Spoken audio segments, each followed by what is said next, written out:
Hi guys. So I just woke up. I guess I just woke up. I haven't even washed my face.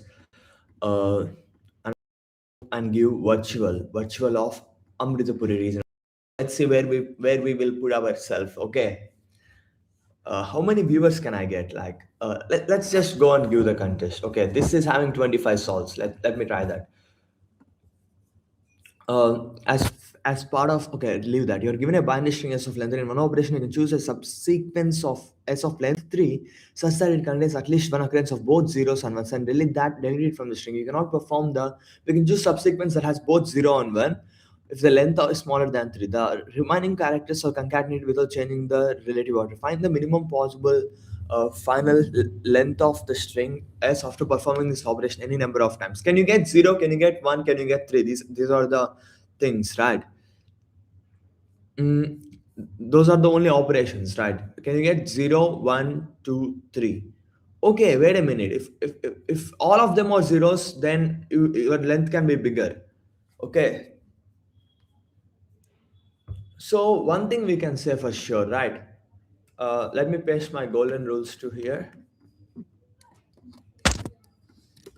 So length can be, let me copy my template too. Or can I do this thing? Yeah. So if you have all zeros, then answer equals to n. Okay. Now we have to think.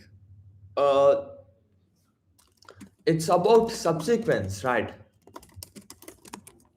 So can you always take more zeros and less ones? You have, let's say you have, without loss of generality, you have more zeros and less ones, let's say, okay.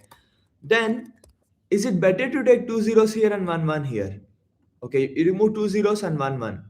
This might make one thing less than or equals to other. If their size is equal, now this becomes less and this becomes more. Then you can try to do the opposite, right? Then you can try to do the opposite.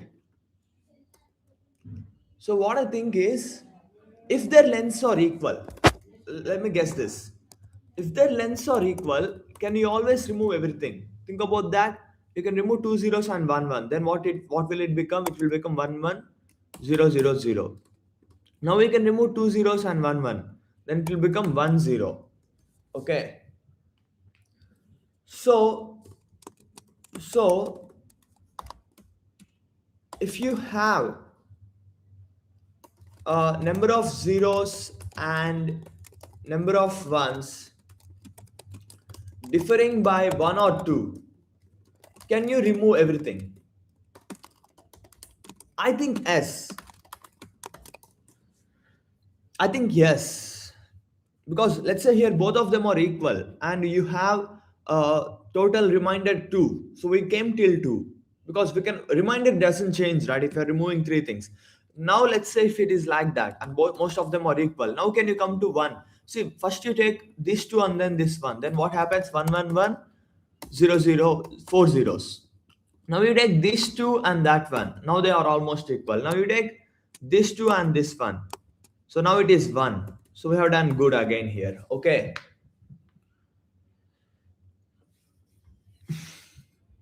So I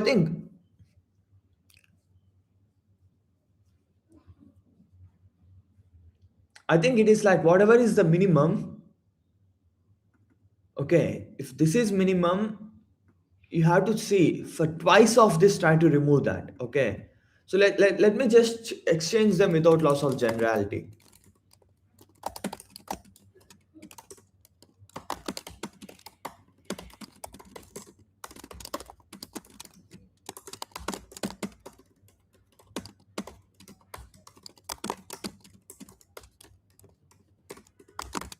Let be C0 smaller, okay? It doesn't change the problem, right? 0 or 1. Now C0 is smaller. If C1 greater than or equals to 2 times C0, probably answer is this, right? This is for sure. Why? You cannot get better. So now in other case, is the answer C0 plus C1 Reminder 3. This is a claim. We don't know if this thing is correct. We have to prove this thing. That's a claim. That's a claim. But how do you prove this one? Like if the both are not like too far apart, then what can you do? You can keep removing zeros. Okay, you can keep removing zeros, and at one point you will reach a state where both of them are almost equal. Okay, what do I mean by that? Like if you're removing one here and if you're removing two here, if you're removing one here, if you're removing two here, the difference between them is reducing by -1 if you see, because here one has been reduced, here two has been reduced, here one has been reduced, here two has been reduced, and at one point you reach where both of them are almost equal. And when both of them are almost equal, I think there is a strategy where you can remove 2 1 2 1 2 1 2 1. I think in that sense maybe this is a good enough guess, but we have to prove it even more clearly. How do we do that? Do we have viewers? Why don't I have 5 viewers? Oh, 25 viewers. That's nice. Can I go ahead with this assumption? Or should I just see some more examples where if it's being possible or not? Yeah, in this case, you can remove both. In this case, that one fails, right? If you are only having zeros.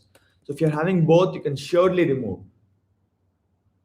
So that's what it is now. If both of them are non-zero, you can surely remove. I think this is correct. This is correct. Let me just submit it. How? If both of them are non-zero, you can surely remove further, right? And if both of them are becoming almost equal, you can always make sure they are almost equal. So, water bottle, okay. I didn't even wash my face.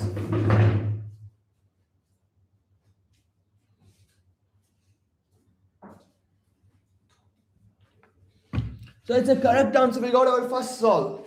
Let's go to some other problem now. We are 1 hour later than them, right?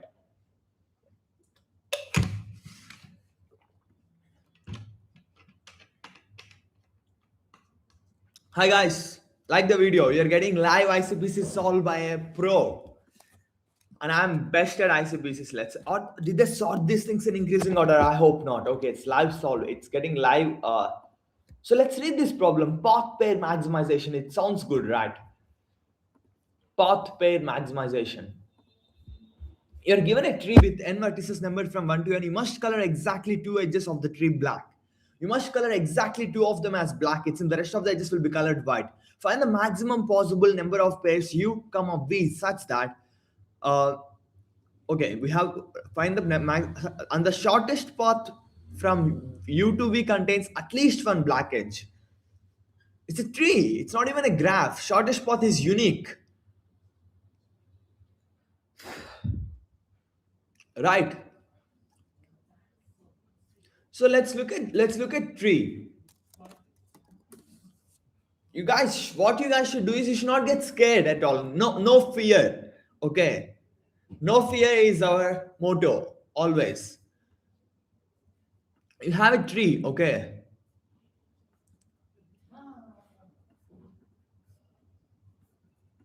okay, let's say you have your black edge over here and here. So what are all the pairs that doesn't get any black edge? The pairs that are in between, the pairs that are in between these two, the pairs that are on this side, the pairs that are on this side. So two black edges divides the graph into three things. Okay, and this side size, let it be a, this side size, middle size, let it be b, this side size, let it be c. This AC2 means number of vertices here, choose two of them, AC2, BC2 plus CC2. This would be the answer, like, right? B is like among all of them, even including these two things. Okay, so these two things will split the set into three sets, and H splits the set into two sets, right? These three things will split the set into two sets, A, B, C. And the answer is AC2 plus BC2 plus CC2 is the number of things that doesn't get, or the pairs that doesn't get.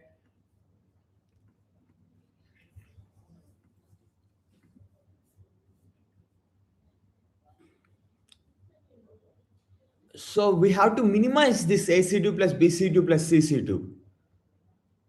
When A plus B plus C is N.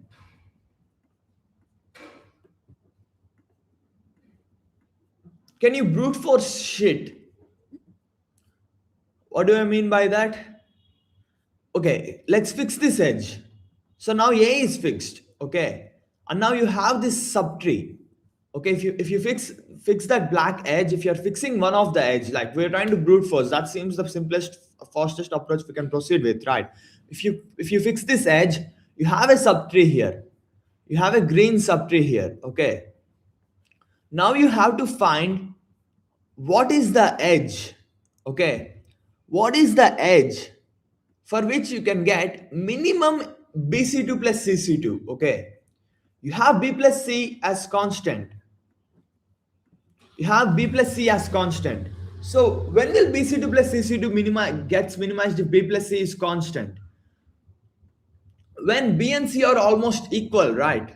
So given a subset, given a subtree, if you can find what's the way in which you can make them almost equal, like almost equal in the sense like minimizing B minus C. If you know what is the minimum value of B minus C, you can solve the problem. Why? You know B plus C is constant, you know B plus C. If you know minimum value of B minus C, you can know B and you can know C and you will just find this thing. So given a subtree, if you can find minimum value of b minus c, the problem is done, okay. Minimum value of b minus c, how does that b minus c look like? Think about that. You have this subtree, right? You have this subtree, let's say this is the black edge, this is the subtree that is below, there is definitely one subtree that is below, one subtree that is above. So it's nothing but largest subtree. So you want largest subtree less than or equals to half. What is half? The whole thing. Like if b plus c is something, you want just subtree less than or equals to that. Okay. Let's say you have all the sizes, all the sizes. You want some size that is less than or equals to that is closest to the middle. Okay. The size that is closest to middle is what you want here. The size that is closest to the middle is what you want here. Okay. Like let's say this subtree size is n, you want something that is closer to n by 2. How can we do that? Can we maintain all the sizes in a set? Okay, let's say you have all the sizes in a set when you are at this vertex, okay, and then what do? We try to go and find the smallest thing that is close to a plus b, I mean the total, the subtree size, and this side also we'll try to find the closest thing that is closer, and we try to take both of them. I think this works. I think this works. This just works. Okay. So what are we doing? We have one of them be at above. Okay. And we have one of them at below. So oh. So this can be one possibility. But what is other possibility? The other side getting splitted, right? The other side getting splitted is another possibility, right?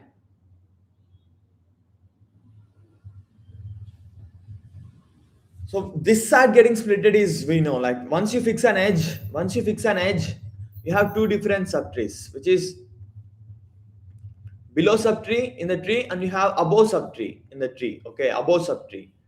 If the other black edge is in below subtree, you can solve the problem. If the other black edge is in the above subtree, even then you should be able to solve the problem. All you have to do is now you want all these sizes. It's not all those sizes, it's something else.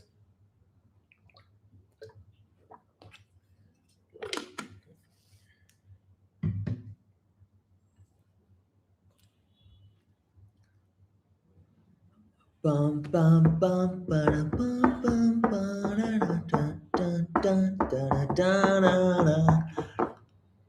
So one thing is clear: if in our tree, if you have two black edges in an ancestral path, then you can cover them, because then you can cover them by trying to brute force the above thing. You will just check the below subtree, but you have to worry about the cases where you have a black edge. So brute forcing is, see guys, brute forcing is not trying to brute force exact thing that's given in the problem. Brute forcing is an art. Brute forcing is very important in competitive programming. What we do is brute force most of the times. Even here we are trying to brute force, but we are trying to be careful. See, we are not just fixing this and seeing below subtree, because we have to see above subtree sometimes.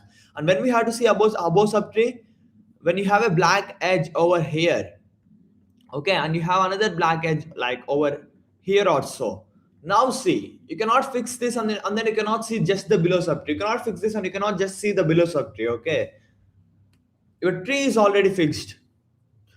You may be tempted to change the tree, but the complexity will be more. You have to only work on one tree, one rooted tree, where rooted at vertex 1. Okay, so now think about this problem. When you are at here, can you know what is the optimal way to split the above subtree? Optimal way to split the above subtree, can you know that?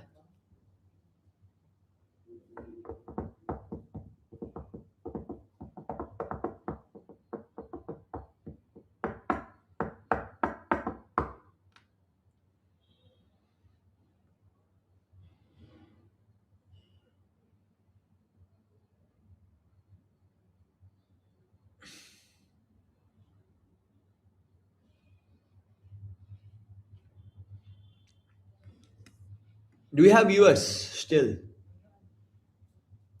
No, it's brute force. It's brute force. It's brute force. We can see it's brute force. It cannot be better. Like you cannot. If can you give a simple proof of that? No, you cannot give a simple proof of that, right?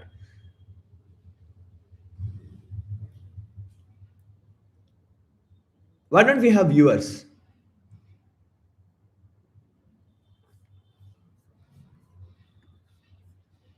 It's brute force, but I'm trying to think. Like, see, this thing can be done by maintaining this below things in a set. Like you can maintain all the below sizes in a set. Okay, and if you maintain all the below sizes in a set, if you maintain all the below sizes in a set,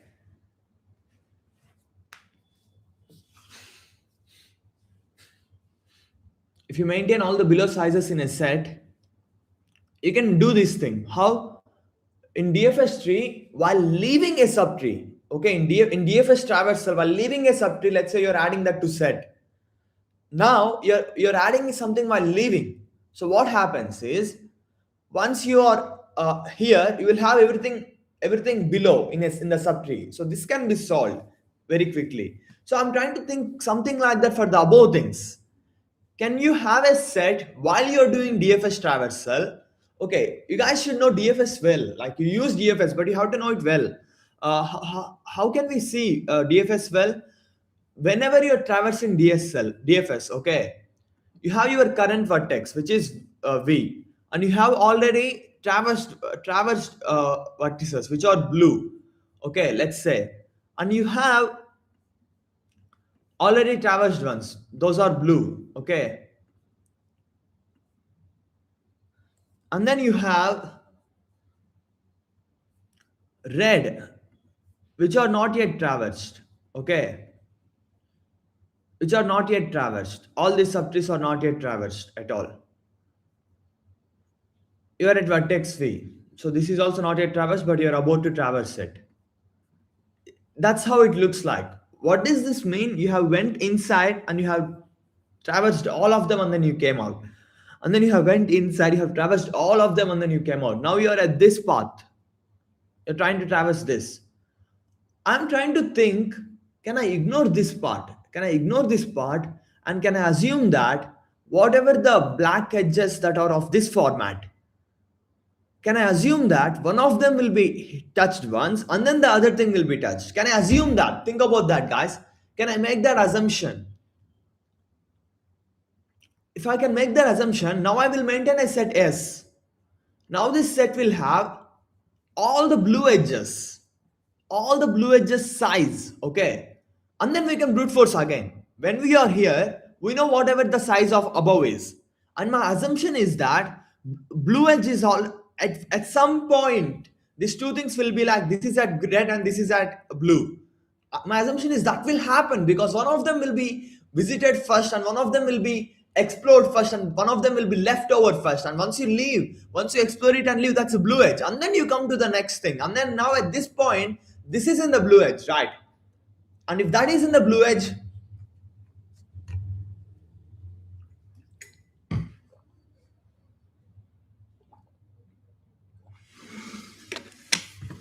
we got to be careful. We should not add these green edges. Green edges is the current path that you are traversing, let's say. Okay, if you haven't left it, you should not add it. Okay, those are green edges. So I think that assumption is good enough. So we can try to maintain a set for blue edges. And once you are here, above things size, above things size, and then you'll try to check closest blue vertex that is close to the half of the size, and then you're done. How is that, guys?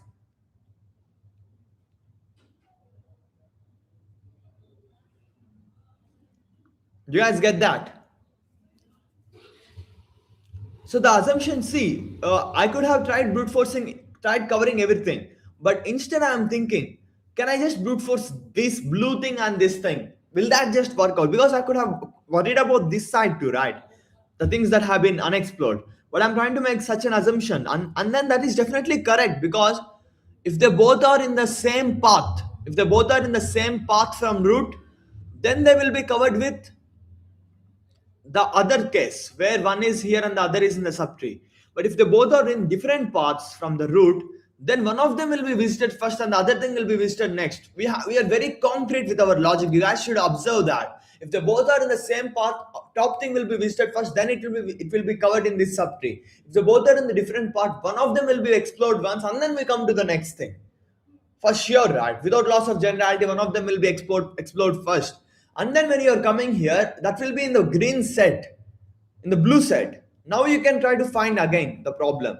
So what all we want is we want size of a subtree and these vertices, blue vertices. Once you leave the vertex, you add its size. Okay, we are very clear in what we are doing. Even here, uh, you want the subset size of all the things that are below it. Okay, so now we have solved the problem, guys. We can go to implement it.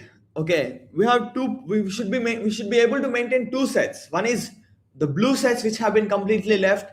The other thing is uh, the other thing is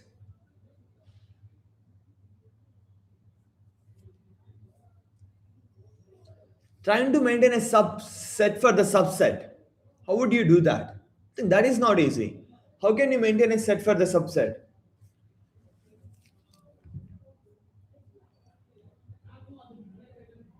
Maintaining a set for the subset is not that easy.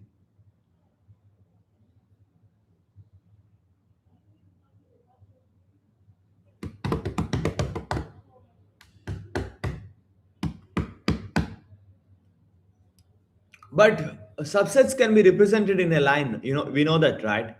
If subsets can be represented in a line, you want in this segment, you want closest value to this.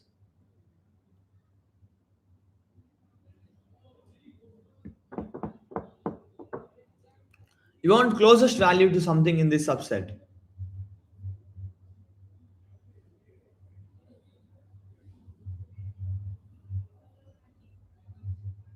You can maintain subsets in a set using DSU. Okay, you can maintain them as a group using DSU, disjoint set union. Using that, you can do that. But will the complexity become too much then? Because let's say you have combined this subtree as a set and then you have combined this subtree as a set, and now we are in this vertex. While leaving this vertex, you combine all of them. So now you have combined all of them. So using DSU, you can do that. Using DSU, you can do that.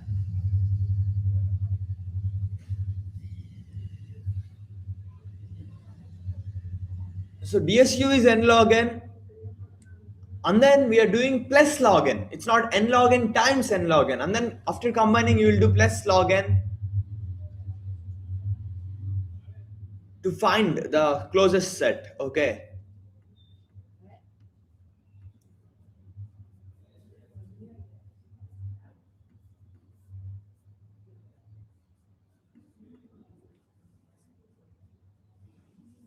Is DSU the only option? If not DSU, we can go over the range and do something. N is small, n log n square might work. And the size is 4 seconds. I think this works. Let's go ahead with DSU itself. If not DSU, I have to maintain them as a range, like Euler tour or something, and then I have to find the closest thing in this range to that. But that would be that would be segmentary. I don't like, I mean, not like, I don't know how to implement segmentary that easily. I mean, I know it, but so we have to do two parts here, guys. Let me first do the blue part.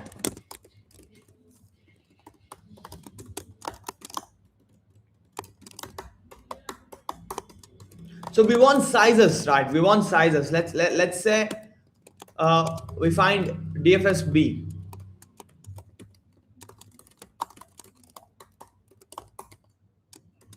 It's a tree, right?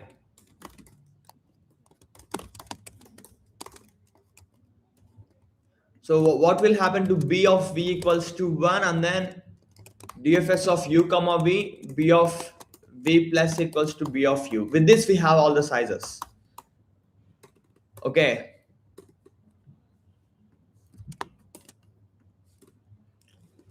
So now I'll make it DFS blue because it's focusing on blue edges. Okay. So we have to have a multi-set here. Let's check input 2.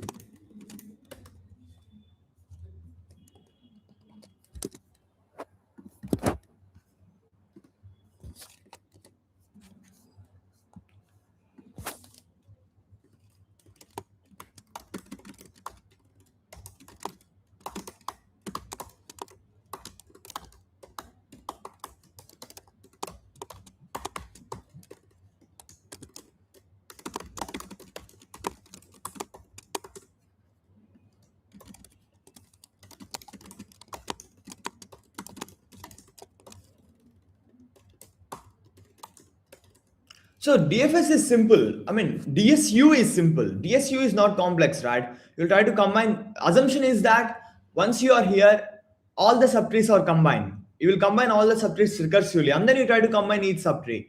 After combining each subtree, you can try to find the closest thing to the size by 2 value. This side and that side, and then that would be the answer. Okay. So if you do the blue, the other part is not complex. How do we do the blue?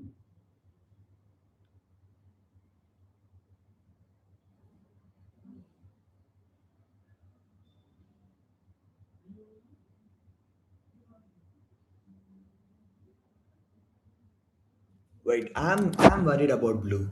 Once you are here, before entering this you have to do, because if you are doing while leaving it, even their subtrees will become blue. See guys, DFS is simple, but we have to be careful. Before entering this I have to do, but at leaving, if I'm trying to do at leaving, even its subtrees will be blue. All of its subtrees will be blue if I try to do it while leaving.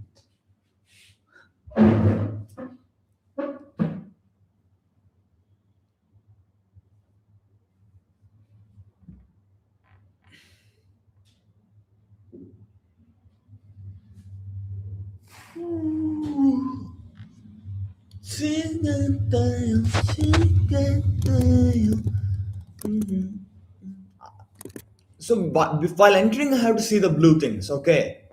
So we are now entering vertex V. Before entering vertex V, uh, what is the size of above things?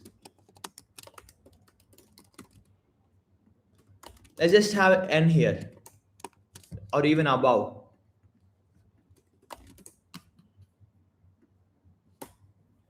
Size above is equals to n minus b of v. Okay. So let's find the closest thing in the half. Let's write a function for that. Int fun multi-set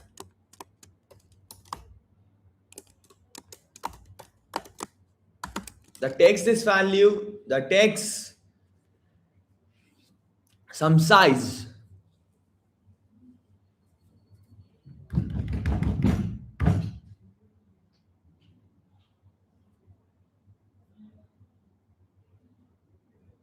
We are minimizing, right?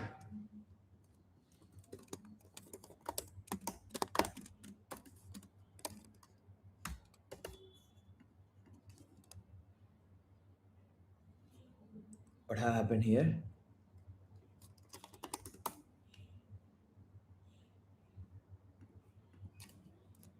Okay, I have to finish this function. That takes a size, just let's say, okay. Now it tries to find the closest thing that is close to SZ by 2. Okay, and it returns AC2 plus BC2, uh, returns minimum AC2 plus BC2 that is closer to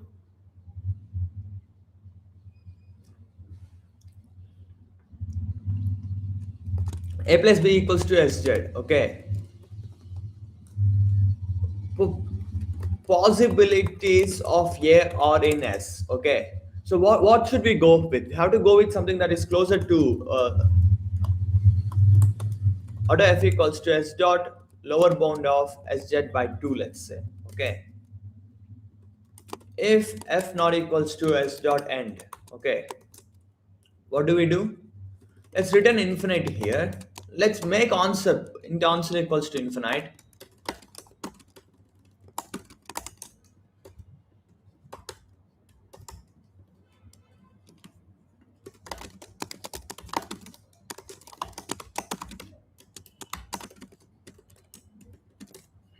Okay, now that star f is possible, what do we do?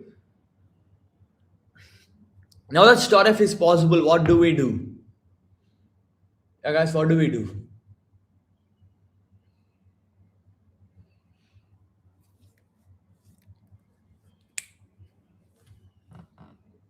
She get there, she get there, so no.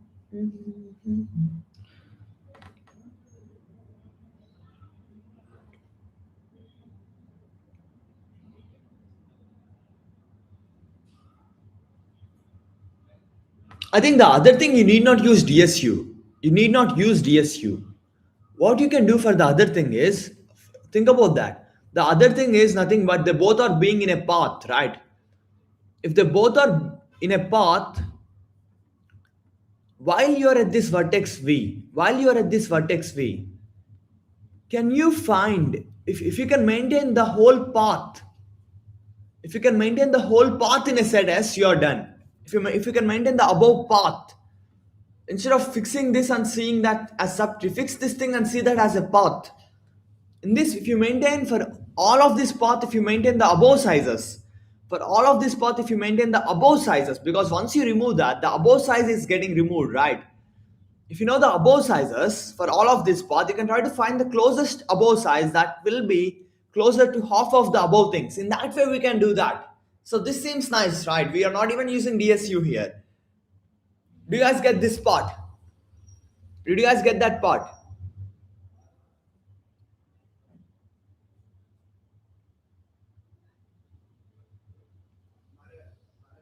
I'm trying to keep a set of things that have been covered. Blue set, I made it so nice, right?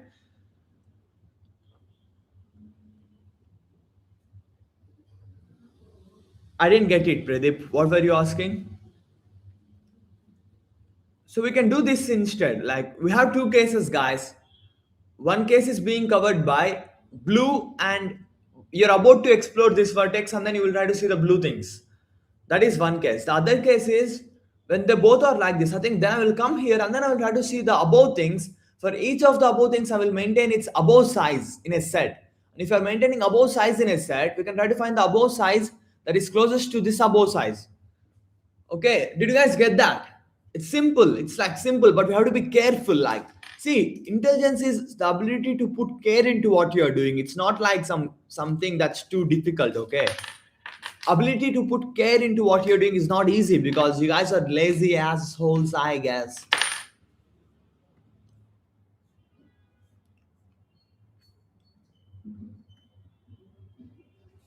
So now answer equals to minimum of answer comma NC2 of what is one possibility star f.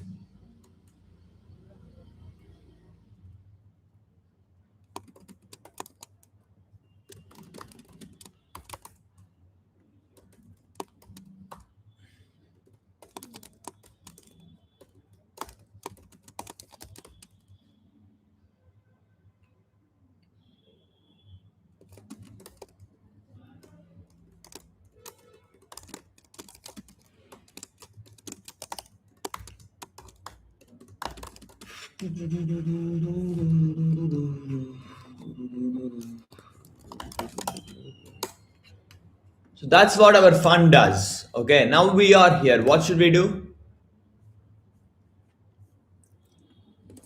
We'll maintain a multiset S. Oh, that's already here.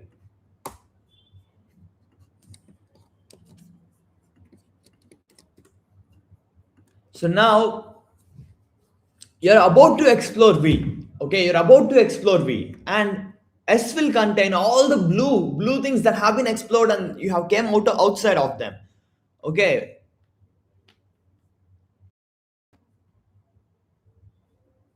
so see, this is green, which has been partially explored but haven't left yet. This is blue, you have explored and you have left. This is red, you haven't even touched them. Okay, when you are here and when you are about to touch this, then you will try to brute force this with all of these things. Okay, so now what we are trying to do is when you are here, you will try to find answer equals to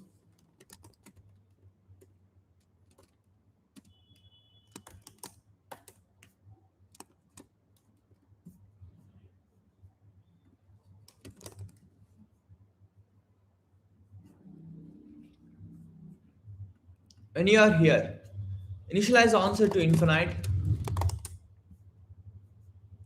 When you are here, answer will become minimum of answer comma fun of s comma size above, because you have to split above, right?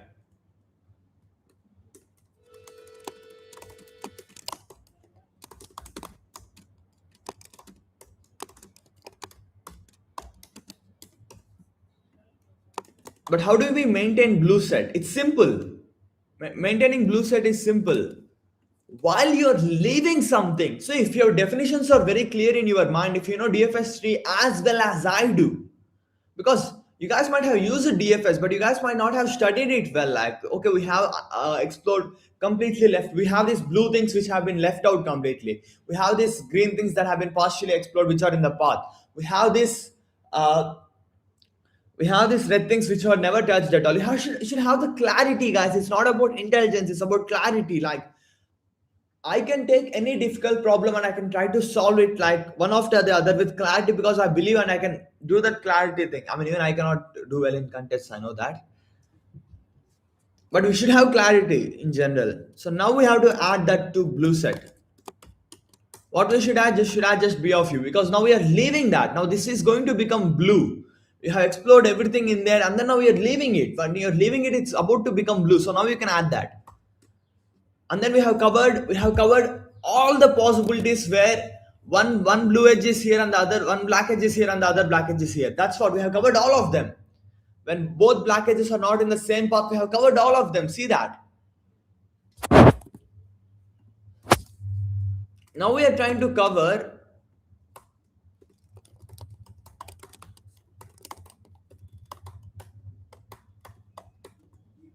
This should not be here, let's say. This should be here so that it makes more sense.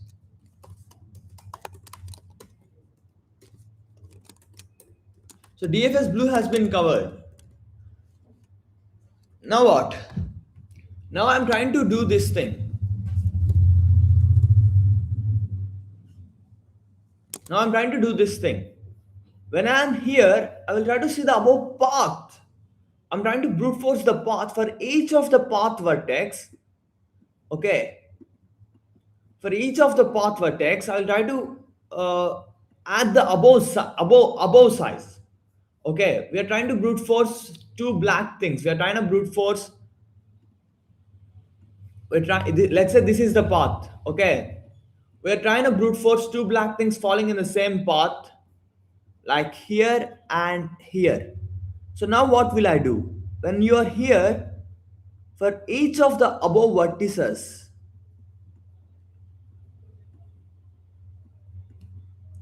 we will try to maintain the above size, because if you choose this as black, the above size will be splitted, right? Okay, let me call it DFS path, because we have path focused, right?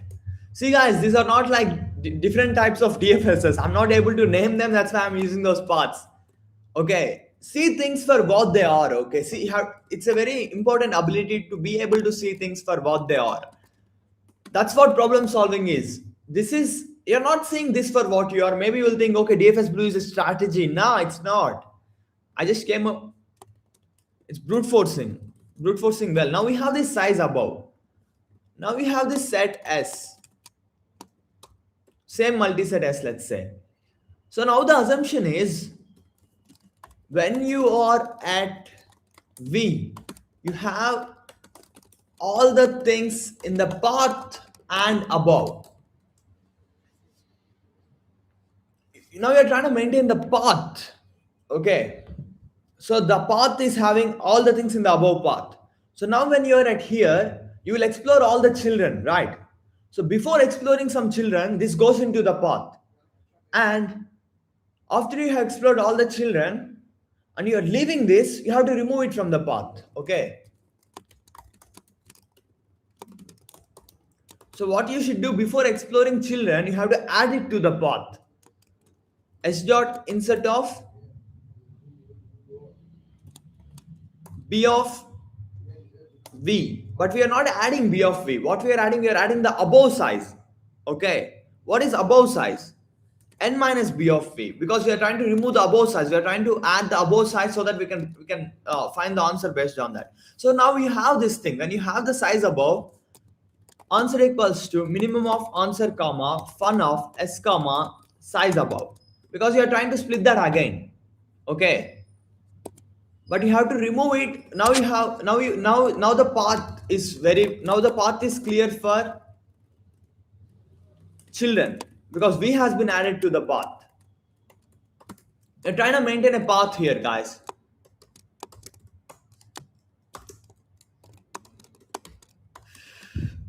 Okay, now all the children's paths have been gone. Now you're trying to leave V. While you're leaving V, you have to remove it from the path.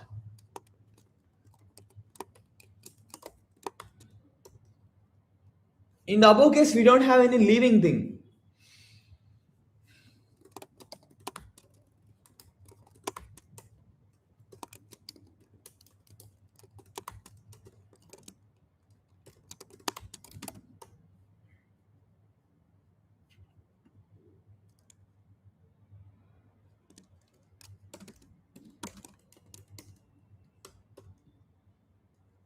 So now we have removed it and then done. The problem is done. It's that simple to maintain a path. It's that simple to see the blue edges and green edges. So solutions are simple. Implementations are simple. If you do things in nice way, all of them are simple.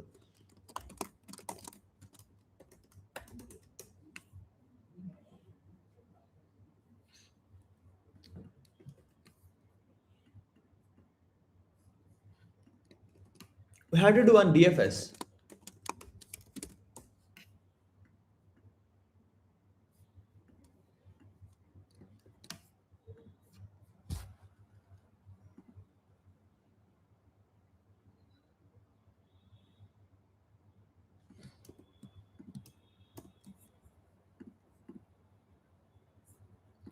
So DFS blue is going seg fault. How can that happen?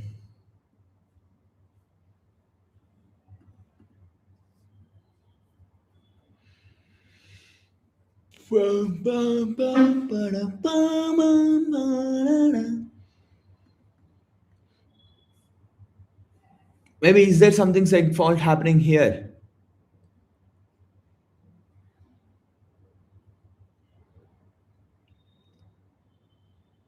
I think this cannot check fault. Why f not equals to h dot end of.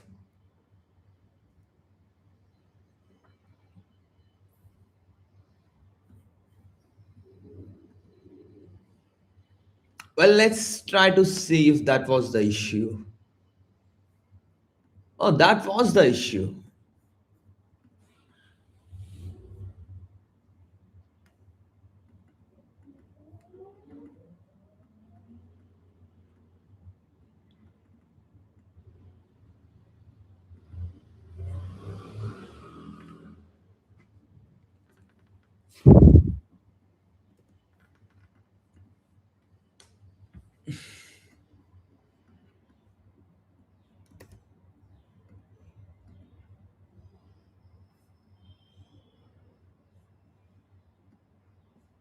Okay, let me put this thing inside.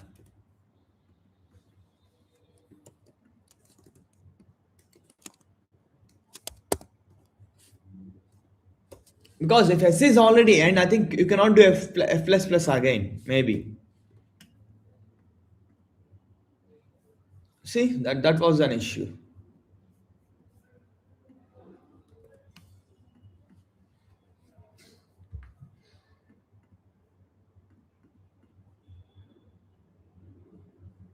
So now we are doing good. What is size below? NC2 of what is size below, guys? B of V is size below, right?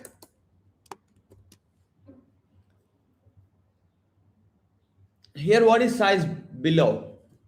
Again, NC2.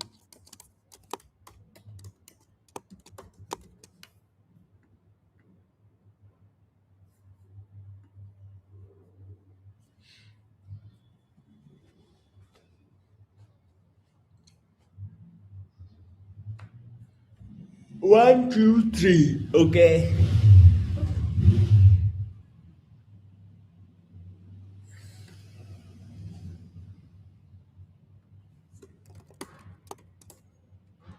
Answer equals to NC2 of N minus answer. Because we are trying to work on the opposite things, right? I will submit this problem.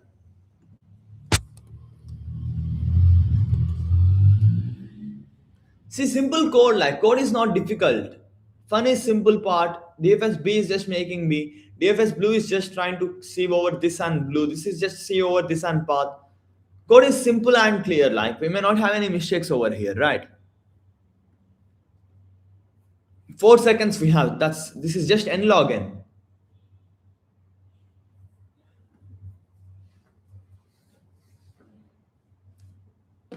I'm having bad dreams these days. Fuck.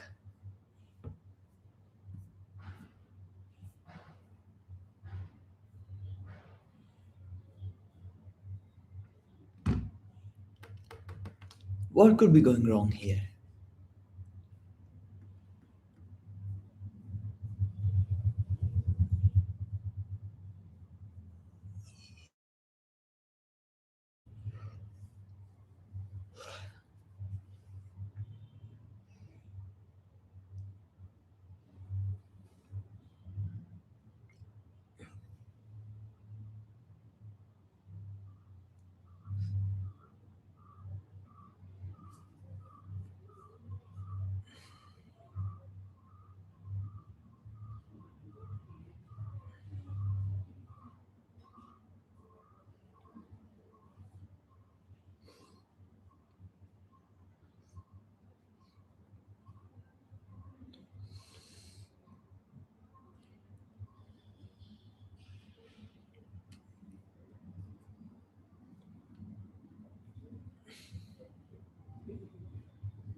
This might be wrong.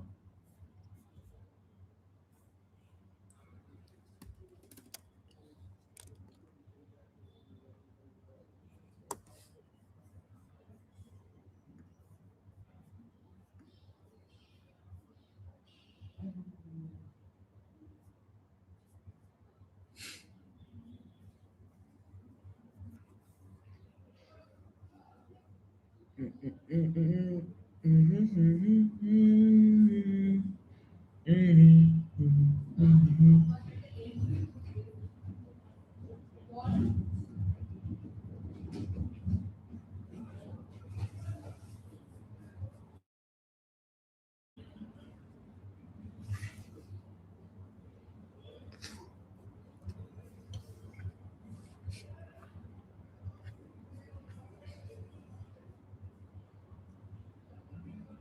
we have viewers?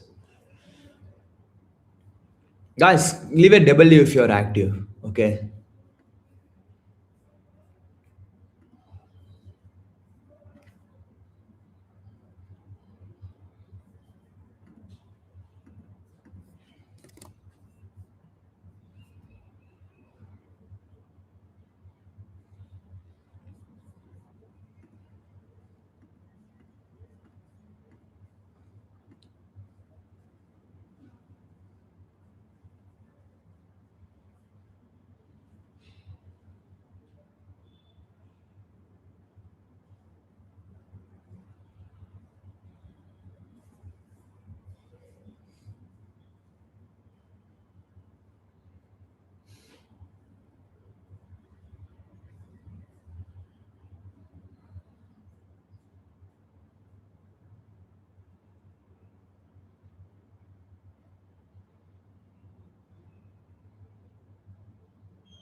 I think there is something wrong with this thing.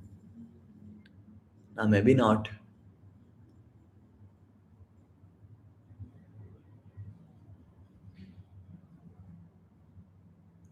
Yeah, there is something wrong with this.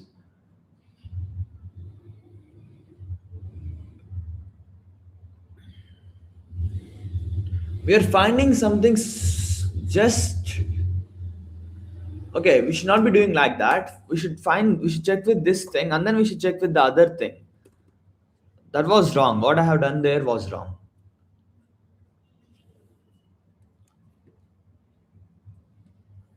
This is one thing. Okay.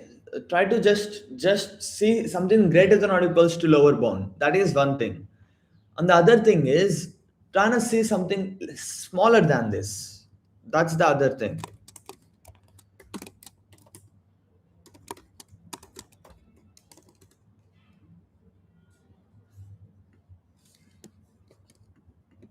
I should have been careful here, guys, because you're trying to see middle. You have to see after that and before that, not after and after, right? I don't know why I have done that. Because you can have that. That's an obvious error. That's a definitely that. This is definitely a wrong answer. Like, bum, bum, bum, bum, da, na, na, na.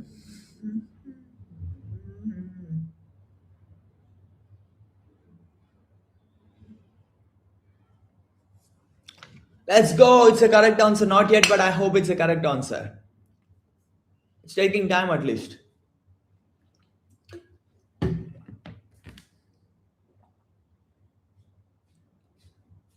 Correct answer. We have done that. Do we have hype here?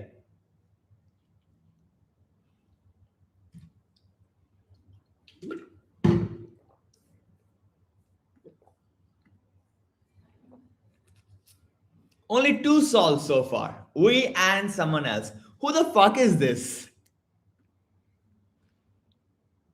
I mean, there are multiple people, I guess, multiple teams. So let's go with the red, green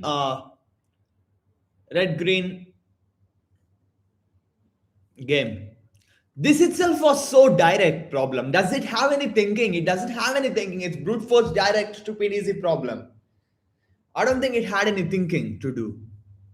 Now let's read this problem, okay? Alice and Bob play a game. They initially have X red balls and Y green balls. Alice and Bob each have a color that is initially red. So they both have red color. They take turns alternatively with Alice going first. On each turn, a player does the following: pick a ball and remove it. If the pick ball is red, the player's color remains unchanged. If the pick ball is green, the player's color flips. If it was red, it will become green. So green thing, if they pick a green, their color flips. Okay. The game ends when there are no balls left. The score of the game is the total number of green colors at the end. That is, count how many players have green at the end. So the score can be either 2 or 3 or it's like that, right? Score can be either 0 or 1 or 2. And finally, you can have either 0 green balls or 2 green colors. So that's the score. And what we have to output? We have to output the score actually. So this is a simple and good problem we can try to think on, right? When can Bob make sure that score will be this? Okay, they both take turns. If you only have green balls, even if x is greater than or equals to, okay, x is greater than or equals to 0, if you only have green balls or red balls, okay, if you only have green balls, if you only have red balls, score doesn't change. Whatever the initial score is, which can be either green red or red green, whatever the initial score is, that will be the final score.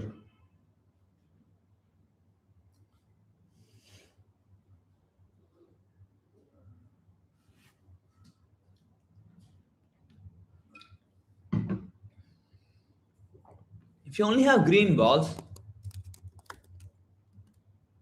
Alice will flip, Bob will flip. Based on, let's say, size of balls be capital B, seal of B by 2. Okay, we'll flip based on floor of B by 2 because that many things will Alice get, the other Bob will get that many things. So even here it's fixed. Even here it's fixed. They don't have a choice. They don't have a chance.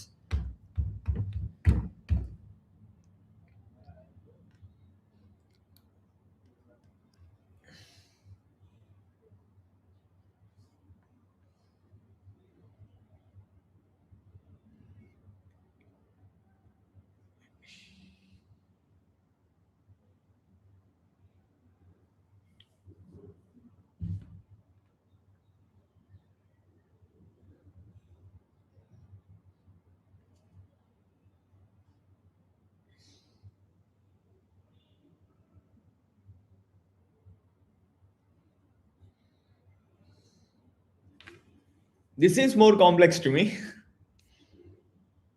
Maybe there is a simple guess here, but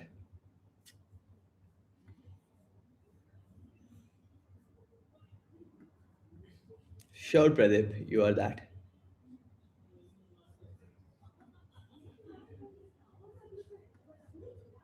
We should not get scared, guys. We have to try to think some more time. We have to say what we can say. If you cannot say, read another problem.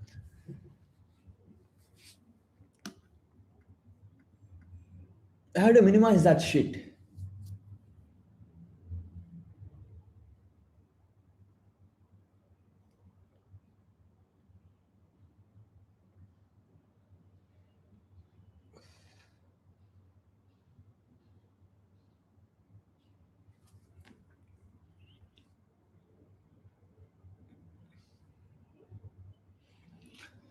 So red balls are just to delay, right? Red balls, what red balls does are just delaying.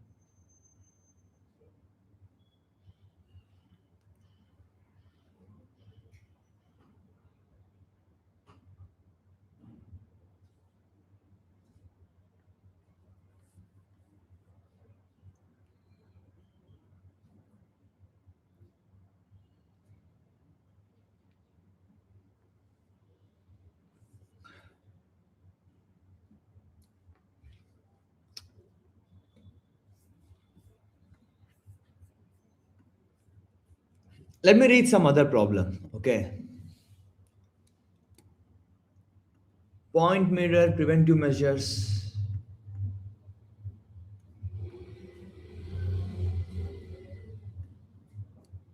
XOR product MST, preventive measures X2Y, score queries. Let me read varied subsequences. We can get a solve at least. An array B of length M is said to be varied if there exists an integer X satisfying the following. Let C be an array of length m such that. See, this looks difficult, but it is not. So we cannot judge the problem based on difficulty. Even this, we can find it, we can solve it. But I want to get quicker results quickly. Like I don't want to stuck on thinking on something that would work because this needs more work, I guess. Like we have to make some statement. I'm not able to make any statement quickly, so I'm trying to move to some other problem. Okay, coding is not like long thinking. Coding is not. It's not like deep. I mean, it's deep thinking, but it's not like keep on thinking. It's like we have to get some observations, do something. Okay,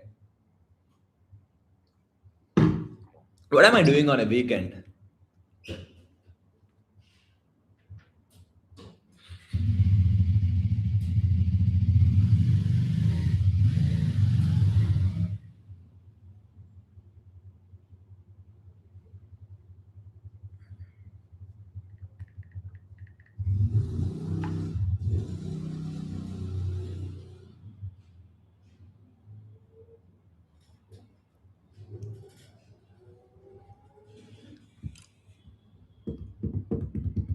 An array B of length m is said to be varied if there exists an integer x satisfying the following condition. Let C be an array of length m such that Ci equals to Bi minus x. So distances from x, it seems the array Ci is transformation.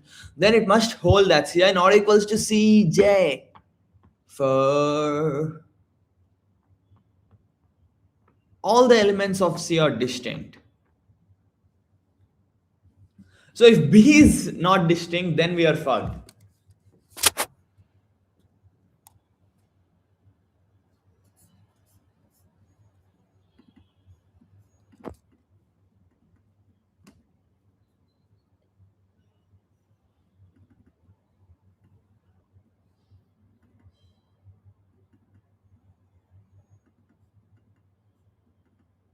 This is shit, right? You can always take as x equals to 0 or x equals to minimum if they are distinct. This is shit. They're like they're trolling with us. So if B has two same elements, then B is varied. B is not varied. Else there exists X minimum of B, let's say, for which B is varied. So it's all about two distinct or two same. Now what do we need?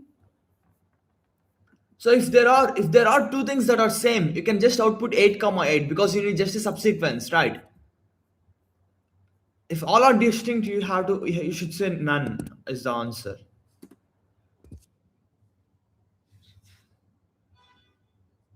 Okay.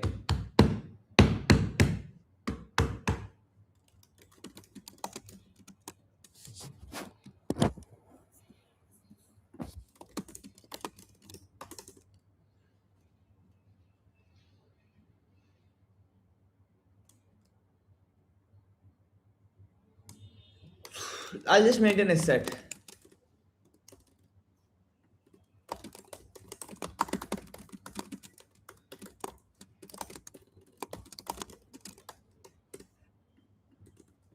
So far the problems are direct. This was direct. This was direct. This was direct. So we should not get scared at any level.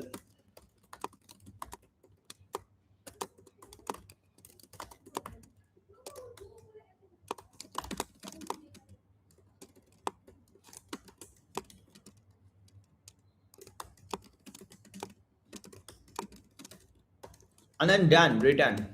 Else s dot insert of a of I. And then you'll output -1 here.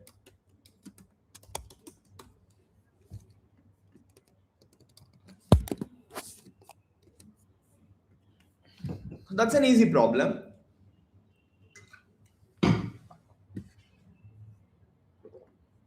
We'll now read some difficult problems. Let's read this problem. It has a solve. If it has a solve, it's not too difficult. Okay, let's read this problem. You are given an integer n.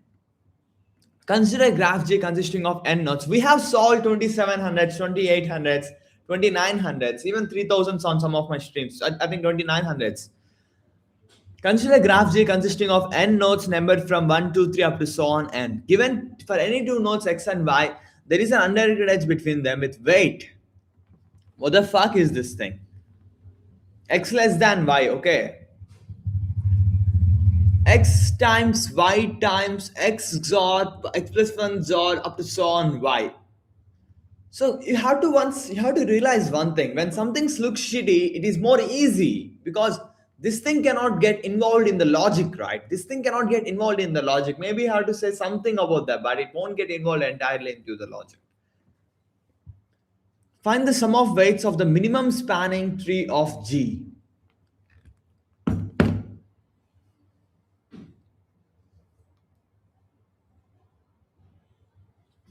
You want sum of weights of minimum spanning tree of G.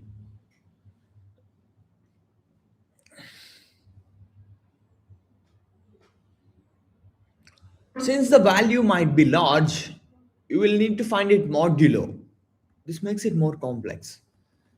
If you cannot store the value,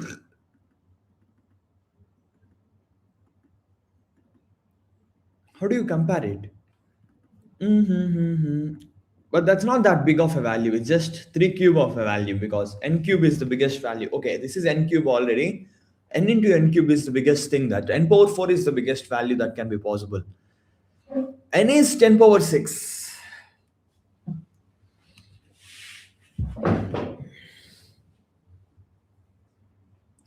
The fuck? There is no constraint on sum of n, which means you don't have the graph. You have to find this value somehow. So you have to get some properties of this, some properties of that, and you have to find the value. Let's look at x equals to 1. Okay. X equals to 1 has a lot to say here.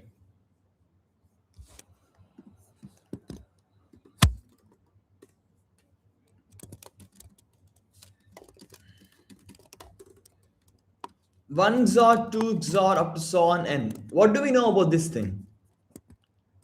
One XOR 1 is 1. One XOR 2 is 3. One XOR 3 XOR 3 is 0. 4 XOR this is 4. And then 4 XOR 5 is 1.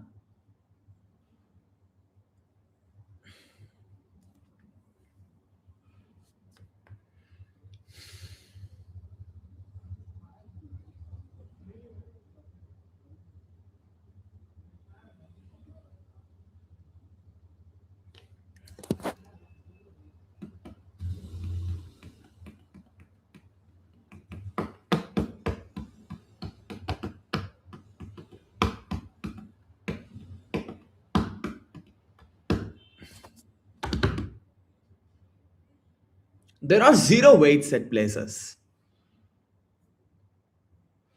When will these things be 0? Think about that.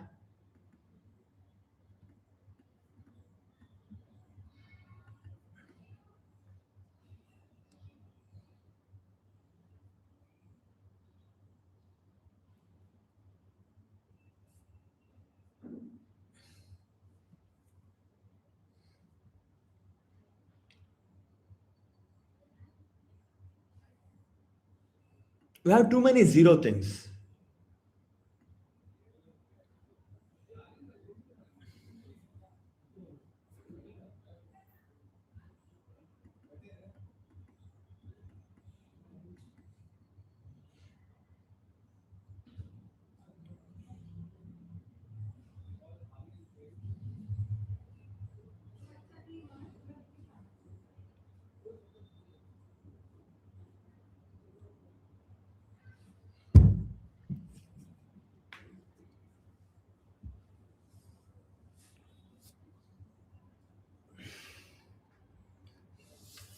I'm trying to say when will this shit be 0? Is it too many times?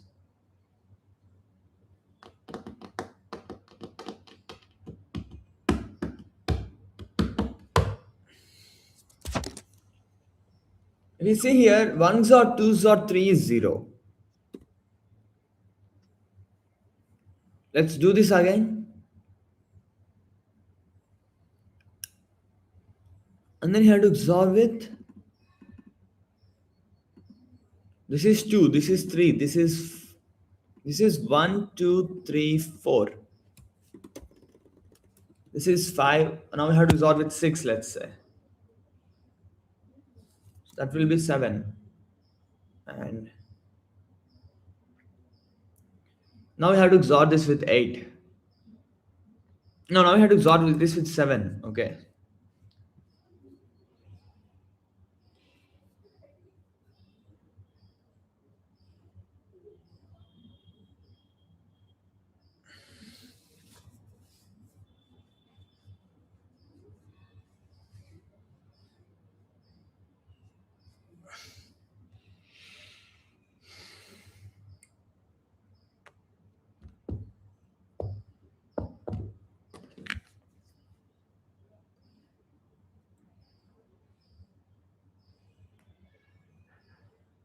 I got a match.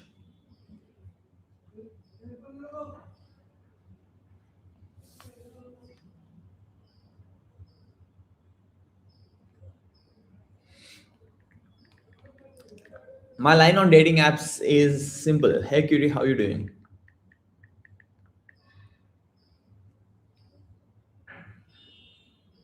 Mm,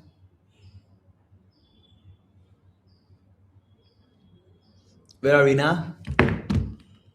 And then 8. So what does it look like? 1010. So one thing is clear. Because it's 10, you have you have 4k plus, what is this? 1, 2, 3.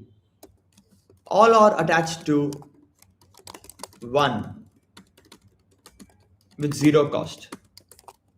Okay, because this is 1, you have 4k plus 1. All are attached to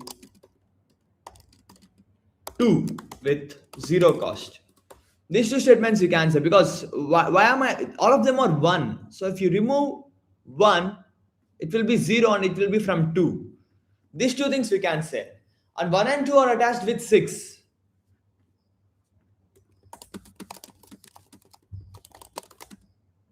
So even these two groups, to connect any of those two groups, if you are making non-zero, that is non-zero, and x and y are definitely greater than 3, greater than or equals to 2, let's say.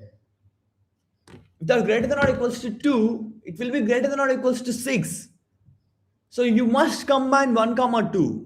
That's the best way to combine these two groups, okay? I think so. So maybe you will combine 1 comma 2 too, most of the times. But value can be big. What do we say about that? Value can be very big at times.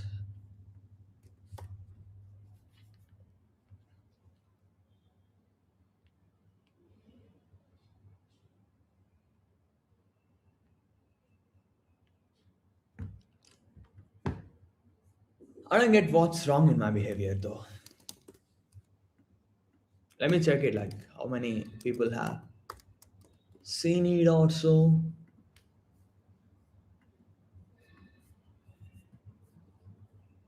It's not even in the top. Oh, we have one more stream running. Live commentatory. I think people might be on that stream. That's why people are not here.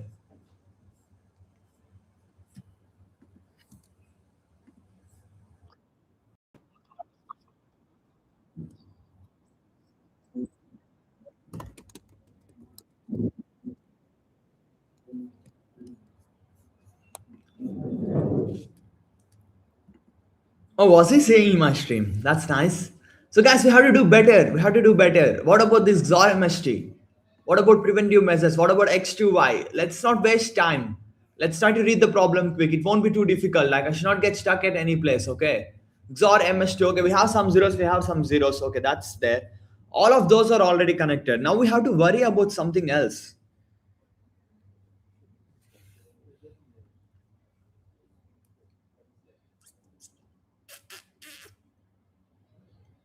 If you see XOR from L to R, XOR from L to R, okay, is nothing but XOR from 1 to L and XOR from 1 to R, right?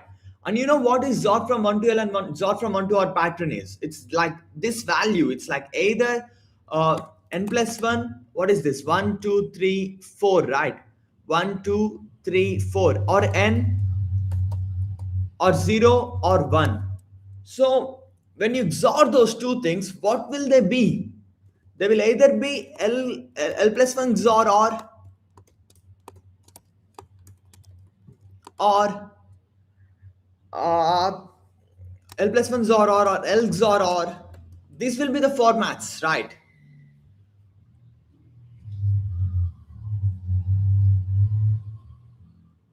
Or 1 or 0. Okay.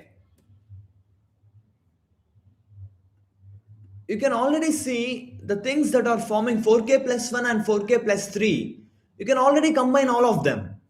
And only those things will give you, only those things will give you only those things will give you 0 or 1.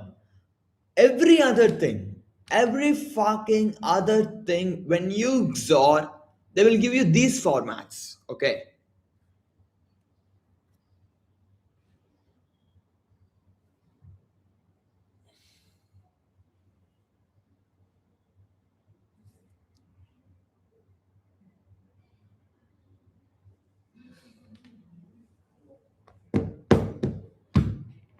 And you have x into y, that's also very big. So what is unavoidable? We want lower bounds, guys. When there is a big value, that means there exists lower bounds. Can you say some lower bound? Lower bound means, can you say some, this cost must always be added? Can you see a cut and can you say that this cost must always be added?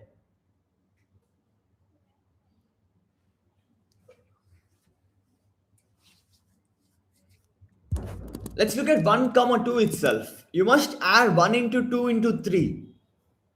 You must add that. That's a lower bound.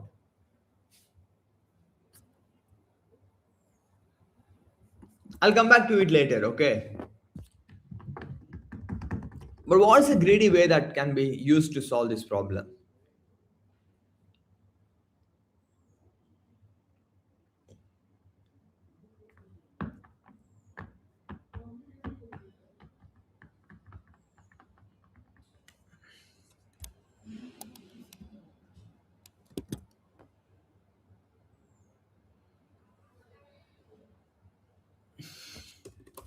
Whenever you combine some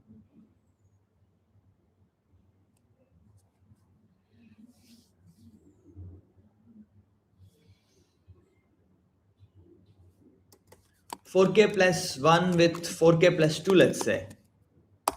Whenever you try to combine these two, XOR is greater than or equal. XOR is almost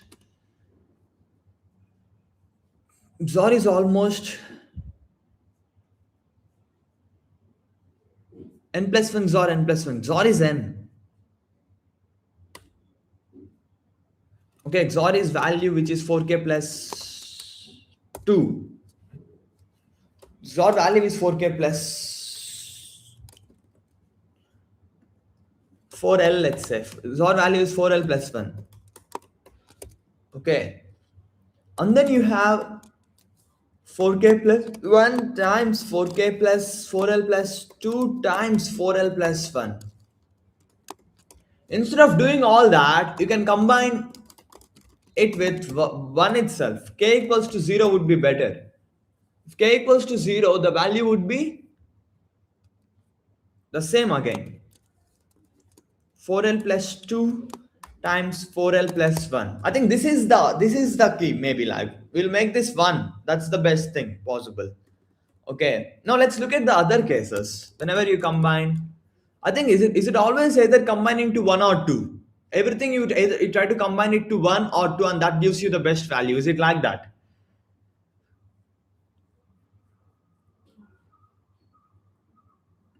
Maybe combining to 1 itself is better. Not even 2. Because combining it to 2 or 1, the difference is just 1 will be gone or not, but then 2 will be multiplied.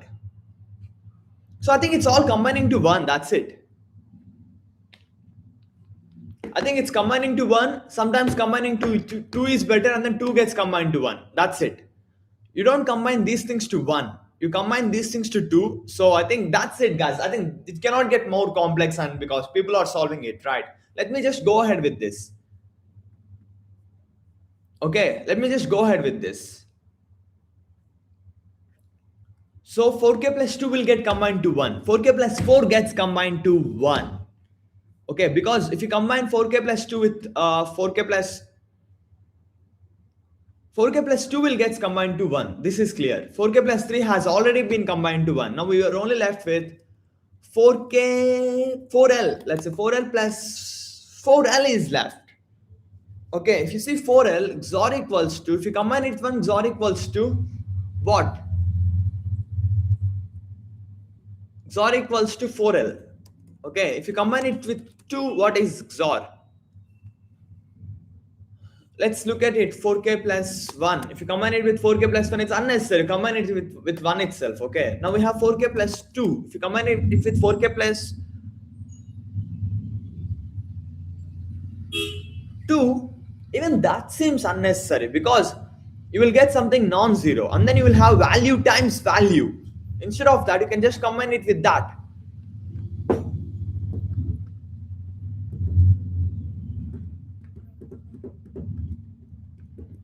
So you have this value times some other value times XOR. Can that be smaller? Can that be smaller than n times XOR times 1? It seems it can be.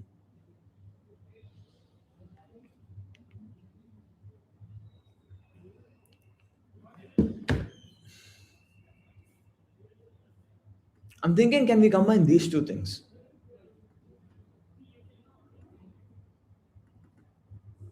to get a smaller value? Is that possible? When you combine those two, you have n and you have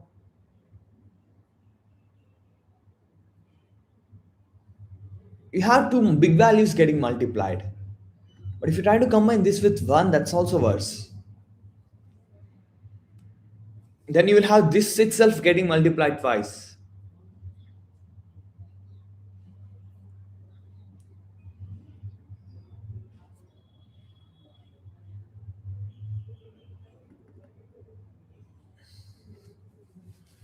I should not waste time.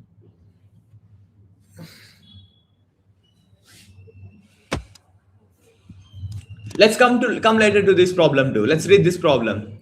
You're given two integers x and y in a bit system, big bit system. X equals to 5 is represented as this. In each turn, you can perform the operation two times on x. Add 1 to x. If x overflows, it becomes 0. Damn. Reshuffle the bits of x. That is, rearrange the bits of x in any order you want. Example, if x has this, it can become even this. Find the minimum number of turns needed to make x equals to y. So it's a nice problem. Let's think about the problem. You have some bits, you have some bits, you have to make x equals to y. You can do plus 1, you can rearrange them.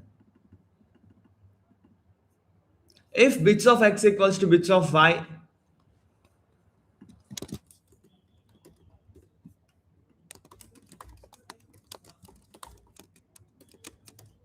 and x not equals to y, answer equals to 1, because you can just do that. Bits of x less than or equals to 60, let's say, in general, because 118 less than or equals to 118, right? So you can make both. I think in 120 operations you can do that. You can make bits equal and then answer. So answer is less than or equals to 120. This is for sure. Okay. So the difficulty is you should do plus 1 to increase bits. This is the difficulty.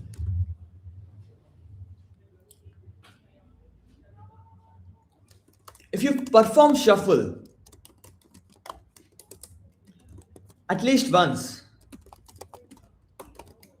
It's all about count of bits because you're shuffling them anywhere, right? So values importance will be lost once you shuffle it. So it's all about bits. I mean, whatever have happened before that, at least that's importance is lost. So now it is about bits. Mm, yeah, how can you make their bits equal? Count of bits equal.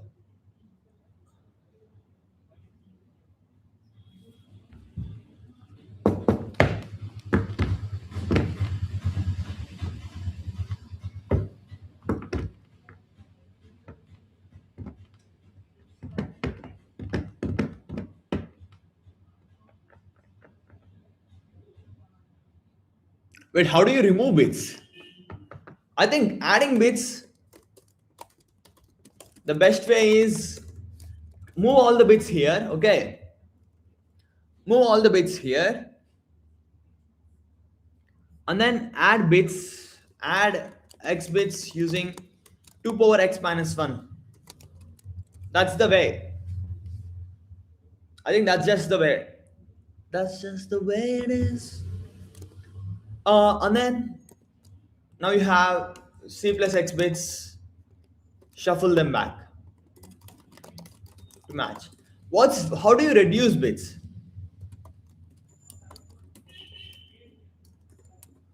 By adding plus 1.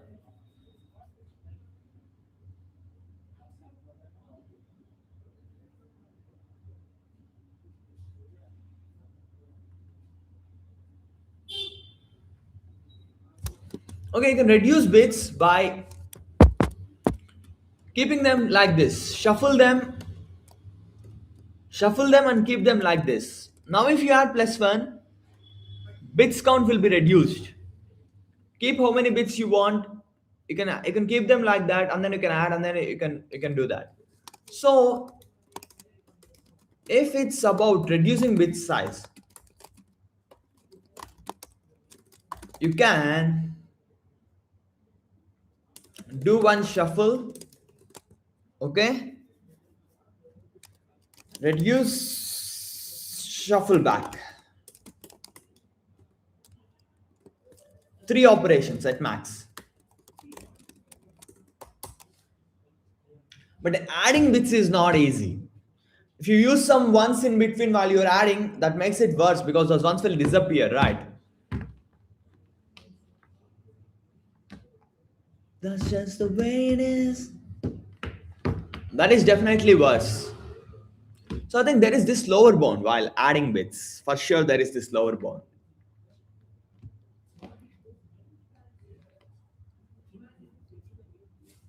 Using them while trying to get new bits is useless because that doesn't help, right? It matches and then when you add plus one, it will be lost. That doesn't help. So you have to keep them aside and then this would be the best thing to get extra bits. And once you get these extra bits, so here we are using 2 shuffles. One shuffle is to one shuffle is to make it equal finally.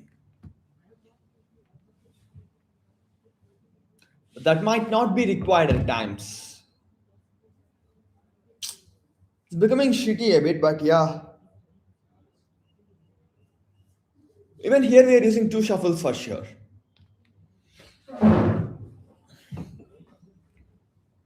So it's all about shuffles here.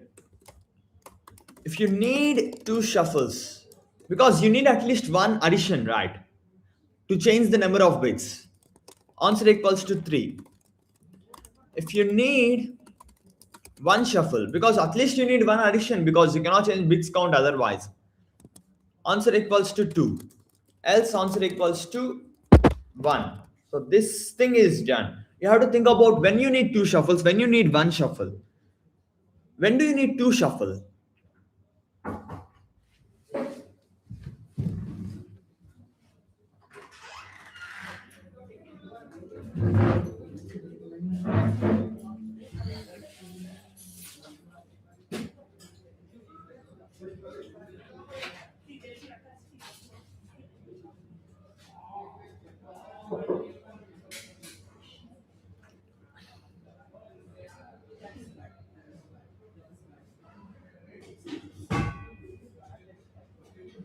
I think I can assume things here.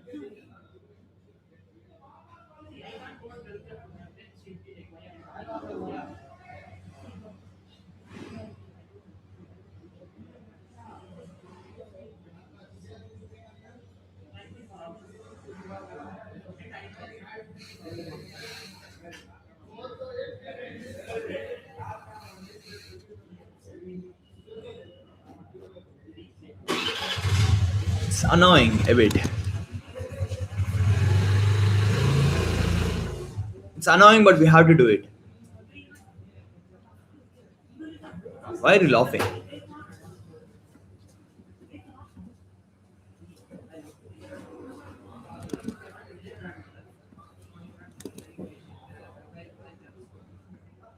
Hey, did I say something bad when he is watching?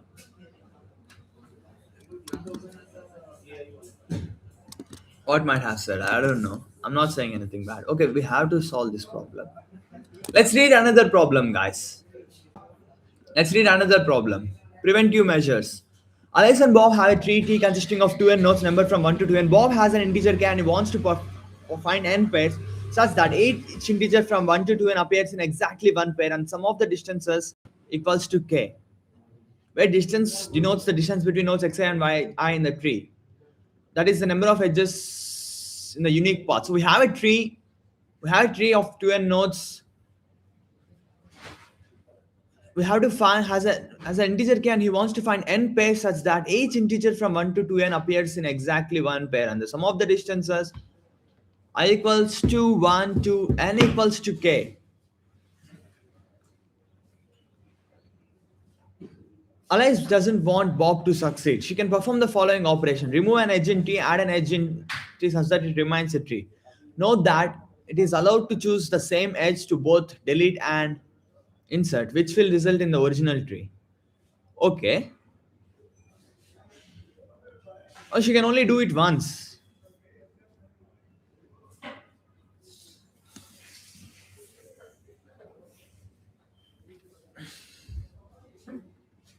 Oh, it's a good problem. I guess so. It can be proven that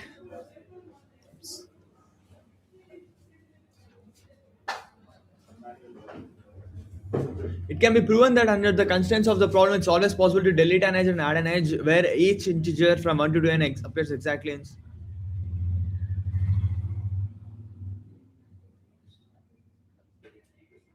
Damn.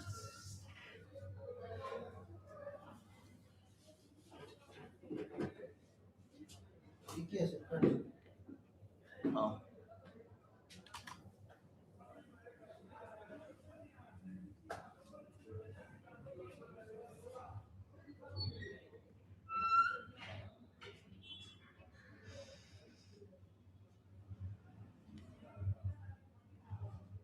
Okay, it is possible that there will not exist these many pairs such that it happens. So there is a way in which you can delete an edge and add an edge, and we have to output.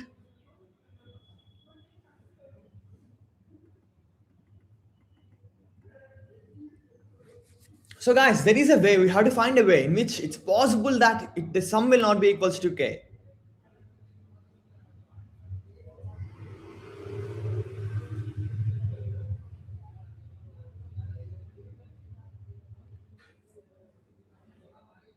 What is happening? You remove something, you add something. That's all you do.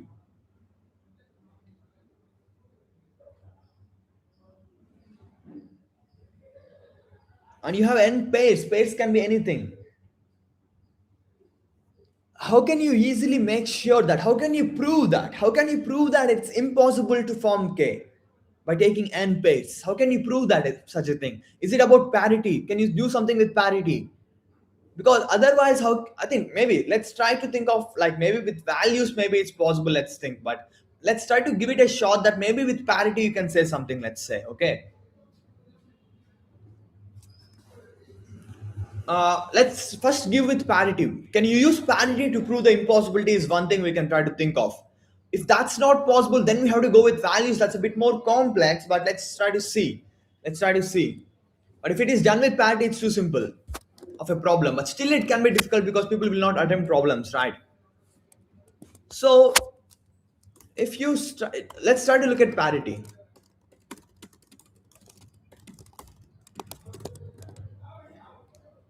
If AI is in odd level, and if X is in odd level and Y is in odd level, and you're pairing X comma Y, okay, what would be the distance be? The distance, the length, number of edges is nothing but distance to root minus distance to root. Minus or plus, like distance to root, you have to remove that twice. So parity wise, parity remains well. Okay, parity exists. Okay, what I mean is it persists. Like parity of pairing these two, the complexity is,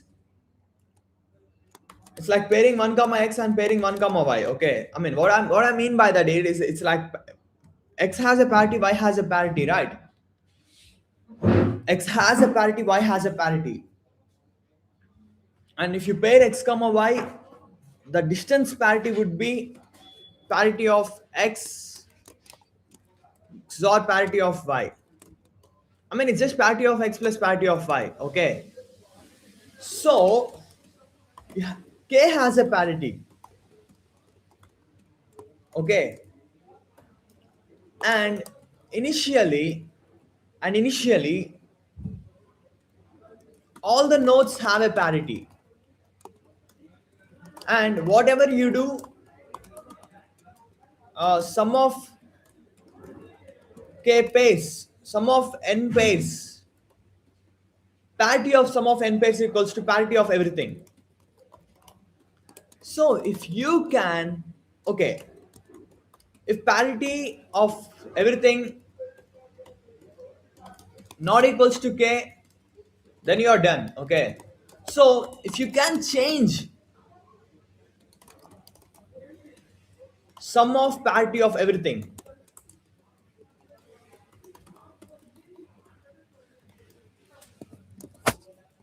then answer is done.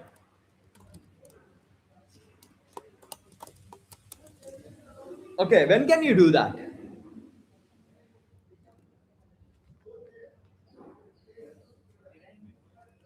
If you have an odd leaf or odd sized, odd headed subtree, then you can take that subtree and place it on somewhere else.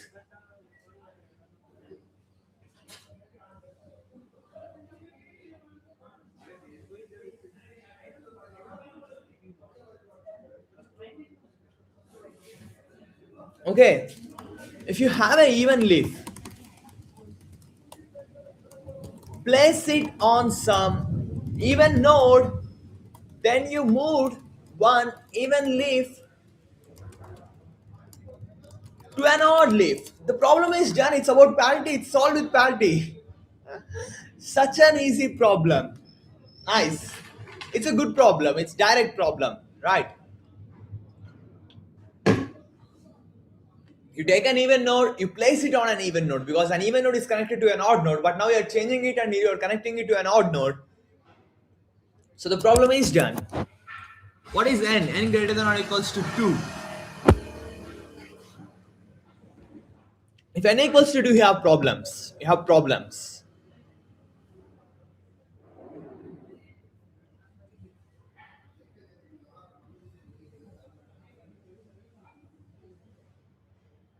But n equals to 2 gives tree size is 4n, right? Okay, you don't have any problems. Total size of tree is greater than or equals to 4n, and you have some tree.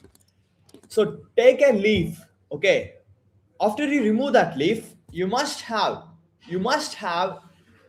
see, you always have an even node and an odd node, okay? Because one is an even node, let's say. Rooted at one is an even node. And then you have 2, 3, 4, 5, 6, let's say. Now, if these things are leaves, you can try to take it and place it on the same level.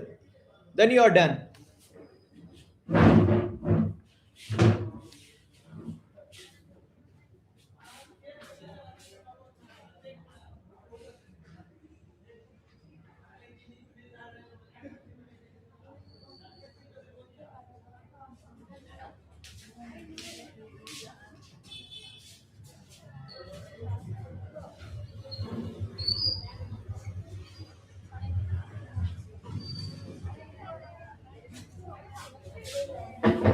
See, I thought about how can you prove the impossibility, and then I came to parity. Okay.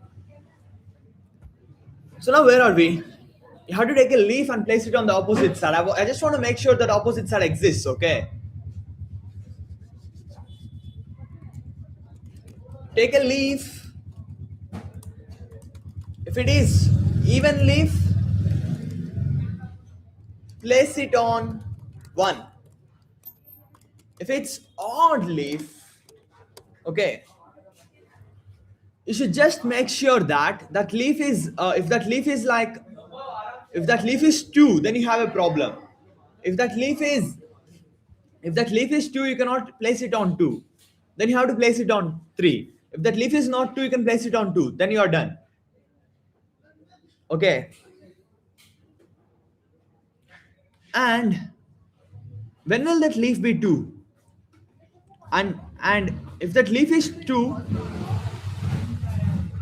see, two exists for sure. If that leaf is two, three must exist because otherwise the size of the tree will be less, right?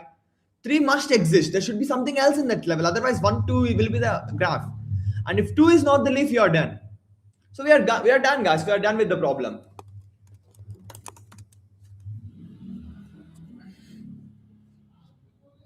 We should just make sure sum of all parities is not equals to sum of the distances k. Will there be people who hasn't solved the problem in the contest? Yeah, there will be because they might have gotten scared of the problem.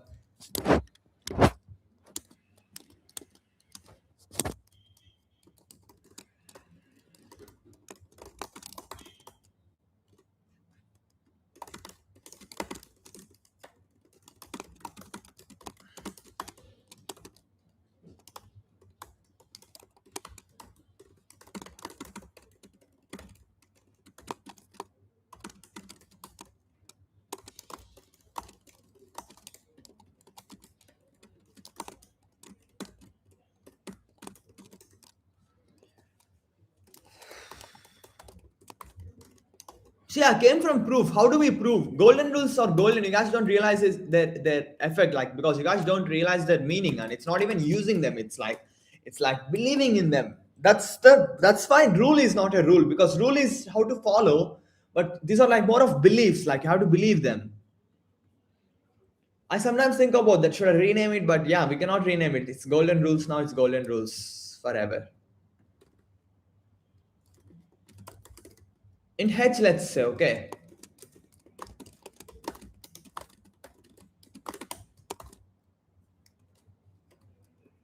Let me just say it height. Or dist, let's just use dist. Dist of V equals to H.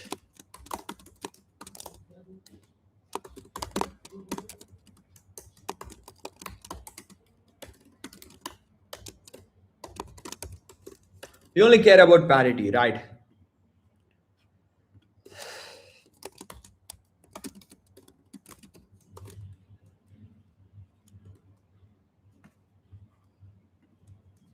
I don't care about case value. I'll just make it k remainder equals to 2. I don't care about case value, okay?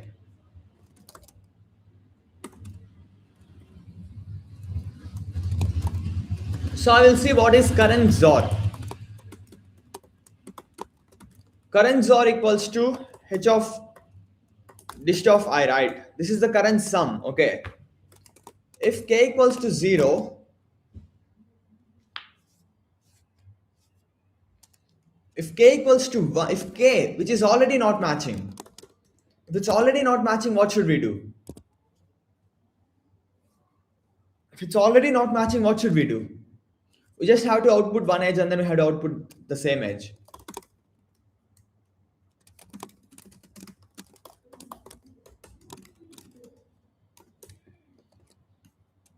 Else, what should we do? We have to find a leaf. How do I find a leaf?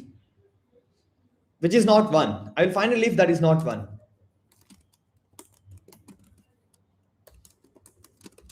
That exists for sure.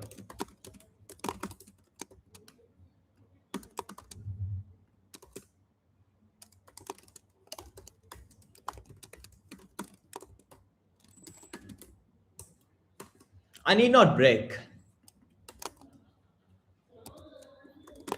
If dist of leaf equals to 0, we need leaf's parent. But leaf's parent is not difficult to get.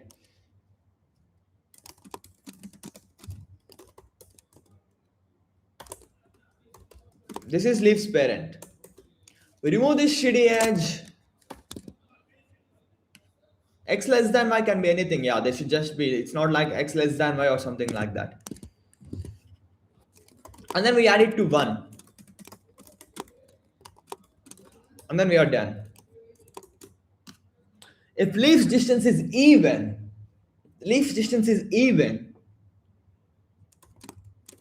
uh, I'll call it V2. Okay, first vertex in the next level. That would be adjoint of 1 of 0. Okay, let's call V3 equals to, if it exists, it may not exist at time, so let's wait for it.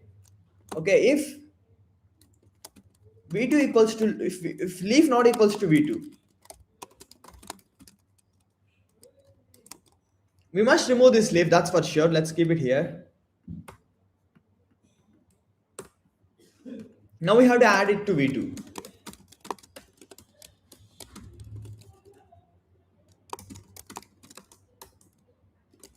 Else, now V3 exists. For sure V3 exists, right? Because it's a leaf. Now we have to add it to V3.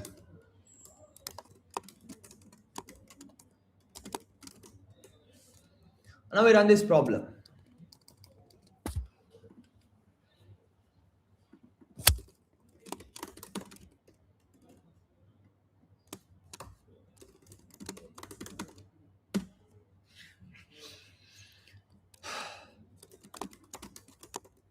We are clearing.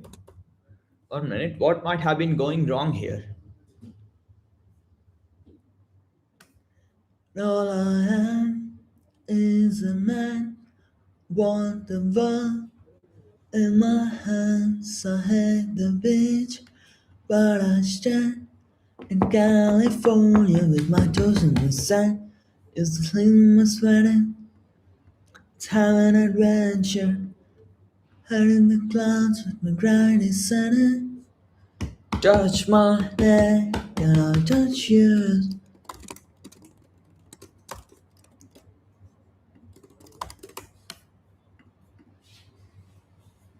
So I think leaf is being 0 or something like that.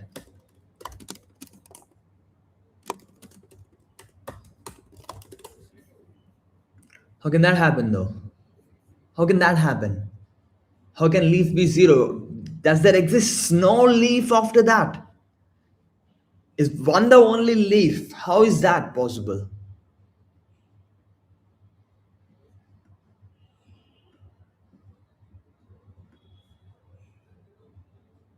It might be possible if you're not clearing things properly.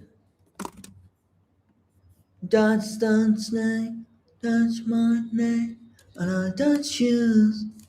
You in those little hallways that show.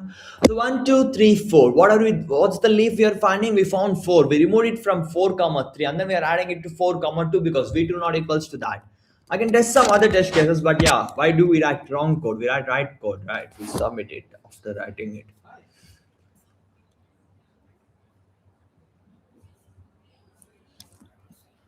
Should we have been more careful while solving problem? We should be more careful. We should not submit like me. Don't learn bad habits from me, okay? Learn good habits. It's again wrong answer. Same test.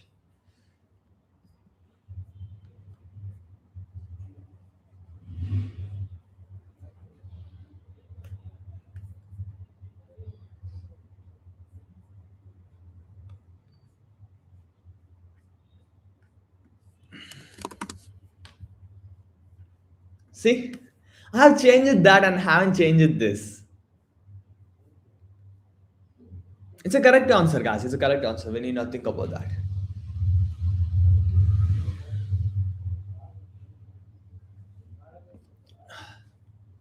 Why did I do this? I wanted to emphasize on parity, how only parity is important, how everything is addition. Okay, that's why I have done this. I have wantedly done this. I could have simplified and I could have made it look better, like sum of distances not equals to that. But when you're only considered about parity, XOR is as good as addition, okay? And subtraction is as good as XOR. So trying to see them more equal, or like trying to combine everything, both are same. That's why I have done it. Like you can combine everything and say if it is one or zero, rather than comparing things by adding them individually. Touch my hand and I touch yours. You know, slow harvested. How long will it take? Because it's correct answer, it's taking longer. Okay.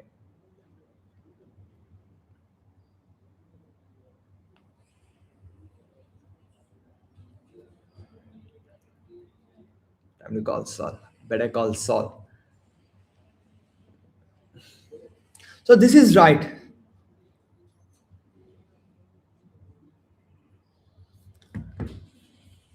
Hi guys. So where are we now? How are we doing? How many problems have we solved? See, people people are not solving this problem. It's isn't it funny that people are not solving this problem? Isn't it funny? With 50% accuracy, this problem, you remove leaf and you attach it somewhere. People are scared. People are pussies. They can't read a problem without getting scared. Okay. And if you just don't be a pussy, you'll get far ahead in life. That's as simple as it is. Just don't be a pussy. Have we read this problem? No, we haven't read this problem. So we read new problems, right? Because we have seen there are problems which are too easy, but people are scared to solve them. So we'll read one more problem now, okay? Seems none of them are much difficult. Like, let's read this problem now. Is there a lag?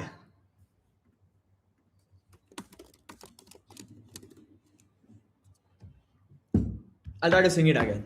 All I am is I'll have to read the problem. There are endpoints on a number line. Initial ith point is at coordinate AI. You can perform the following operation any number of times in any order. Choose two distinct points I comma j and swap them. Choose two distinct points I comma j and mirror point I across j. What happens with that? AI will be set to 2 times aj minus ai. You see, parity of AI is not changing here. I mean, we have to see such things whenever 2 is involved, like parity of AI doesn't. Is it possible to have the ith point to be bi after all operations for all I? Any number of times in any operation. So one thing, see, we have to see at invariance whenever these things comes a bit, okay?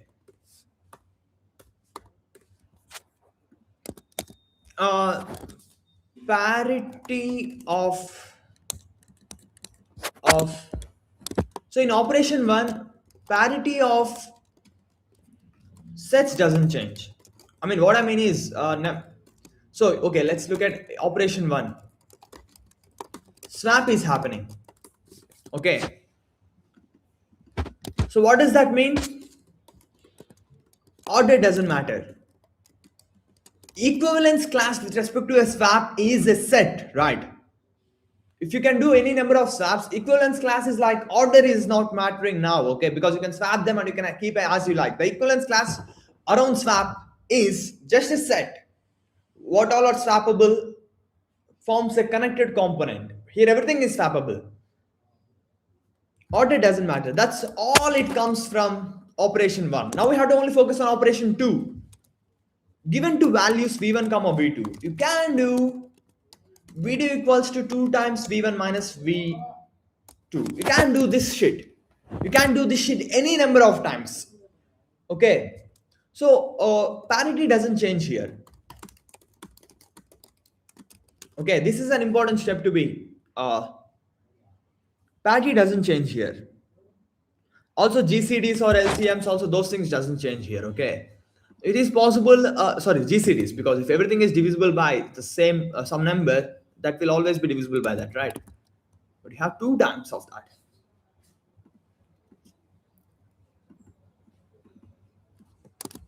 I'll go to washroom and come. And then what do you have? What is the problem? Is it possible to have the ith point to be at bi after all? Okay, can you make them as some other multi-set, some other set bi? Can you change them to this? It's a nice problem. I'll go to washroom and come. We only have to find what are the invariants, what are the equivalence classes, because it's a reversible operation, right? So it is having an equivalence class. You have to see if A and B belong to same equivalence class or not. If they belong to same equivalence class, we already found some invariants like parity, because if you have three even numbers and four odd numbers, that thing doesn't change. That shit doesn't change. It will remain three even numbers and four odd numbers. So we have found some invariants. If you found one more invariant, or if you can find a way to represent the equivalence class in a better way, the problem is done. That's all the problem is about. You have to find what is the equivalence class here, what all values we can go over and come back. It's not just parity. Why? Because you cannot make any. You cannot go from any even number to any even number, because parity doesn't change. GCD of everything doesn't change.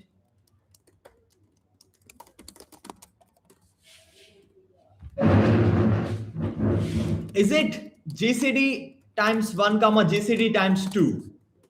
Because after you remove GCD from everything, even then parity remains same. Values by GCD, parity remains same. Maybe that's it. Maybe this is it, because we are subtracting things. Because if you can subtract v1 minus v2, then GCD is possible, because while subtracting you can go there. But maybe we are doing two times this minus that. I think keeping parity aside, you can come to G or 2G. If you can prove that we can either come to G or 2G, then we can keep subtracting 2G itself from everything, and then we will approach either G or GCD or 2G, two times GCD. So if you can get either of these two things, you are done. If you can get either of these two things, you are done. Am I right? Because you can keep subtracting two times this minus that from that also. Can they become negative values? Yeah, they can probably become negative values.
Man, just take your breath away.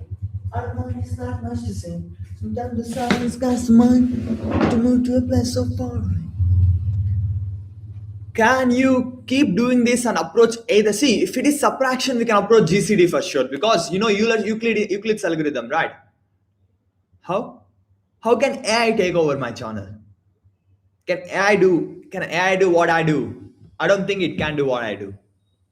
Can AI talk about that guiding life in between? I don't think AI can do that.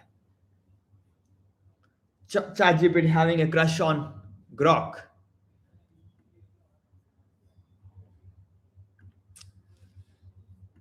I think I can just go ahead with that, guys. I can just go ahead with divide them with GCD and then try to see number of events and odds. If it matches, it's yes, else it's no. Should I just go ahead with that, or should I try to prove it somehow? Can you always reduce the value somehow?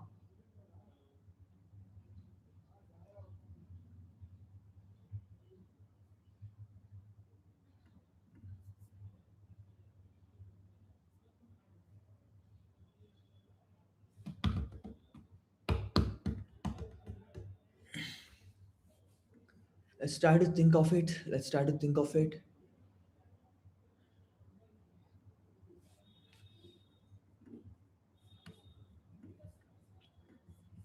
I think I can try to prove it quickly. V2 equals to 2 times V1 minus V2, right? Try to do it again. Maybe try to use this to do it on V1. Then what will it become? V1 equals to 2 times of 2V1 minus V2 minus V1, which is equals to 3V1 minus 2V2.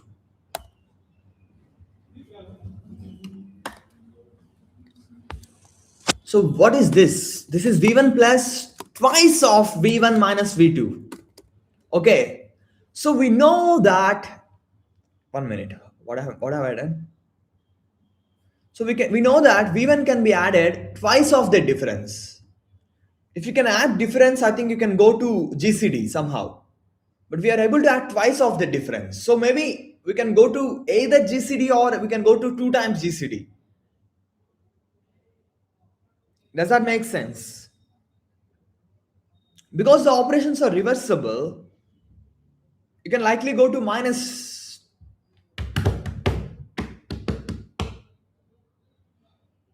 You can likely go to minus of 2 times of GCD2. With that you can go on, with that you can, with this thing itself you can somehow go to 2 times GCD. Let me just guess that, guys. Let me just guess that. Okay.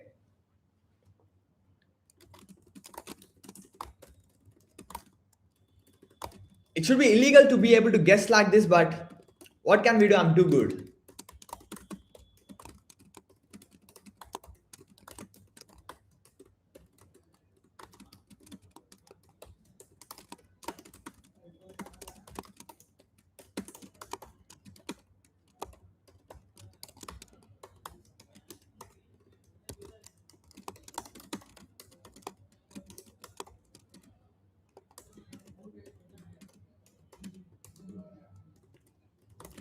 Count even, count odd. Let's do this for both A of I and B of I, okay?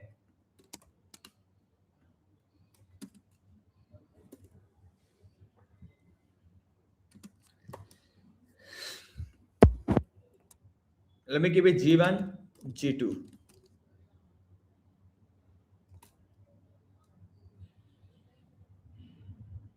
Let me keep it G and G2. G and G. G and G prime, let's say.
G prime equals to GCD of B of I comma G prime. We'll have to be careful here. If G not equals to G prime, because GCD is an invariant, you cannot have GCD going away. Okay. Can we? No, we cannot have GCD going away because GCD is an invariant here. Is GCD an invariant here? Yeah, this is an invariant. You cannot lose GCD here. Because you cannot lose GCD here. You're just removing some, adding some GCD multiple, right?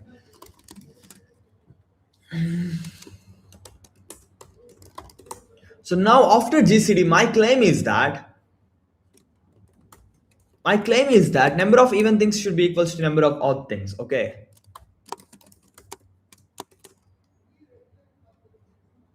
Even here itself we can write it. But let me write it here.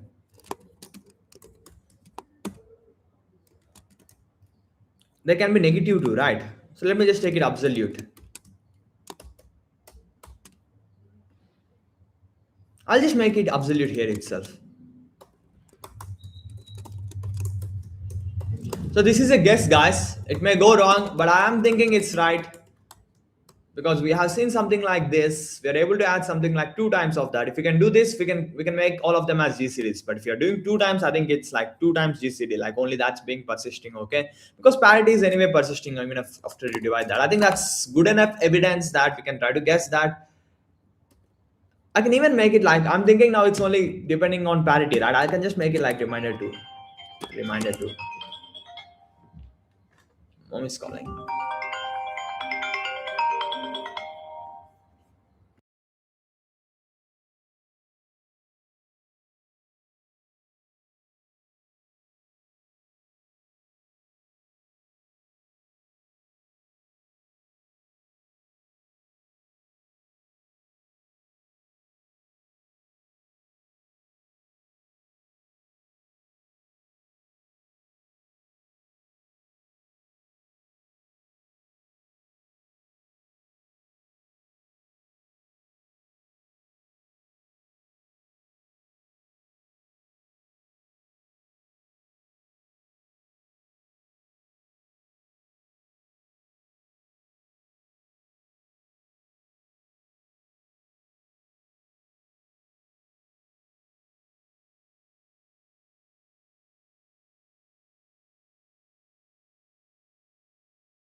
So guys, where are we?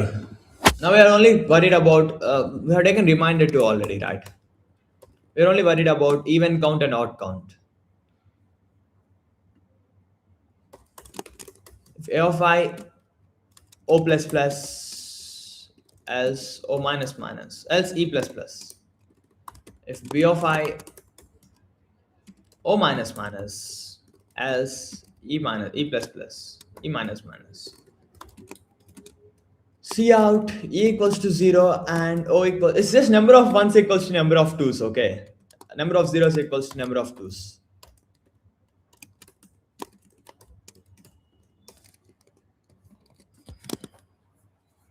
Submit this sheet and see what happens.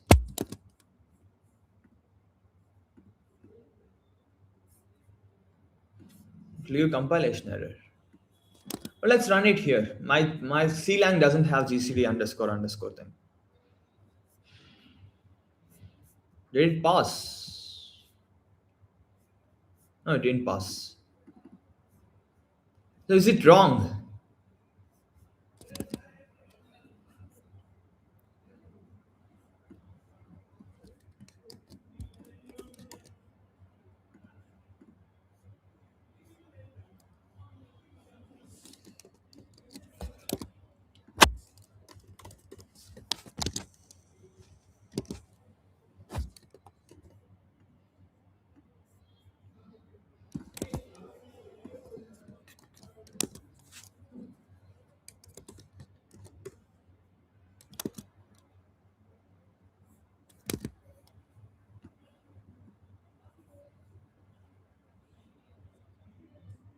So this is wrong.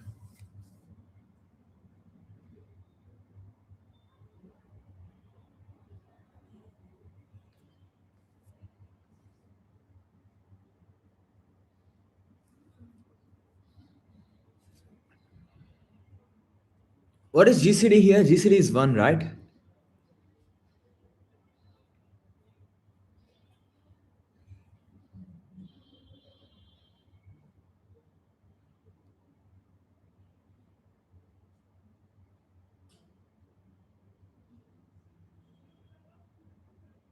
I think it's not about GCD, it's about GCD of differences. Because what you can add or subtract is.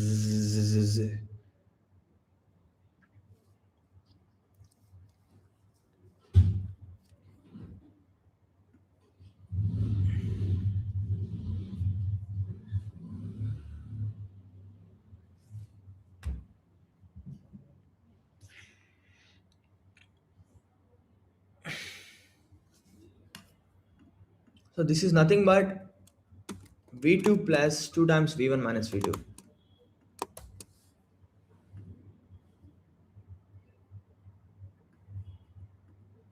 So is it differences? GCD of differences.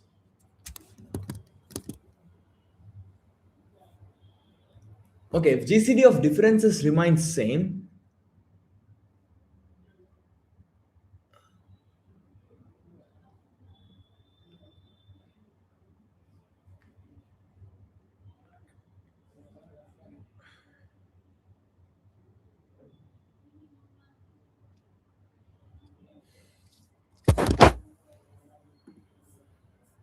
okay, if GCD of differences remains same,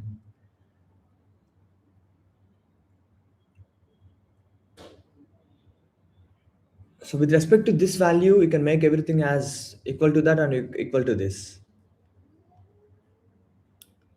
Now we can do minus of GCD somehow, I think.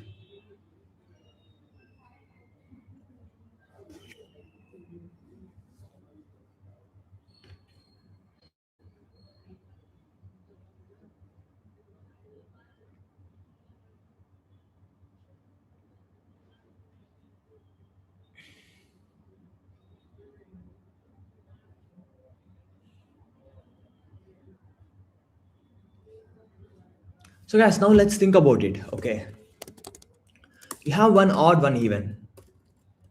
Okay, if both of them exist, you can use this thing and move that thing. You can use them to move them. You can go anywhere. If you have all even,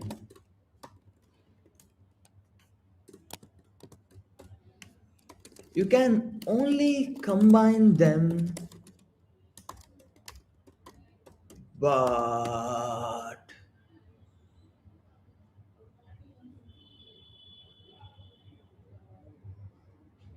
if all the differences are even, then GCD itself is not. GCD will be two times of that, right? So this is not possible. You must have these two things.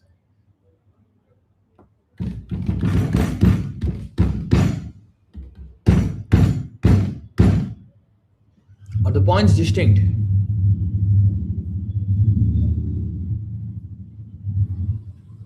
Pam, pam, pam, para, para, dun, dun, dun, dun, dun, dun, dun.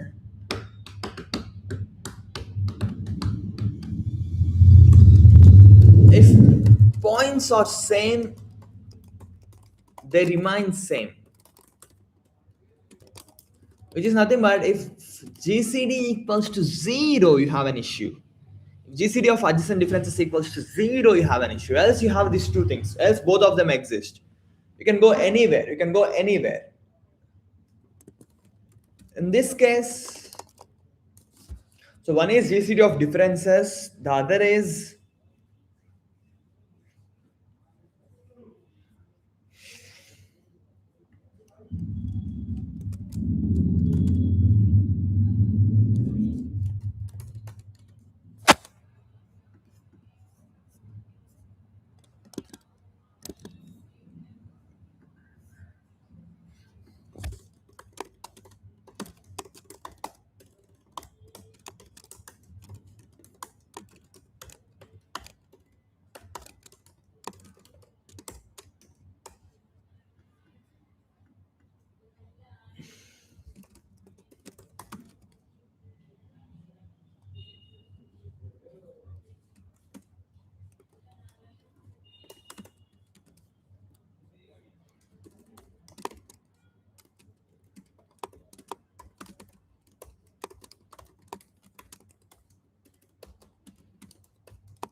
I think even reminder of values with respect to twice of GCD will not change.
Wait 1 minute. Reminder with respect to GCD.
It's looking like I'm guessing shit, but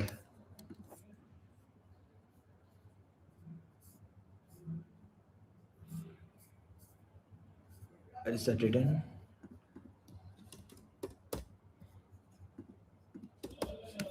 So differences are that and the reminder should match.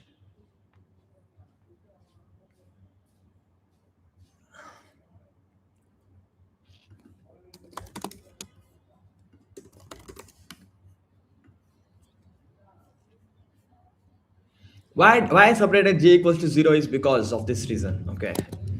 We cannot take reminder with 0.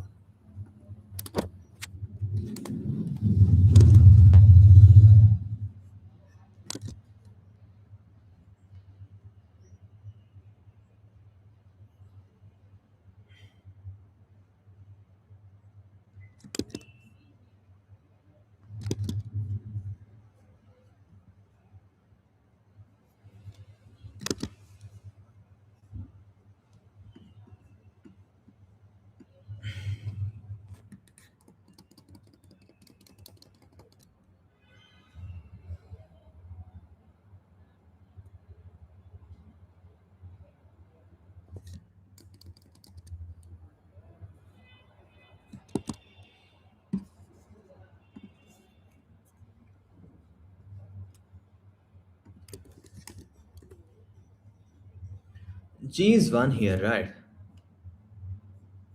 G prime is also 1.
I mean, our no should be definitely no because our no's are invariants, right?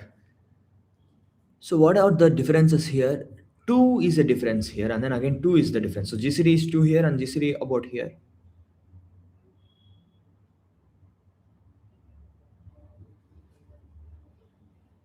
I see, I have to be careful. Okay, I have to be careful. This shit is not right.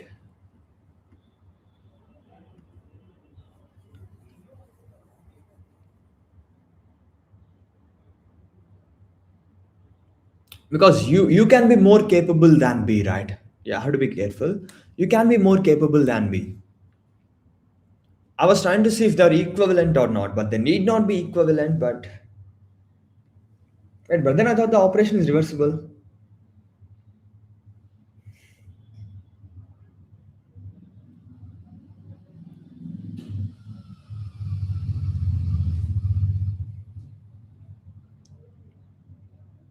Yeah, the operation is not reversible.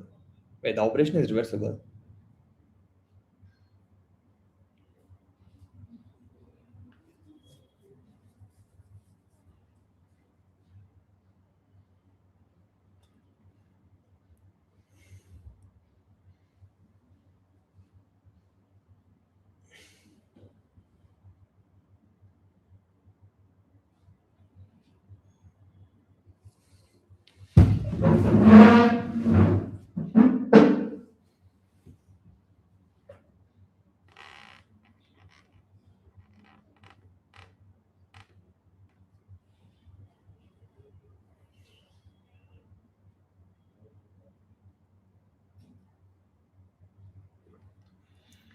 I have fucked this up, I guess. I should have been more clear with what I was writing. Here difference is 2, but here difference is 12. What about this difference? Oh, difference is 2 itself.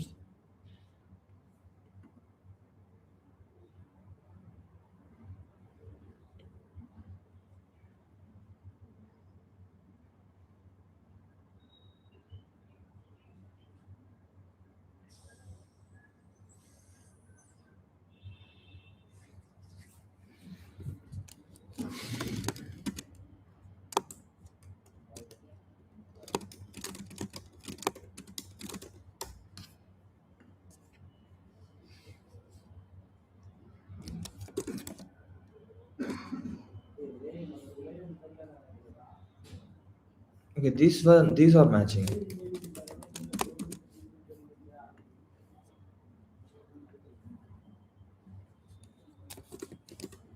And with respect to this, we have all of them. Or what about reminder? With respect to this reminder is 1. This reminder is also 1. All of them are odd. So even that would match.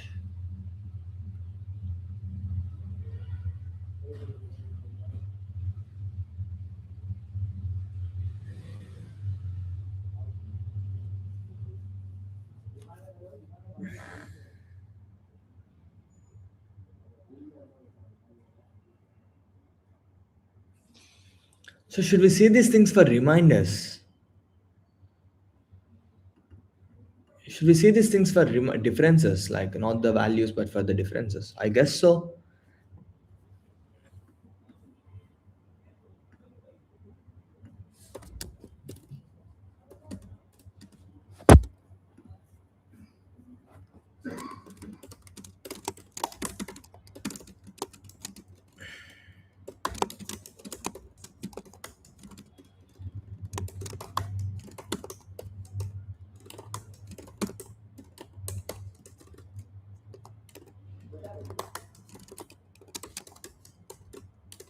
I should not solve like this. I should solve in a more clear way, but I don't know how I have been doing this.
This is 3 comma 2, but this is 1 comma 7.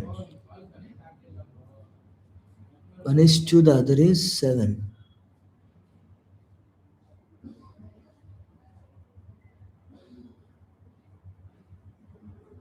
Both are odd. So is that not an invariant?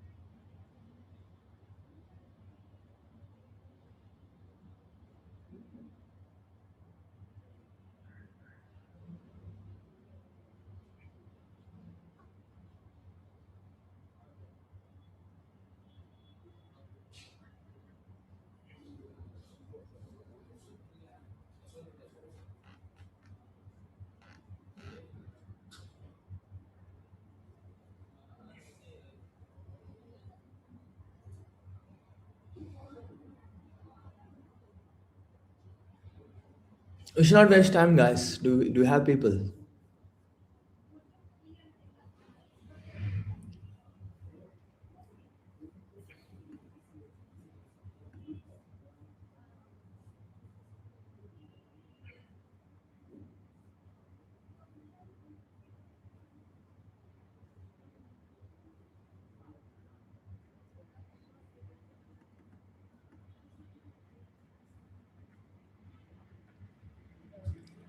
We have to solve this problem. I have to make more clear statements, let's say.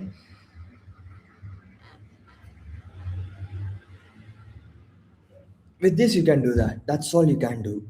Right? I have to put more importance to that. It's a reversible operation. Right? Let's look at minimum.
Let's look at differences, okay? 12 comma 12 comma minus 2. What about this?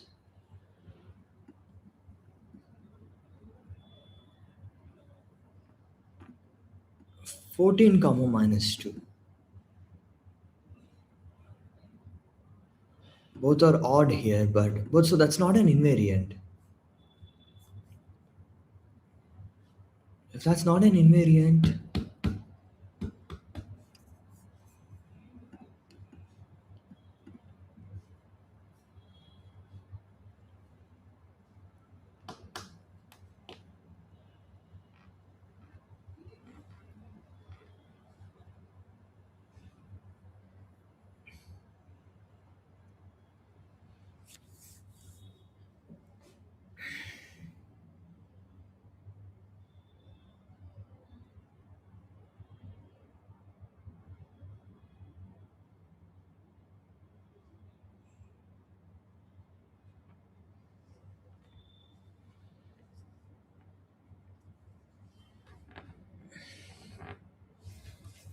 so let's say differences 12 and 2. 12 and 2.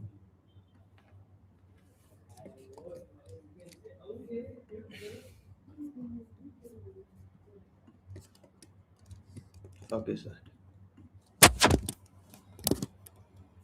Let me try them in my mind itself. 12 and 2 became 12 and 2 became 14 and 2.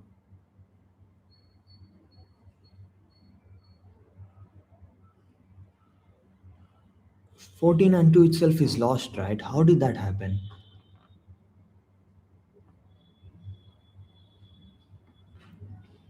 14 and 12.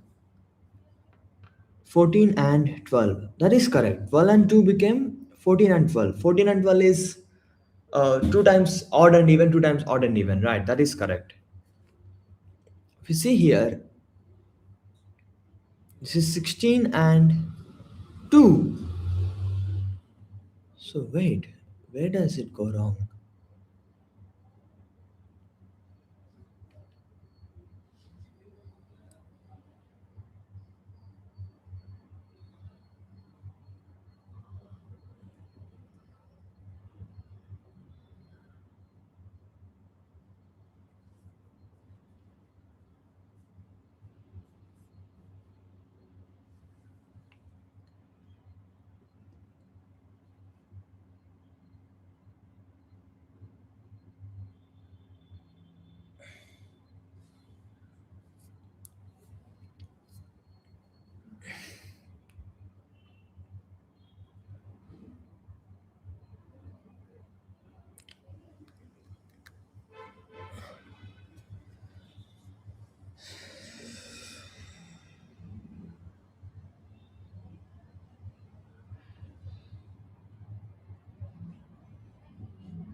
I don't get something. I don't get, like, I'm trying to see it like an I thought it's an invariant, but it's not being somehow. See, with respect to this, to the difference is 12 and the difference is 10.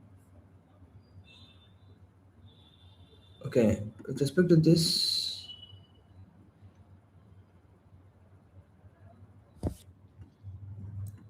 12, 10.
Shouldn't be wasting time like this.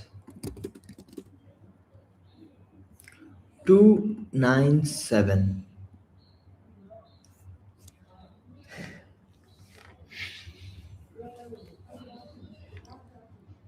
10, 25, 9. So you have,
How to leave this? I'll come to this problem again, guys. Let's do that.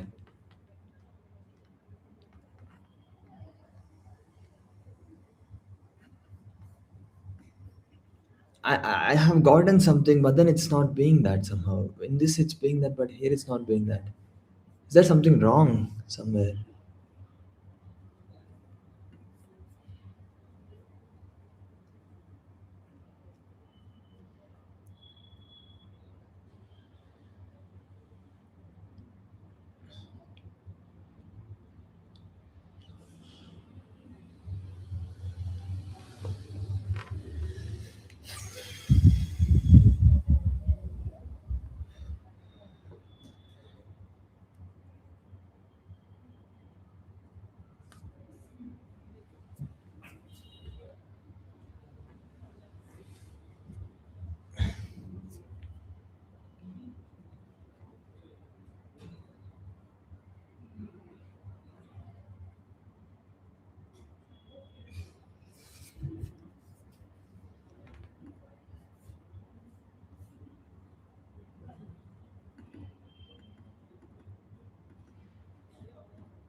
I'm not understanding what's happening here.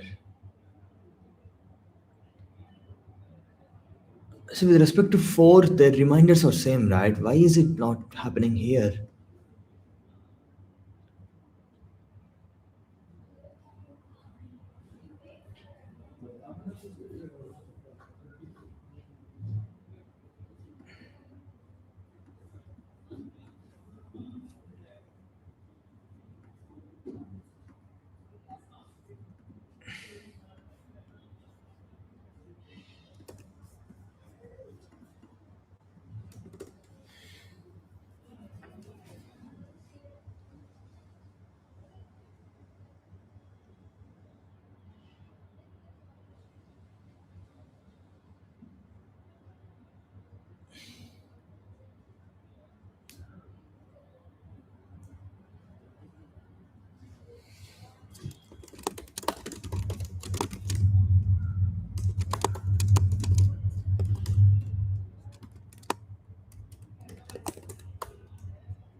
I think you should not do this absolute shit.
It was totally unnecessary. Absolute changes reminder, right? I thought absolute doesn't change reminder.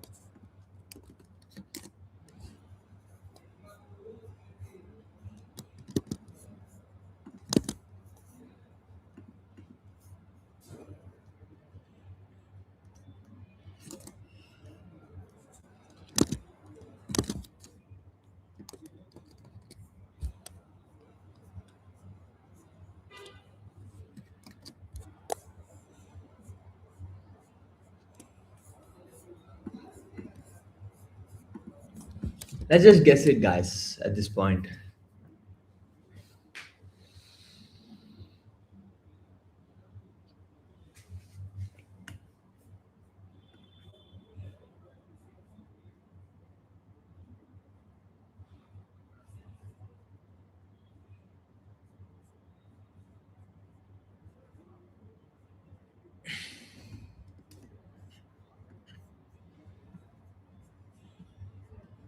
I mean, I got the idea long back that with respect to 2G they should not change, and with respect to G they should change. But then how did I fuck it up so bad? Even this idea was very good. We can bring everything to GCD and to GCD, and then they can just flip like this, so that things should be same. But why did I do this? How did I do this?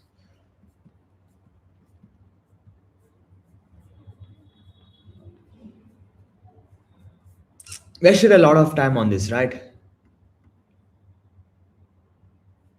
Too much ads coming on my YouTube. You guys should have told me that. I was going with low or no. I can keep it no. I should have gone with no. I'm not even collecting it from there, but then I just kept it like that. So where are we?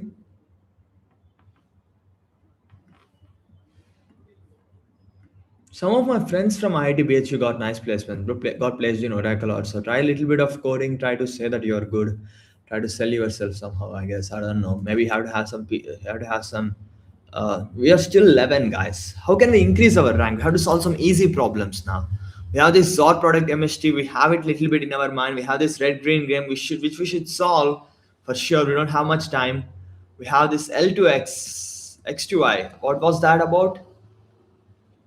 This or this, which will we have more chance at now? This or this is supposed to be easier, right? Red green game is supposed to be easier. Like, can I guess some solution onto this? Pick a ball and remove it.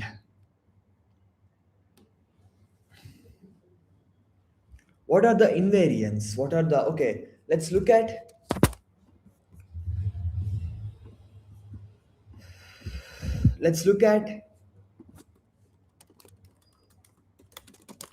color of let's look at color of this guy plus this guy.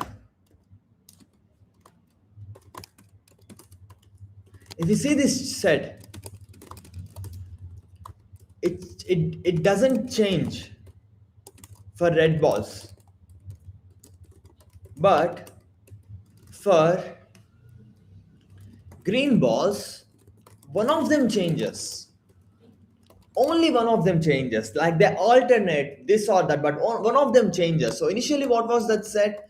It was green and green, right? What was the set initially? Red and red, I guess. Like initially, it was red and red, and the score is number of green colors are there. So initially, there was 0 and 0, and based on number of red balls, they will either be 1 or 0, or parity wise 0 or 0, right? Parity wise, okay, sorry, I should not write it like that, which equals to 0. Okay, 0 comma 1 is also equals to 0, is equals to 1. 1 comma 1 is also equals to 0. Keep this in mind. And this value is fixed. Why? Only one of them will get flipped, right, at each time. This value is fixed. So based on number of green balls, you know, it's either 0 or 1. What? You know, your set. Your set. This is either 0 or 1. So if that is 1, then answer is 1. Okay. So see here. If number of green balls plus if this parity is 1, then that is 1. Number of green, red and green. If number of greens is odd, answer is 1. So if these are R comma G, right?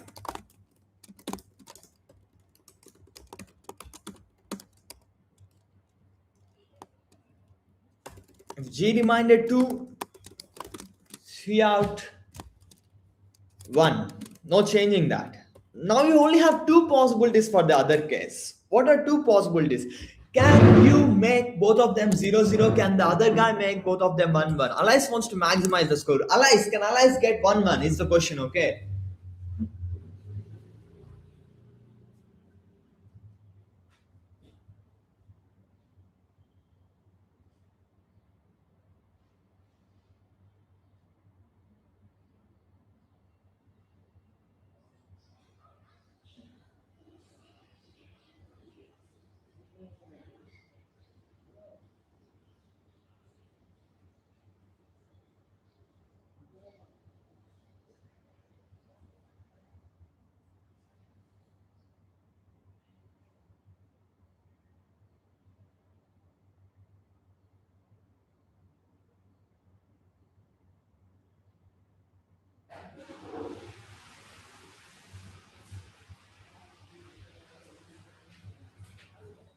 Can Alice get 1 1?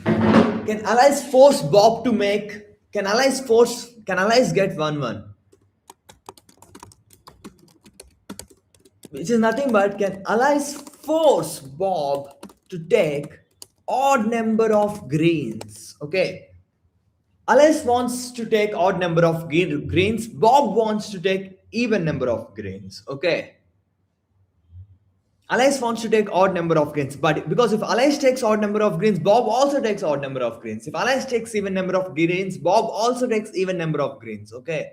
So now, can Alice take even number of greens, odd number of greens? Can Alice make sure that they both will take odd number of greens? Okay. If number of greens is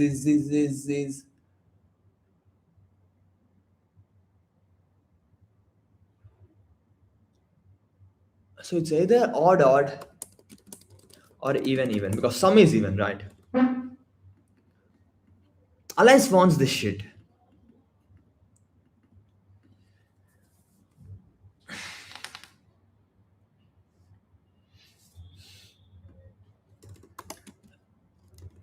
If total is 2 times some odd,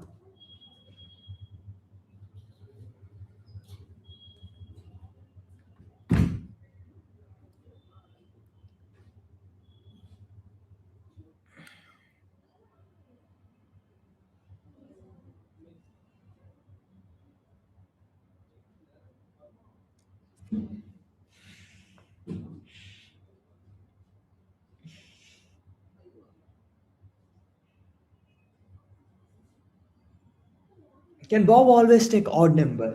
How can we solve this problem? Can Bob always take even number of things?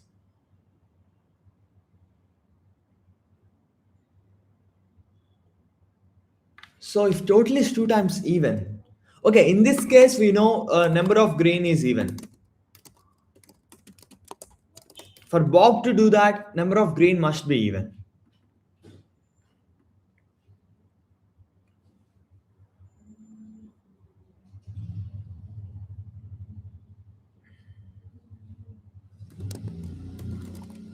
Number of green, so not even, number of green is 4k. Number of green is 4k plus 2.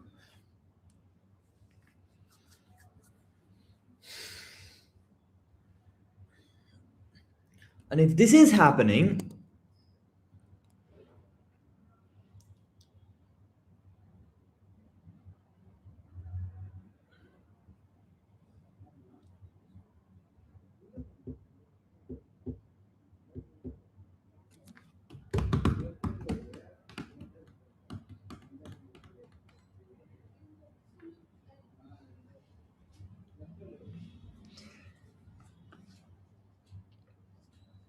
they alternate.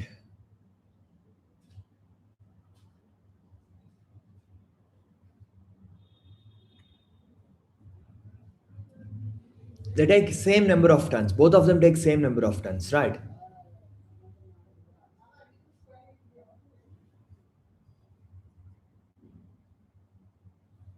This is even. Both of them are going to take same number of turns. What about the red things now? If the number of red things is even, if the number of red things is even, okay, if uh, number of red is even, Bob wins. How? He can split whenever allies. If allies takes red, Bob takes red. If allies takes green, Bob takes green. So here we have a strategy. If number of red is even, Bob has a strategy. What if number of red is odd? In this case, even equals to 4k.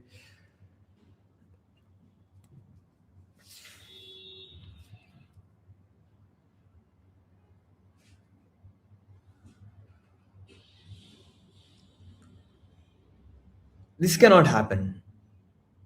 1 minute.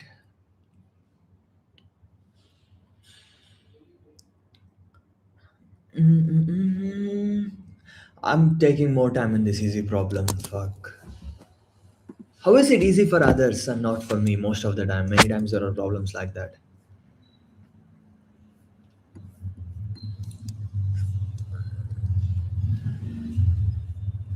Someone was telling me to try F.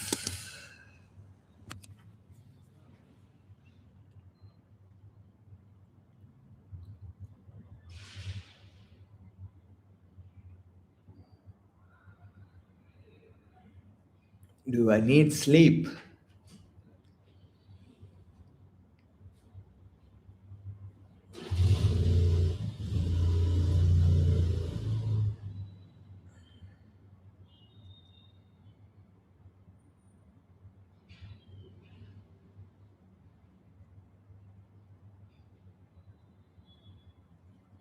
Okay, even if it is odd,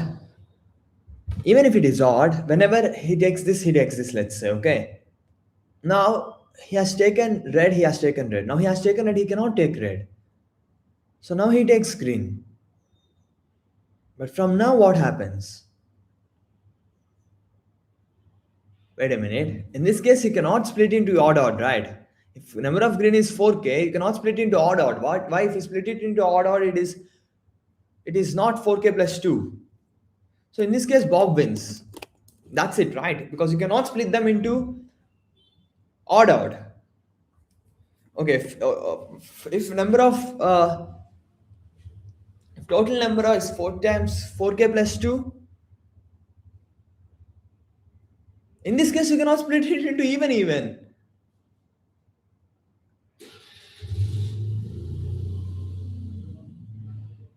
No, in this you can split it into even. You can split it into 4k comma 4k plus. In this you cannot split it into 2k plus 1 comma 2k plus 1, right? You can, I guess. You can split them into odd comma odd.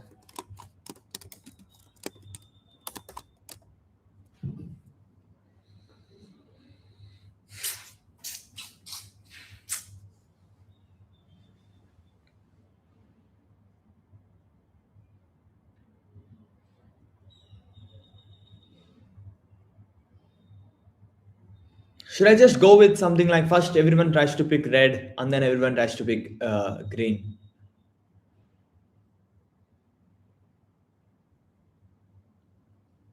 Okay, if there are no red, who wins here? Text. Alice wins here.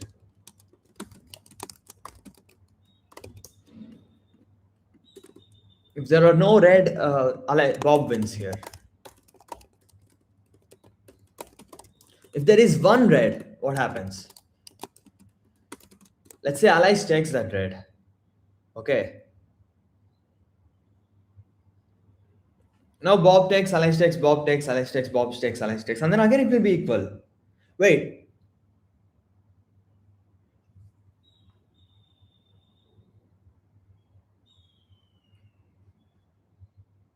in both these cases, people can force to win. In this case, Alice can take, whenever Bob takes this, Alice will take that red. No. Okay, in this case, Alice takes red. Okay, whenever Bob takes green, Alice takes green. I think that's it. In this case, Alice takes red. If Bob takes green, if there is no red, Alice wins.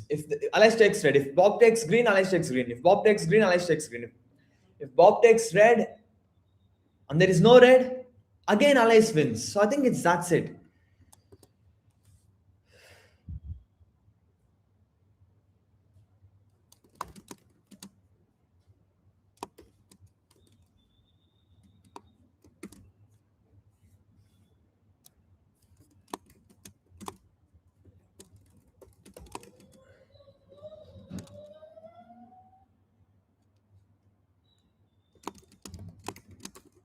Will this just work?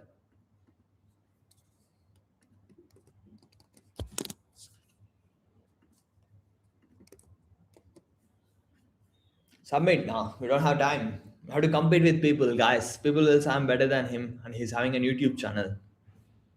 Yeah, this is correct. That was a bit weird, because why was that a bit weird was there is some argument I have used which is not so common for me, which is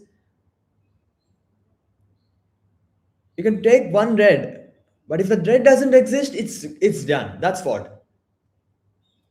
The thing it comes like, okay, if red doesn't exist, this guy wins. Because it's independent of red, that thing happened to me. In general, if it is dependent on red's parity, that won't happen. Because it was independent of red's parity that have happened actually. Like that was a bit contradictory to general problems for me to think. So where are we now? We have solved all the easy problems except x2y. I think x2y can be guessed a bit. We're at rank 5. Productive MST we have this is an easy problem people are not able to solve. Is there any other easy problem? Let me read these three things and then I'll come back to L and K because they are easier ones, right?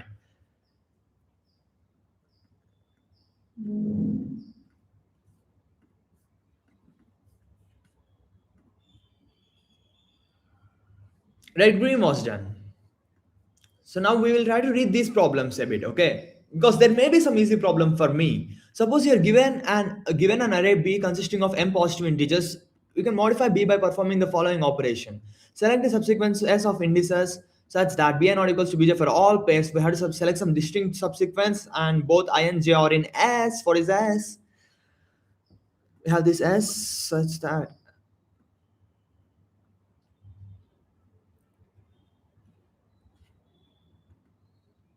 So that's it. Subtract 1 from bi in all of s. Define score of b to be the minimum number of operations needed to make array A of elements all equal. I see. This may be a nice problem. Maybe difficult, but first can we at least solve it to some level, because problems have levels, right? Like, and then we can try to judge the difficulty if some level is too complex or too difficult to implement. Okay. Uh, you have distinct values. You have some values being equal. You have an operation. Choose some things that are distinct. One OP. Choose a distinct subset and and reduce one. Min OP to make all equal. Is there a lower bound here? Finally, all of them will become equal. What would be that value? Can you brute force that value?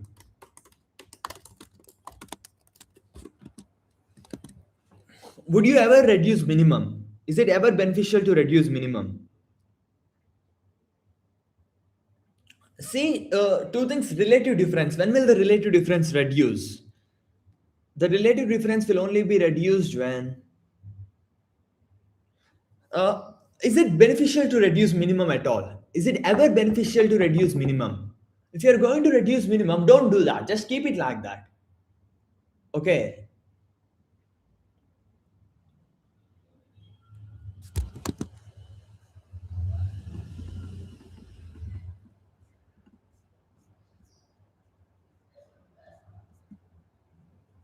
Okay, updates are also there. So it should be an easy problem. You're given Q updates. Each update you will be given P and X. You need to update print the score of A. Okay, so first problem is, what is score of A? Score of A is not too complex because it can be calculated after each operation, right? So now what is score of A? Minimum number of operations.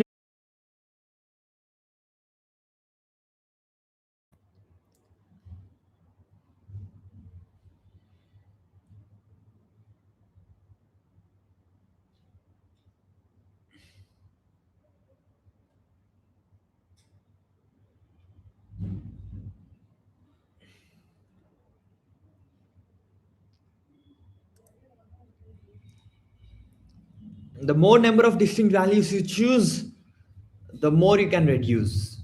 Okay. Let's say all of distinct and above, you can reduce all of them together. And once it comes here, you can only reduce them further.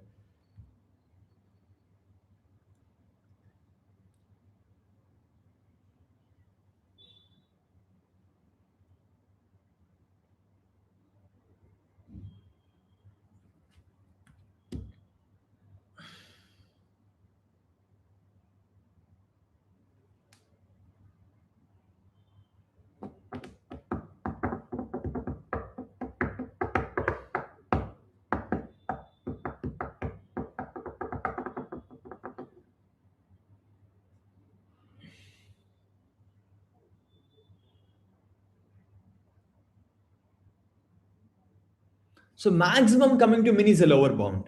Most of the times, is that possible? Think about that. If all of them are distinct, maximum coming to min is possible. If few things are, most of the things are same and maximum is there, then this comes. But then you have this lower bound here. Most of the things are here and then they will come here. That's a lower bound. Let's think about some of the lower bounds, okay? Max minus min is a lower bound. But now think about this case. You have min here and then you have min plus 1 here. You have many min plus 1, let's say, okay? You have many min plus 1 and you have max somewhere here.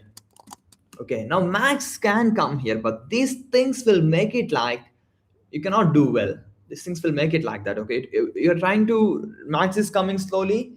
You're trying to move things downward. You're trying to move things downward, let's say.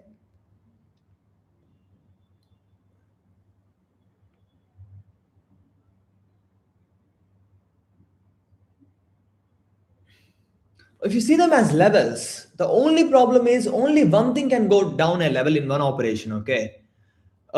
Things can fall, but only one can go from here to here. Two cannot go. That's how it is being. Only one can go to the next level. Now, what is the lower bound? You have many levels. Okay, only one can go from this level. That's the condition. Now, what's the answer?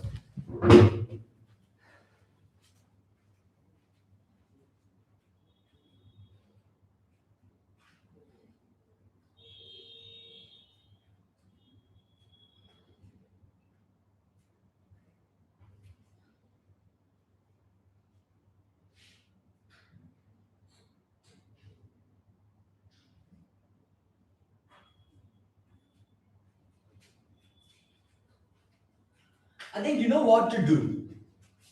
You know what to do. What to do is you can always choose everything that is distinct and you can always do one operation. Okay. Choose everything that is distinct and do one operation. That you can always do. But so you know what to do. But how can you compute that? How can you write it in a nicer way and you can and compute it quick? How can you do that?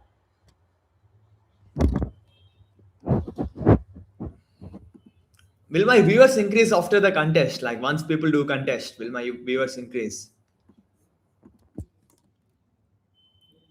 Because the actual contest will be done in 16 minutes, right? We have score queries. I have to once see that in an nice way. One thing is clear. All the time, what you have to do is try to see everything that's distinct and then move them a bit ahead. If you're doing this, what is the thing that becomes a lower bound? What is the thing that becomes a lower bound? Wait a minute. Always choose everything that's distinct and move them below, right? Always choose everything that's distinct and move them a level below. Now you have some things here.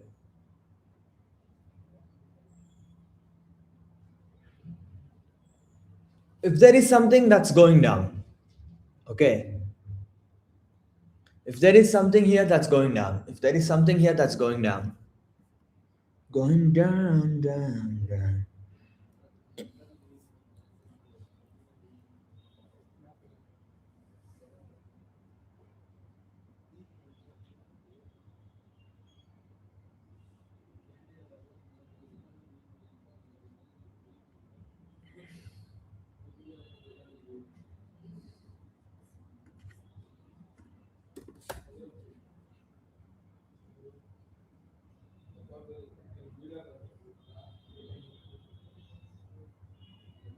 Let's look at okay everything that is having that's going on. That seems to be the best you can do, right? That's progress. But then, if you see that, if all of them are non-zero, what happens? See, one non-zero thing goes from here to here. That's what is happening there.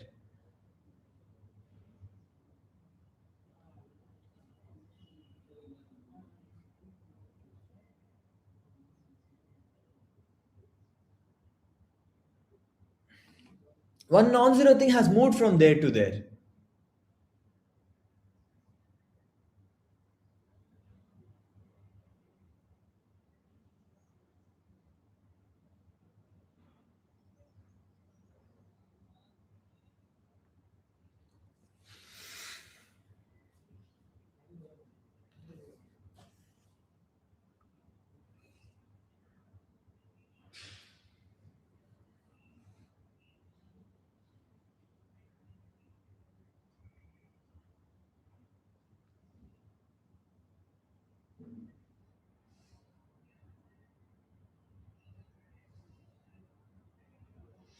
So if you have some non-zero things, how they move is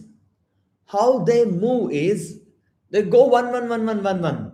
Like they go one one one one one one.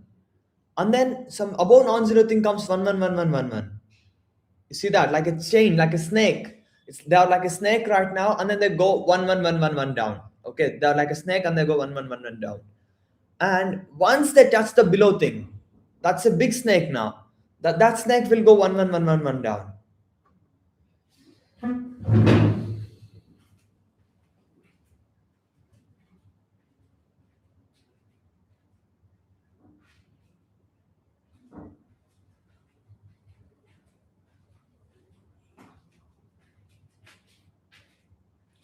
And once you form the final snake, it's like number of things in the snake. Should I brush and come? Should I get my food? Should I see what's food there in the PG or else I'll order outside? I haven't even slept, I guess.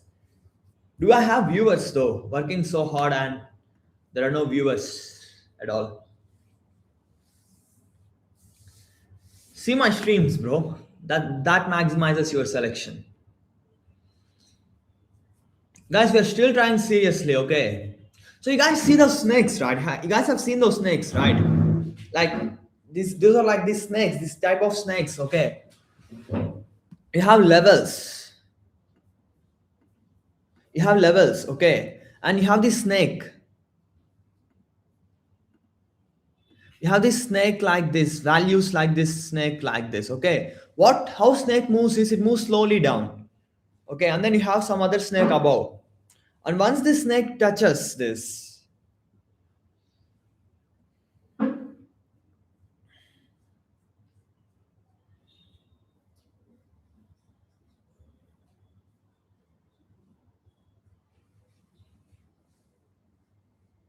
once that snake touches that, it's like they both are now connected. And once they are connected, they'll move together down.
Let's see it in a nicer way, guys. Let's see it in a nicer way, okay?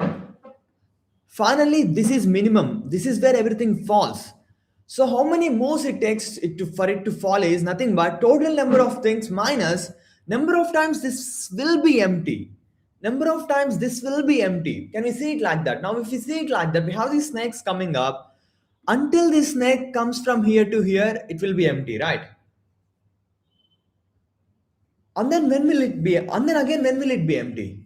See, being empty is a nice thing because being empty means something above has came here. It has never touched any of these things. So what can you say, like what snake? You have initial snakes, right? What can you say for this snake if it has never touched the previous thing? The previous thing takes,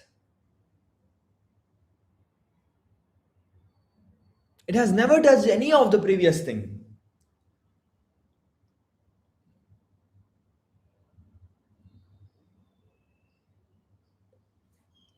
How this moves is slow.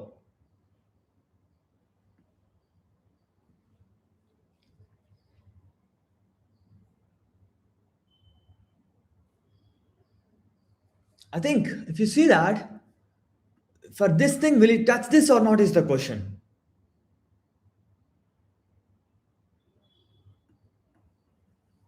Will it ever touch this or not before this escapes? And what's the gap between those two before that escapes? Because now they are like snakes. Then that gap will be the duration where min waits.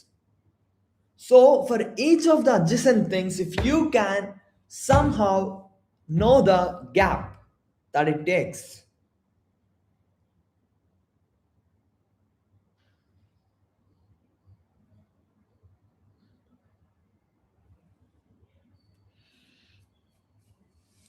can you represent that in a nicer way somehow? Somehow.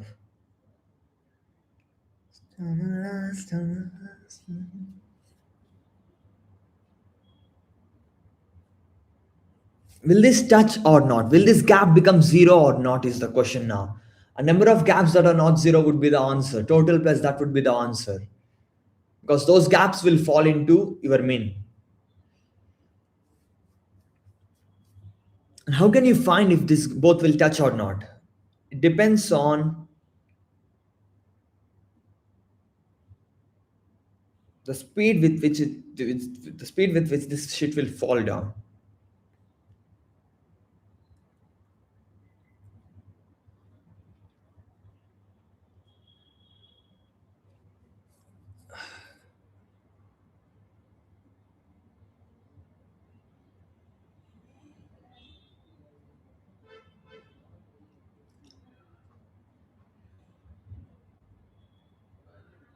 Guys, I'm wasting time. Let me skip this problem. Let me see some other problem. I have to read the other problems, right?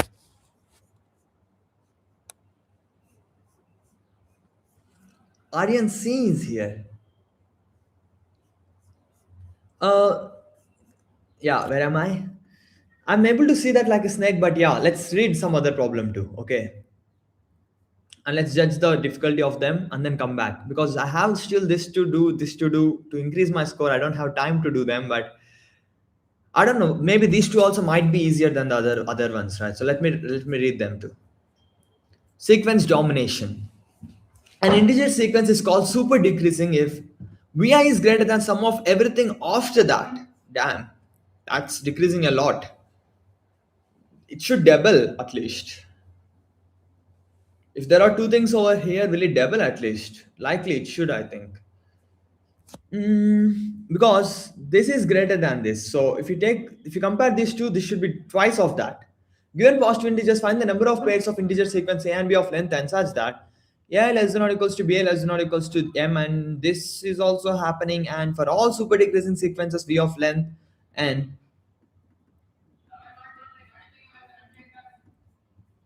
n is small and m is small. But we have to solve the problem logically. What does that mean? For all super decreasing sequences, so we have to find a relation between AI and BI for which this condition satisfies, right? Find the number of pairs of integers sequences a comma b of length n such that for all super decreasing sequences of length n. So what it means that if this happens for all super decreasing sequences, what does that mean? What can values of AI and BI be? Vi greater than or equals to, I mean, this will get simplified into some nice condition and then we have to count that condition, right?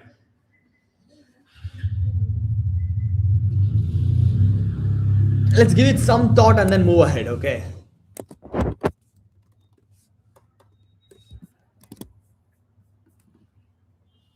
Super decreasing, and still you should be able to find this thing. So, because they are super decreasing, I think it's possible to do this because they are super decreasing. If A equals to BI, if A equals to B, you can do that.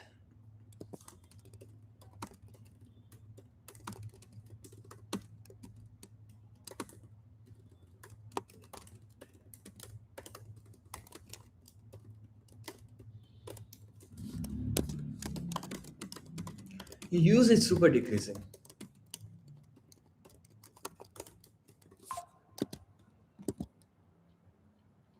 What does super decreasing means? The next values are like almost negligible, I think, right?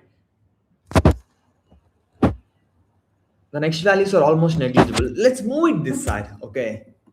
Let's move it this side. A1 minus B1 times B1 plus A2 minus B2 times B2, V2, and so on, right? You can have A1 super decreasing. That says it all, right? That says it all. Like if A1 greater than B1, done. Is it done? I don't think it's done because A2 and B2 can take anything between M, right? We have to be a bit careful. Because these things can be very small. Even though this is bigger, like this weight is V1. V1 greater than V1, but then we have to see if this weight is greater than this or not. Super decreasing, but let me read some other problem.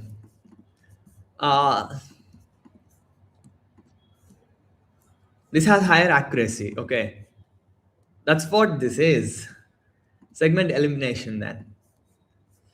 There are n segments on number axis. The ith segment is Li Ri. Two segments are considered intersecting if there exists a point that is inside both the segments. Now, LSO wants to remove at least n minus 2 segments by doing the following operation multiple times.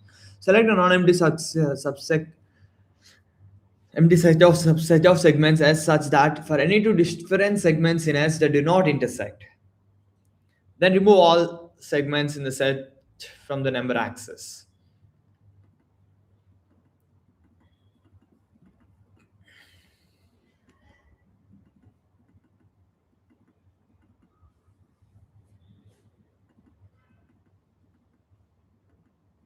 We should also find what will be left out.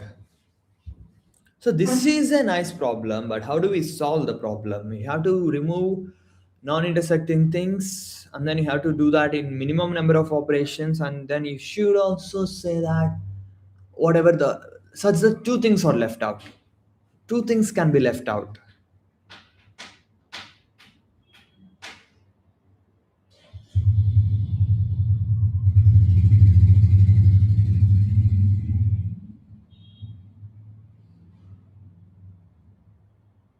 What are some lower bounds, immediate lower bounds here? Let's say you have something intersecting with k things.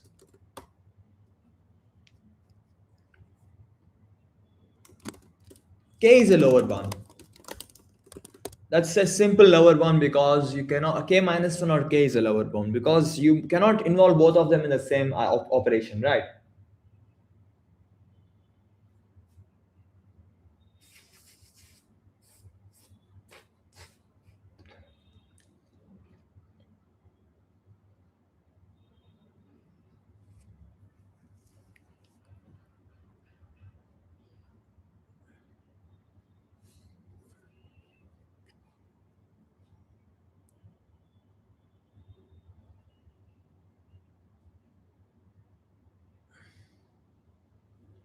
Let's look at the leftmost thing, okay? That has few things on top of that. Can you always remove that in the first operation? Think about that. If you're removing something else, that would benefit these two things.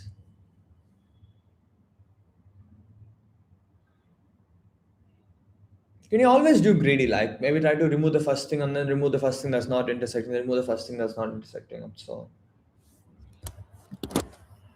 I think I have to try some easy problem to increase my score, but I don't know if it is easy for me or not.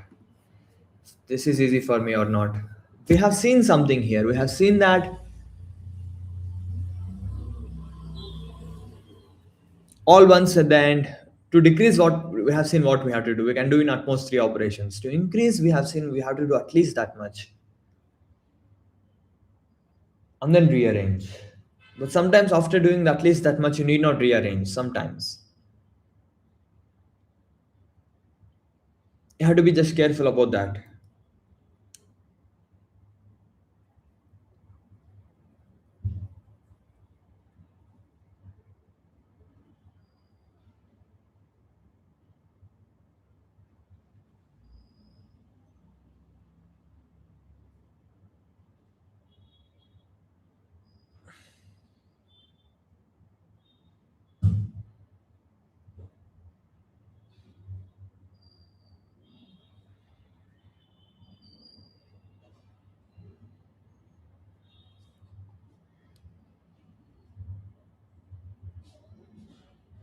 I'll try to do this maybe.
There's only one way to reduce bits, which is while adding plus 1.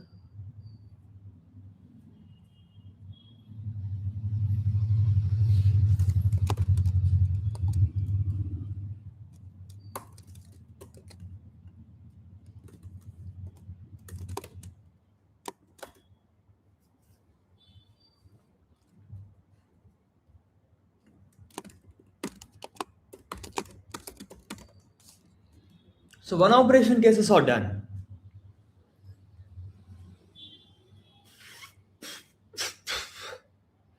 Now you do at least two operations, okay?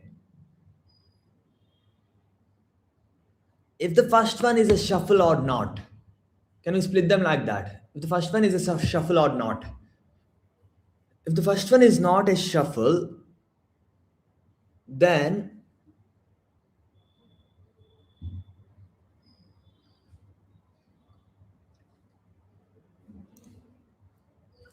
you must have ones here, otherwise it's useless to do plus 1. Okay, first one is not a shuffle, you must have ones over there, which are already matching. You know, number of ones should be at the end, right? How do you find number of ones at the end?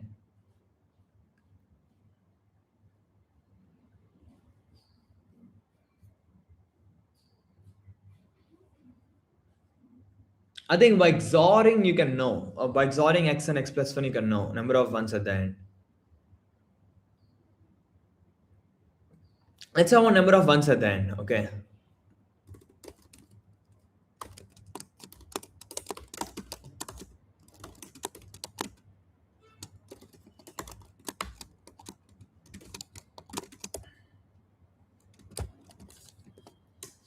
This will give us number of ones at the end, right? 1, 0, ones. So if you do plus 1 and then you XOR and then you do minus 1, you know number of ones at the end in x. So if you're not shuffling in the first place, if you're doing plus 1, it's only beneficial if number of ones at the end matches to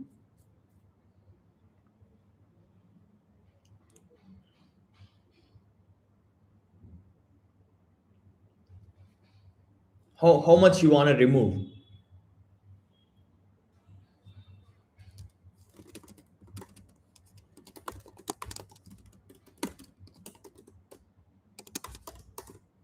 This much you want to remove. If you're not shuffling in the first place, that means it only is beneficial to not shuffle in the first place.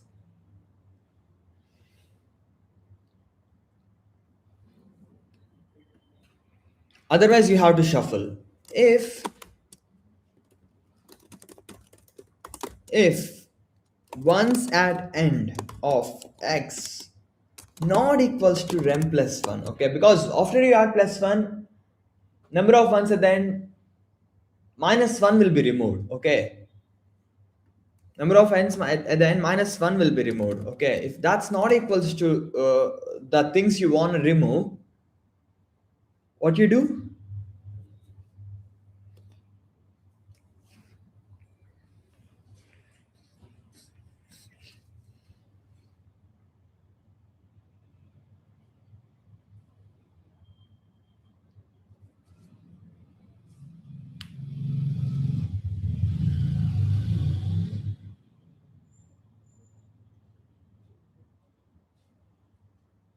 What you do? You have a line here, okay. Now you have a line there.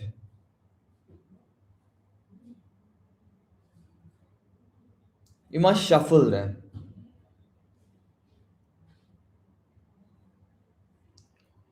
Okay, one case here is, so okay, we have seen this already.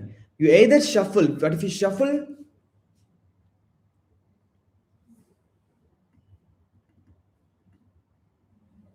so if you're doing two shuffles, you can do in three operations, but if you're just doing two shuffles, if you're doing one shuffle or not is the only case we have to worry about. If you're doing two shuffles, you must change it to its answer is three. Is one shuffle possible? Is the only case you have to worry about. So you shuffle them and then you do plus 1, then it's done. It's either that or you do plus 1 and then you shuffle. These are the only two cases. Can you do shuffle and plus one and then it's done? Is one case. Or, okay, say that shuffle plus one or plus one shuffle.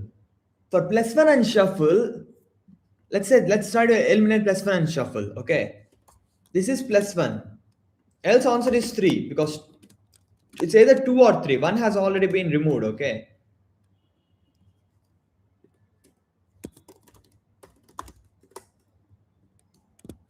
Now it's either two or three. For two to be possible, yeah, it's plus one and shuffle.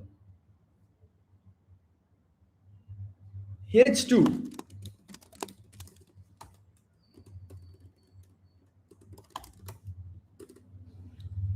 If that is not happening, you must shuffle. How many ones will go from here to there?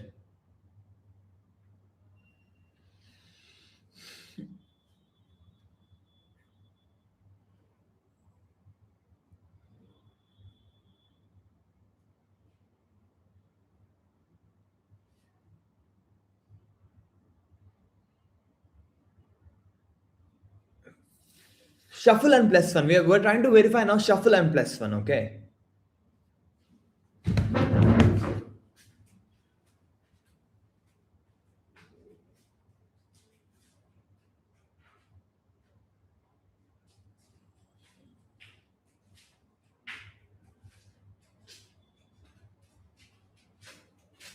So what can you say for shuffle and plus one? This one was plus one and shuffle. So for shuffle and plus one, it's simple, right? If you do minus one to y, shuffle should be possible. That's it. Shuffle and plus one will give you that, which is nothing but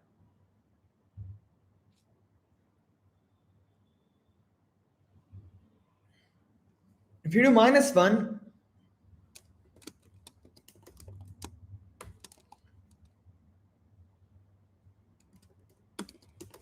for shuffle and plus one.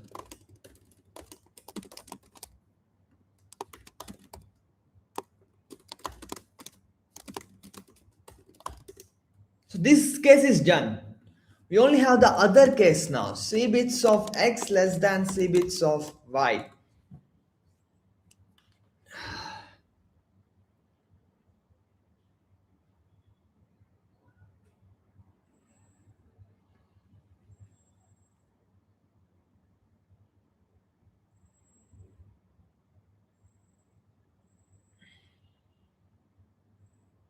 So should you start with shuffle is a question here, okay?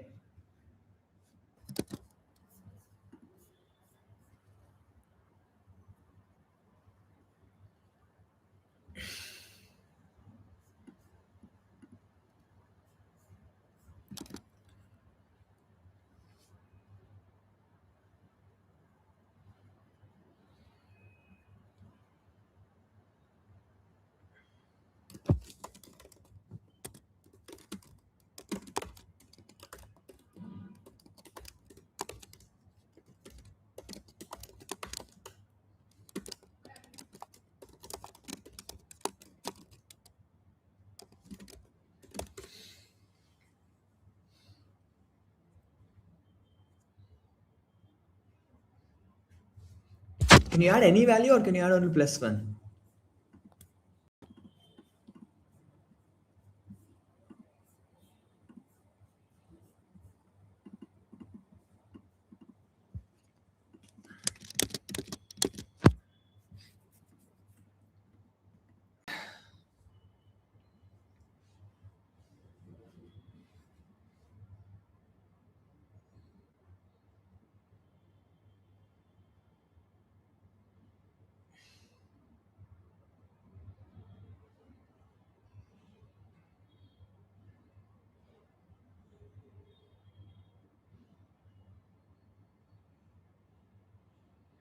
So if you leave some ones here, if some ones will come in between that, if some ones will come in between that, it's better if you move those ones and if you add lesser number of ones because if some ones are coming in between, then that ones will be lost. But you will add something less, but that ones will be lost. So how much less will you add is nothing but the quantity has gone here. That was already present here because from here you went to there, right? So that number of bits have been lost, but you're adding this many number of bits. Instead, if you can reduce this thing and move them ahead, that's definitely better, right? That's definitely better. Am I visible? Wait. Uh,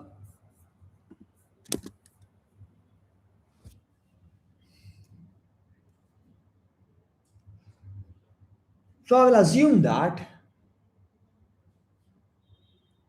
if there is some ones here, you have to remove them, you have to shuffle them. Otherwise, shuffling is just one move. And then you will add number of ones here. It will take 2 power 1 minus 1 number of moves.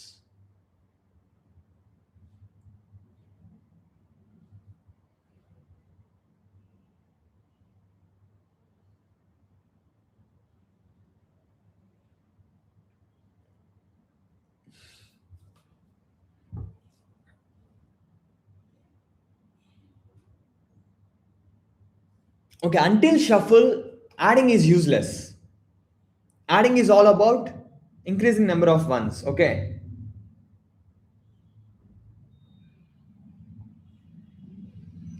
After shuffle,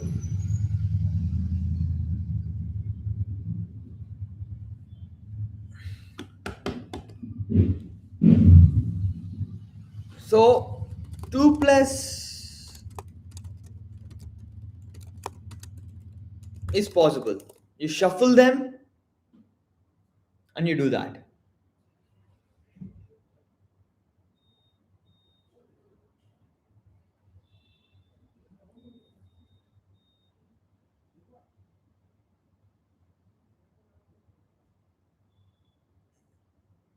When you need not shuffle back,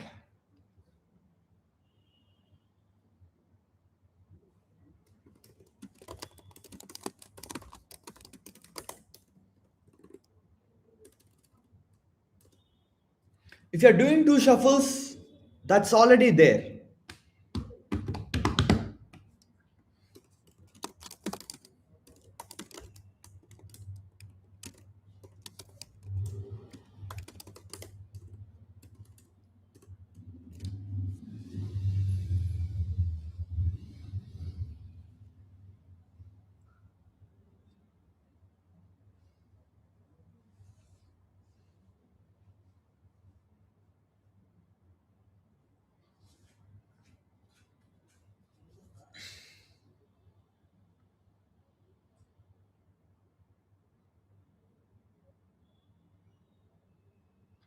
Okay, zero shuffle is also possible. Zero shuffle means if 1 rect minus 1 plus, this is at least needed, right? Plus x equals to y, then zero shuffle is the answer.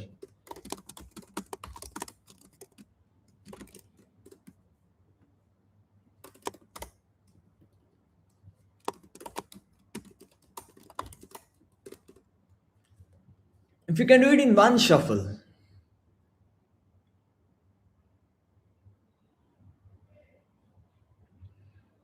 where should the shuffle be? Where should the shuffle be? Where should the shuffle be? You have to increase these values. By doing plus one, values will never increase. Only they will only increase very slowly. Okay. And while you're increasing, if you're using some value that's useless, that's bad again.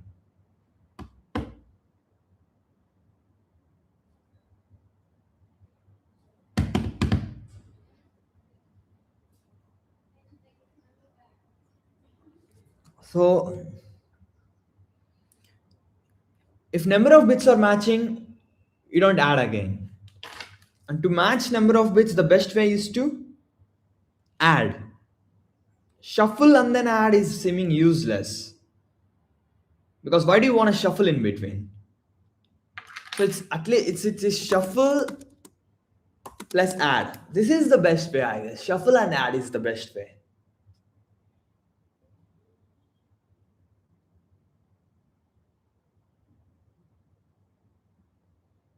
You're adding and then shuffling. You add, and number of bits will match, then you shuffle.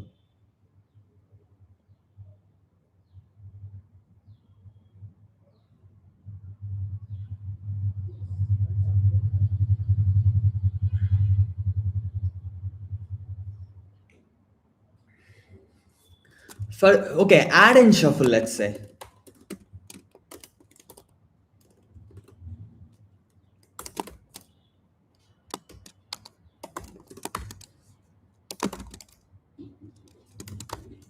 You must add that much. If you don't add that much, you don't get that many ones.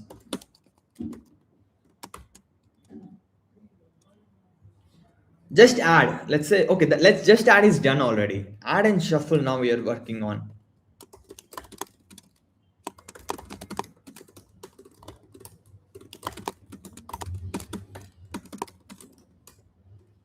I'll just guess now. We cannot do much now. Like I'll just guess some things.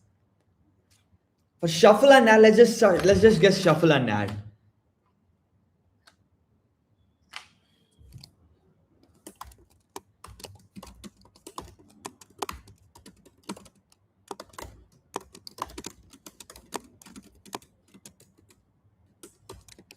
Add, shuffle, add. That doesn't make much sense, right? Should I just submit this shit?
Wait a minute.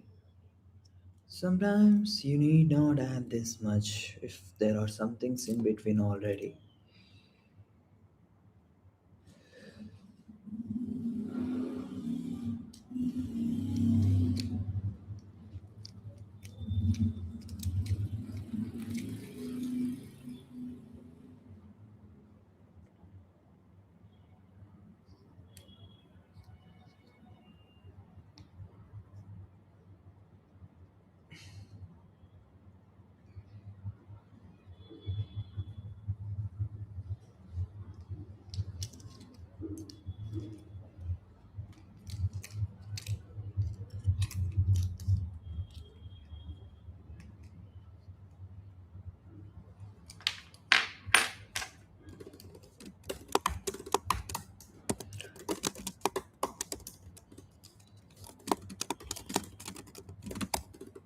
Is it better than no shuffle at all? Try to add things and then shuffle back.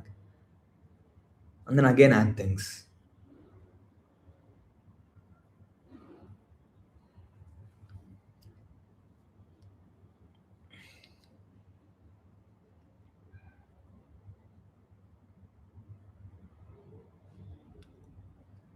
Shuffle, add, shuffle is done already. So you won't.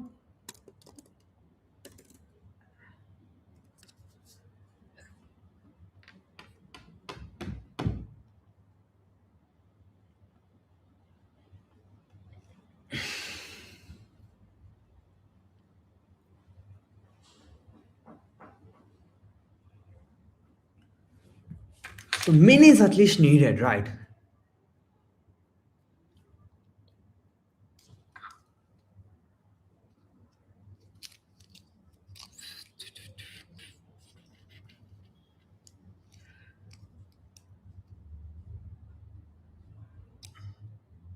Wait a minute. Is add, shuffle better? Add, shuffle, add, shuffle, add, shuffle. That seems better, right? Two moves to get one bit. Okay, that is better. This was entirely wrong idea. We have, this is bad. Two times Rick is always possible. Add shuffle. That's the best way.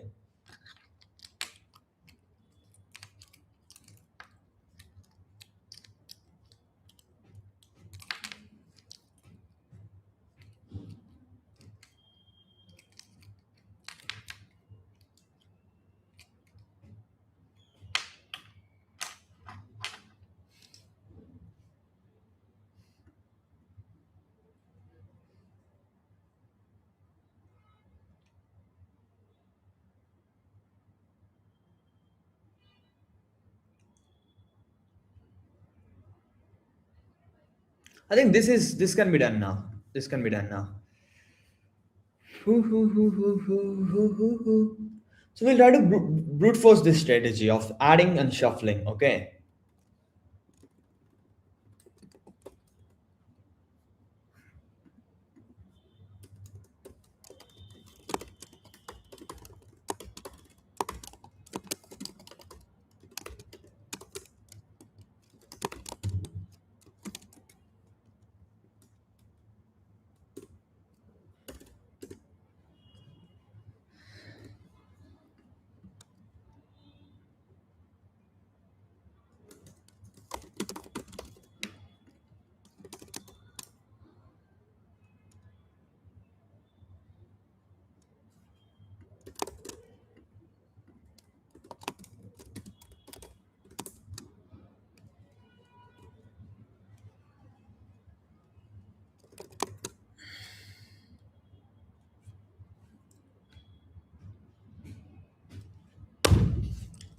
We're trying to do this greedily. Whenever there is one here, we move it and then add one. Move it, add one. So finally, we'll definitely have one here.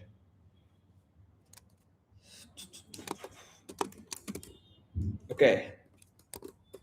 Now we will finally have one here. And we must have performed at least one shuffle, right? Because that's what we are doing. We are doing a shuffle here.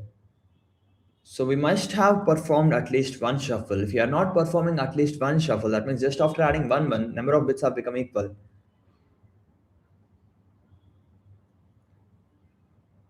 Let's just separate that case. You added one.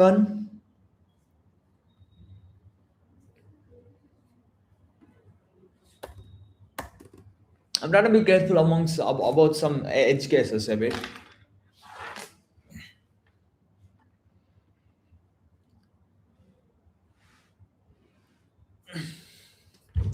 I should work out, but I'm not sleeping at all. Because I'm not sleeping at all, I am I am not sleeping at all. I'm not working out too. Yeah, that's what I'm thinking about those cases. If Y is odd, no shuffle at the end. I mean, if there was a shuffle in the beginning, if Y is odd, we need not shuffle at the end. That's what I was trying to do, trying to write.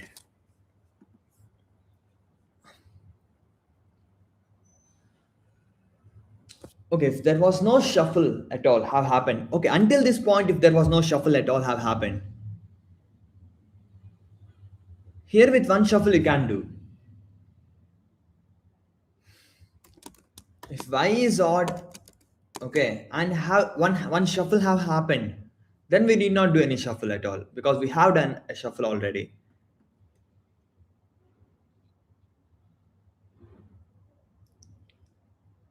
So the only case that's left is without shuffle matching bits.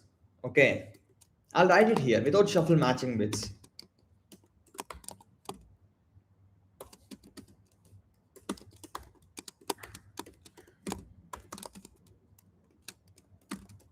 This is the only case that comes down without shuffle.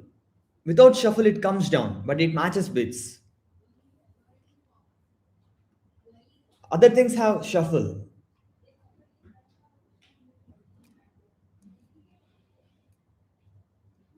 Okay. Other things have a shuffle. So if this happens, see out answer because there has been a shuffle. Else you have to shuffle again.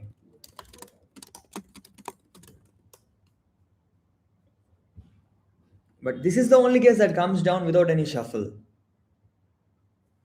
So you have added that. Okay.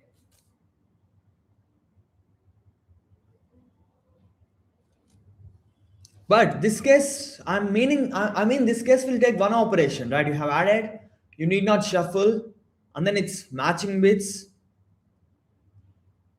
You need not add again because you can shuffle instead.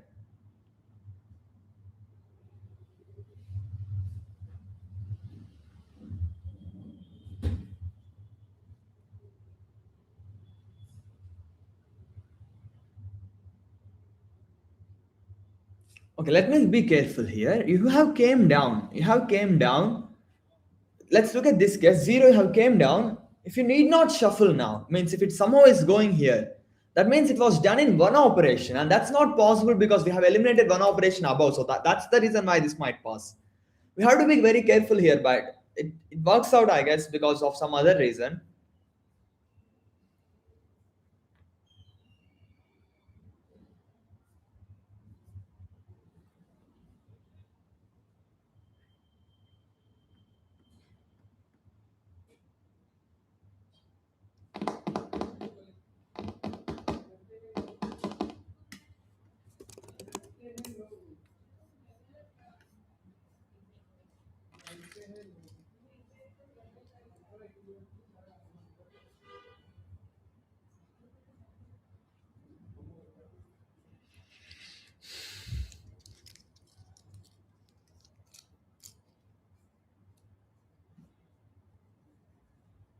Are these things wrong?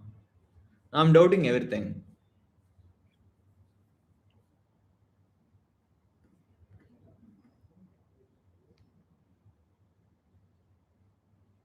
Shuffle, reduce, shuffle is possible. Three operations is possible. If it is just two operations, uh, how can you do in just two operations?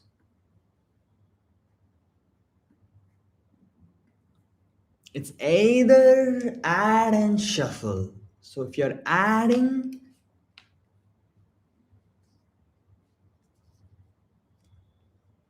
it's either add and shuffle, right?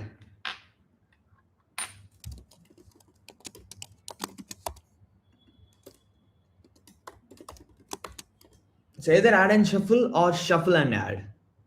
You're adding, yeah.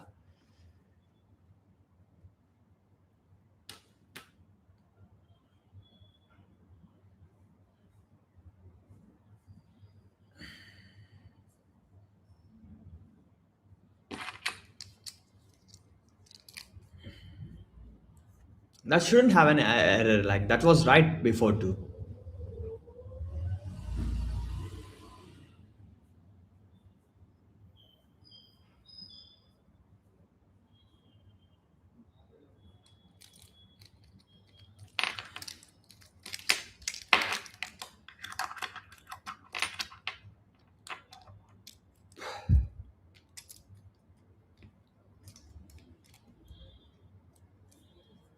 Can values overflow if I'm doing this shit?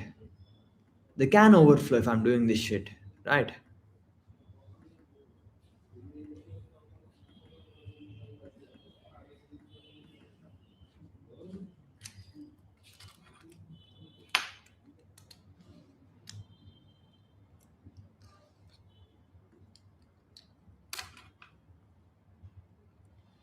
So a shuffle definitely happens. We are assuming that a shuffle definitely happens. Okay.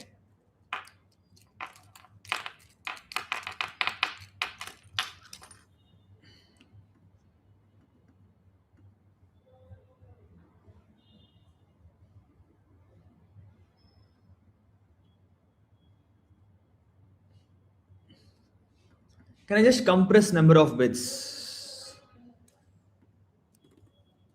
Can I just make x equals to c bits of?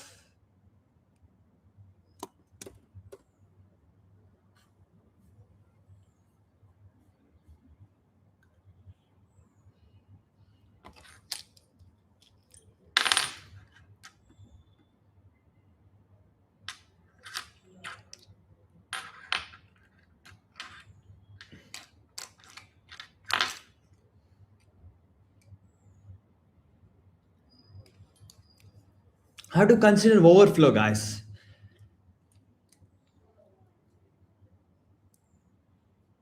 This will overflow. How to consider overflow? Instead of doing that,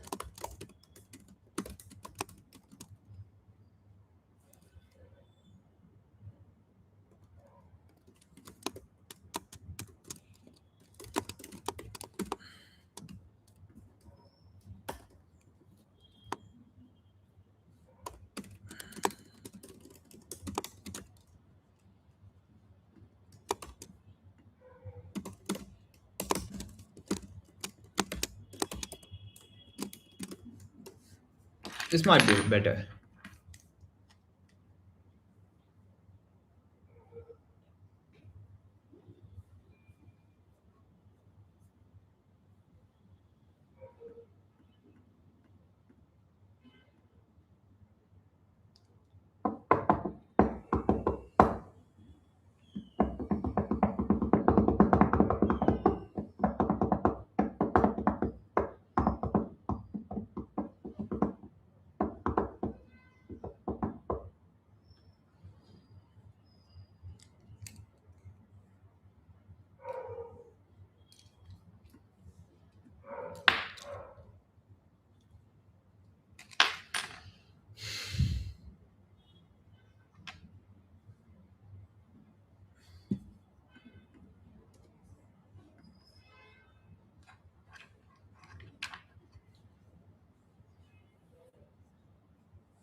Damn.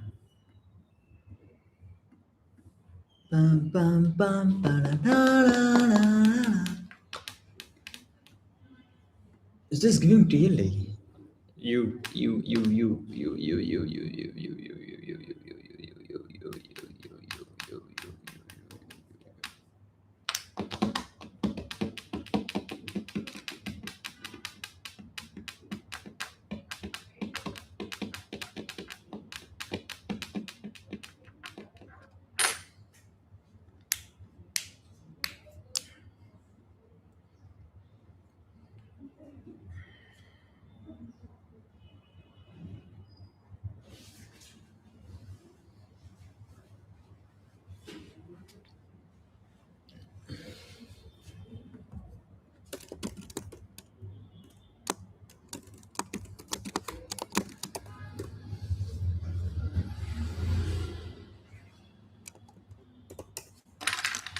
This should also do the job, right?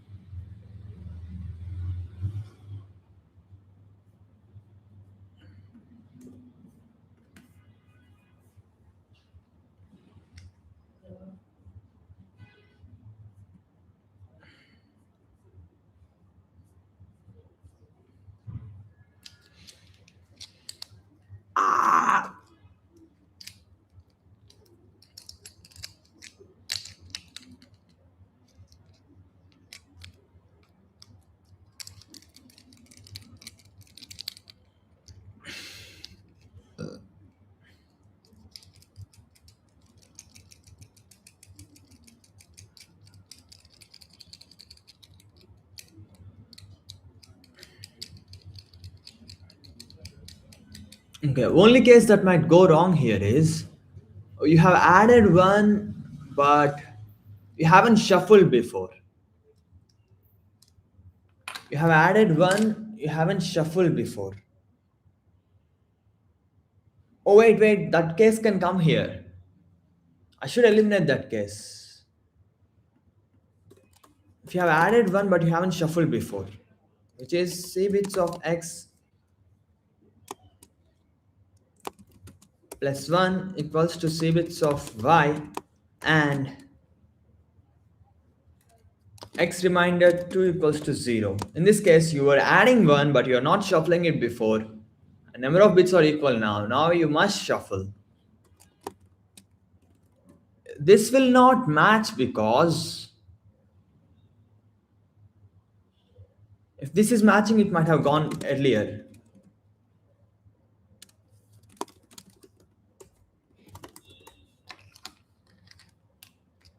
Even if y remainder 2 is that.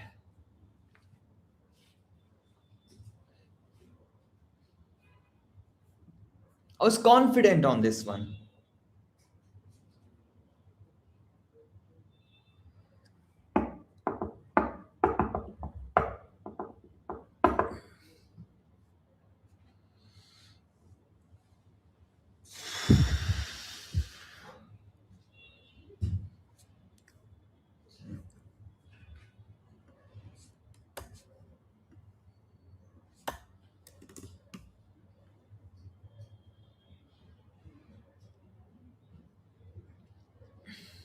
Do I have time? Can I at least make this one problem? We'll be like below 10. I don't know.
Let's just write this to below outside itself. Maybe that they'll cover something like some simple cases.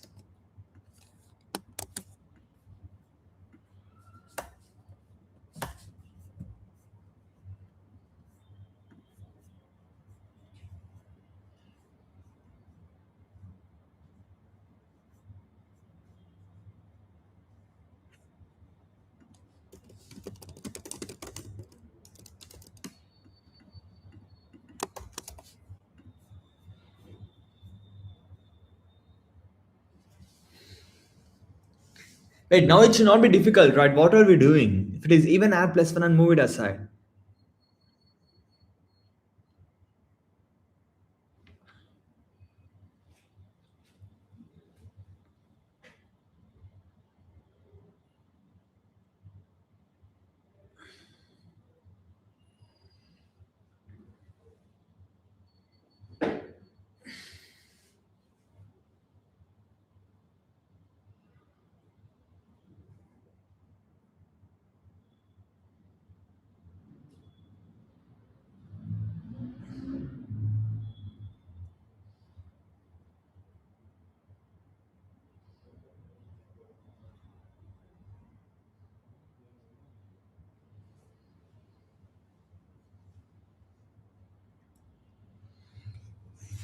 Do you guys see any error here?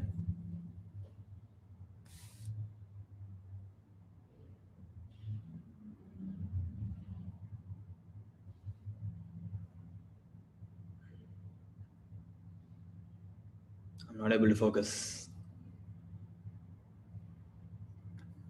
I mean, long, bro, long. Have to work. I think I feel guilty to for not working actually. I think I have to see my company work if there is something.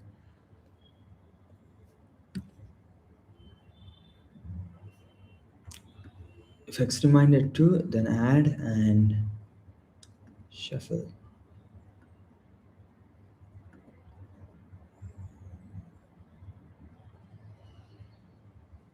I mean this works. Yeah, I think I have done it.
So this is add one and shuffle case, right? I'm thinking, but that's not possible because two cases are done.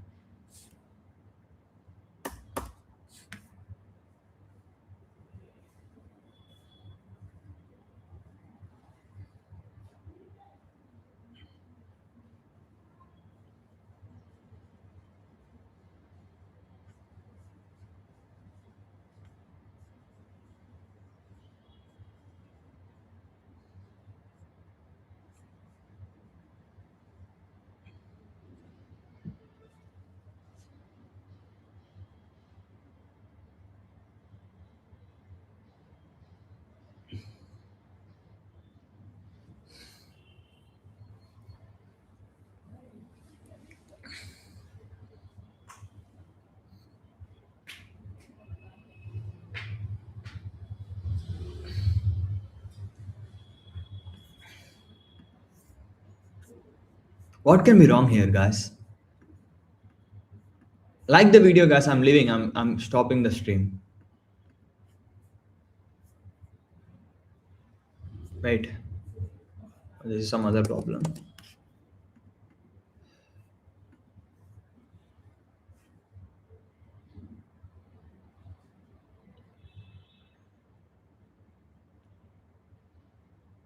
Oh, XOR is wrong. This is wrong. This shit is wrong. This is wrong. All ones, you will make it 1 0 0s. Now what? I have to only XOR these two things. How do I do that?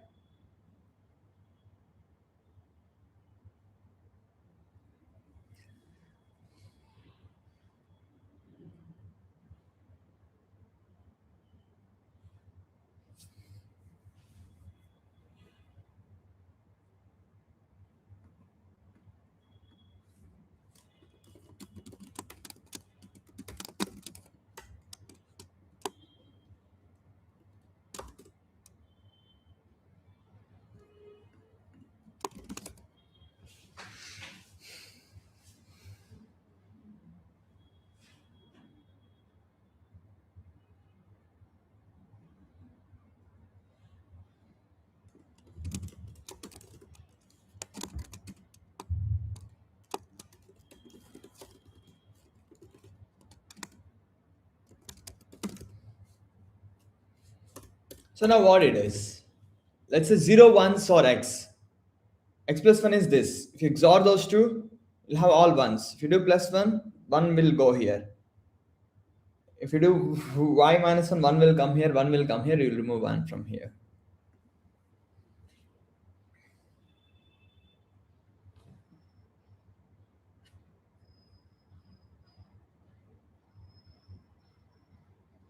I tried so hard and gone too far.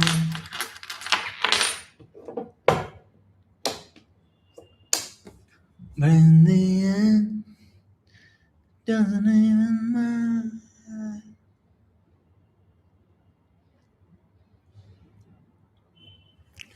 Is there anything we can do? Ooh, ooh.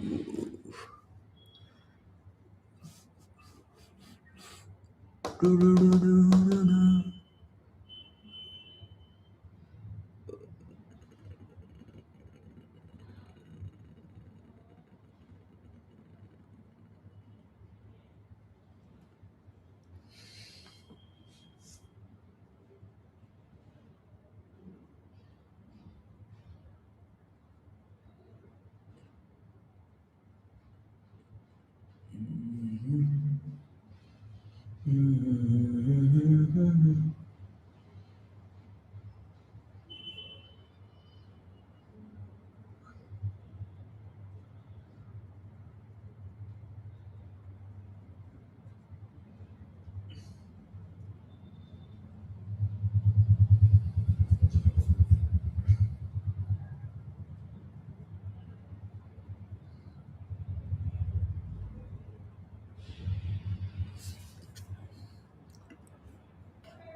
How can I get rank 1?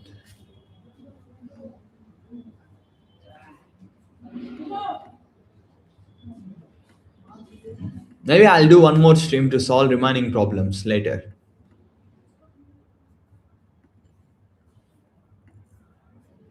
At least I want to solve this shit. There is one more solvable problem, I guess, here. XOR product MST. Now they should have my bigger solves. Like, I don't know, my rank would be at least 9 or 10.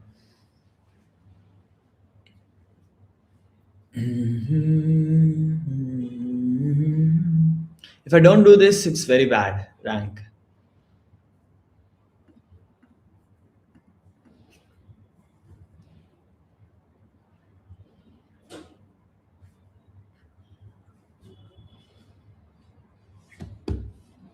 Plus 2, am I missing plus 2 here?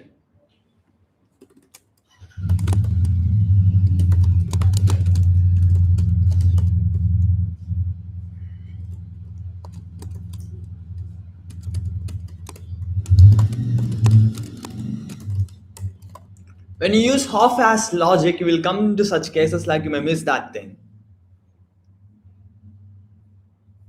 That's definitely a wrong answer.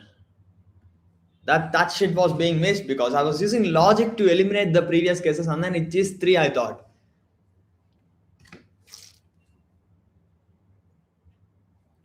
Yeah, this is accepted. We have seen so far how it worked. Like if it is taking time, it's accepted.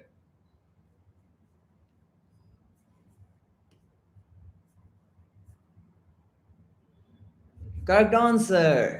If we solve one more, we'll get good rank. But can we solve one more in 5 minutes? I don't think so. What is score? Can you write score in a better way? Can you write score in a better way? Like you have these snakes coming down, you have those empty gaps.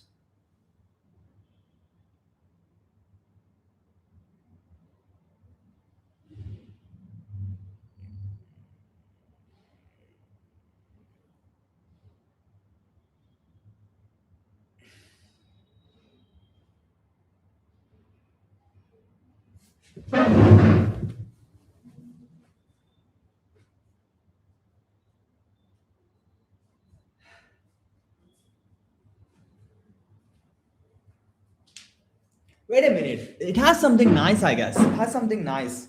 It has something nice. You have these snakes. Snakes are always moving forward, right? And even if it approaches,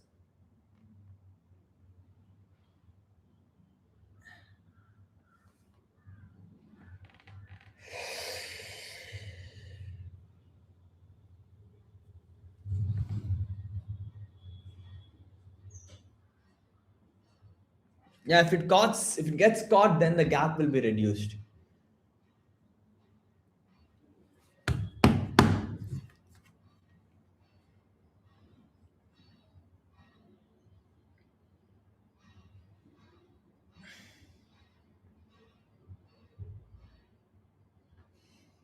How do you write this score in a nicer way? You should be able to get it even after updates. You have to write it in a nicer way.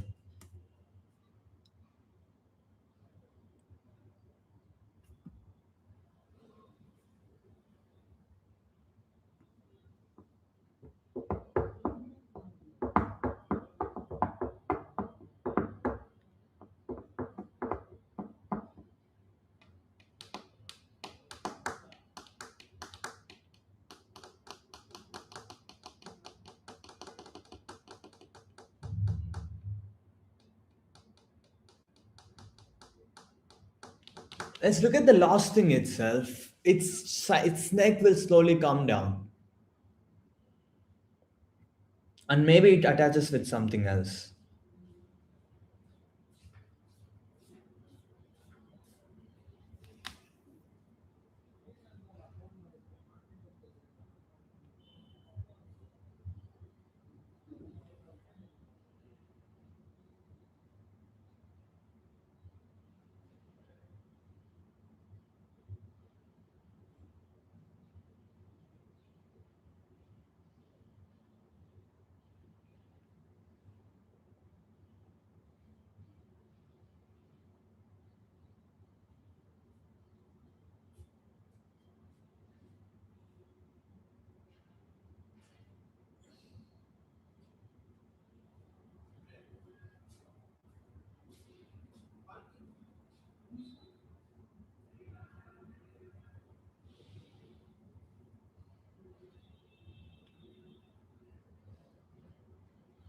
I think that's how you solve the problem.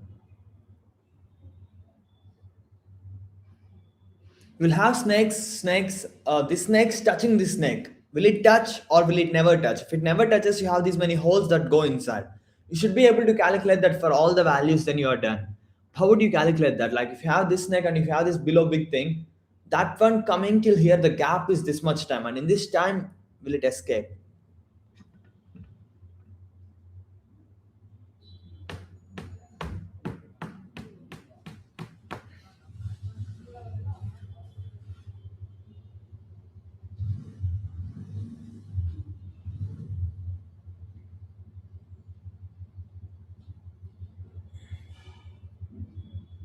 So before it comes here, can this shit leave?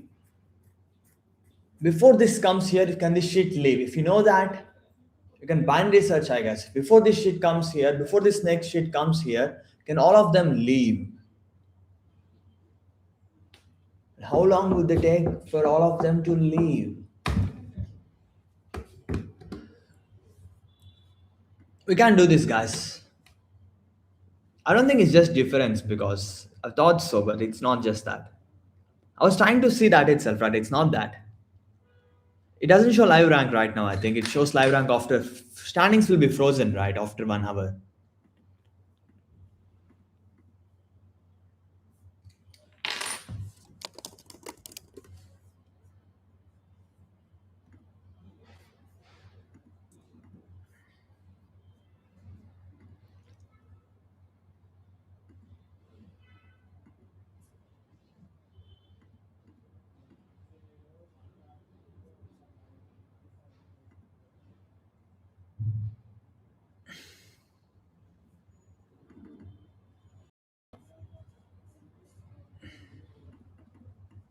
Yeah, they have scored 11 problems. How many did I solve though? 7, 8, 9, 10, 11 is all. 6, 7, 8, 9, 10, 11. I mean, they are not being too difficult, I guess, because some people are solving. I'm not able to solve for sure.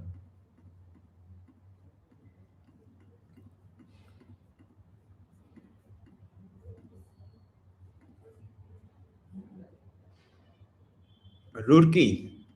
What is it all Roorkee? Damn. Roorkee is being good.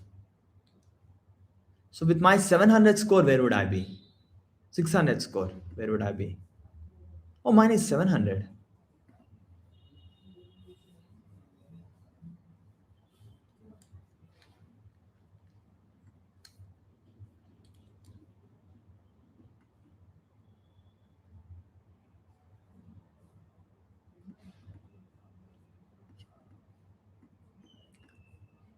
I think they kept 1 hour delay so they can show the live rankings, I guess.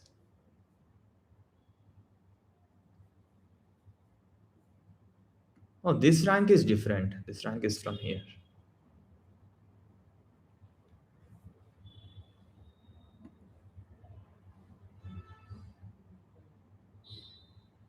That's it for today, guys. See ya later. Haha. Sure. I don't know. I have to see the problems. Maybe, I mean, my team, Nishant, can solve difficult problems somehow on his own, because if he solves some difficult problems, maybe two or one among these two, we can do good. Maybe if I have more time to, maybe I can solve one more problem. I'm not sure.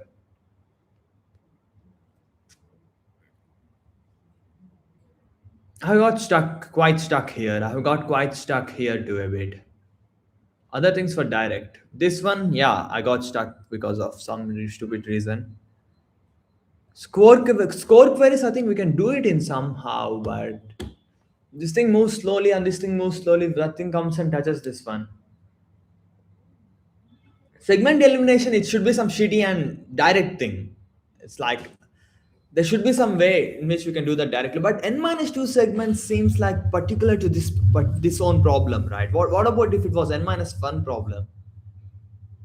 What if there was one big thing and everything is independent? You can remove all of them, right? So how can we also cover that case? Maybe it's like brute force somehow. Nice brute force.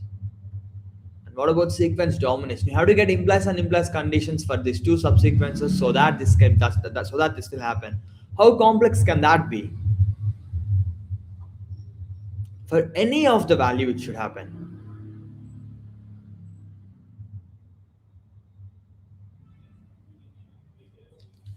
So AI must be greater than BI.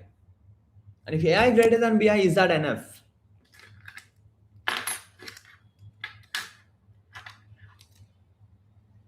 That may not be enough.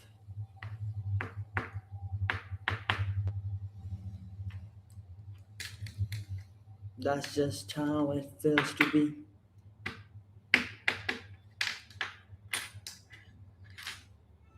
Because if AI greater than BI, this was nice problem. I like that problem because it's easy. It's like just trolling problem. If AI greater than BI, we can't have V1, V2 equals to V1, V3 and so on equals to 0. This is still that value. This is still a sequence. And now, if A2 minus A3, if A2 minus B2 less than plus A1 minus B1 less than 0, then again it's gone.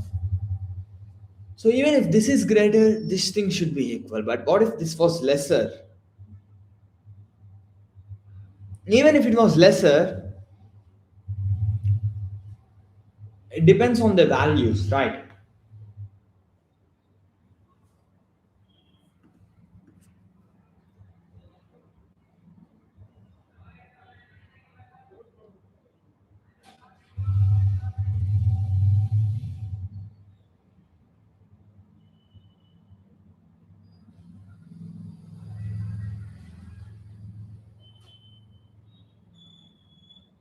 But wait a minute. Value being this is the worst case, right? VD equals to V1 is the worst case. So what should happen? A1 minus B1 is greater than or equals to 0, and A2 minus B2 plus A1 minus B1 is greater than or equals to 0, because otherwise you will have B1 V1, right?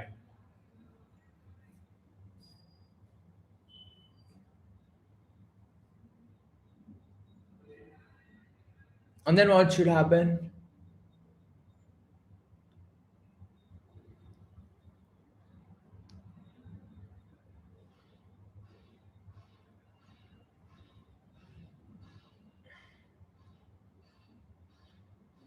Yeah, I can't get it. I'm not getting it. Leave it. We have to use these equations well. One against the one. That's just how it's supposed to be.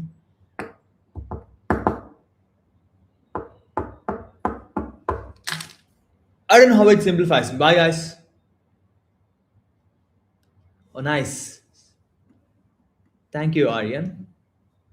Uh, the only problem I authored this year, I see X2I. I liked X2I in the simplification that I have done, right? Like simplification, like it has complexity. Should we check if all ones are here and then try to do plus one? But instead of that, you can brute force plus one and shuffle and plus one. I like it that. I like it how I have done that. I liked how I have uh, wrote them like this. Instead, I could have checked if plus one plus shuffle will work or not. But instead, I'm just covering it up.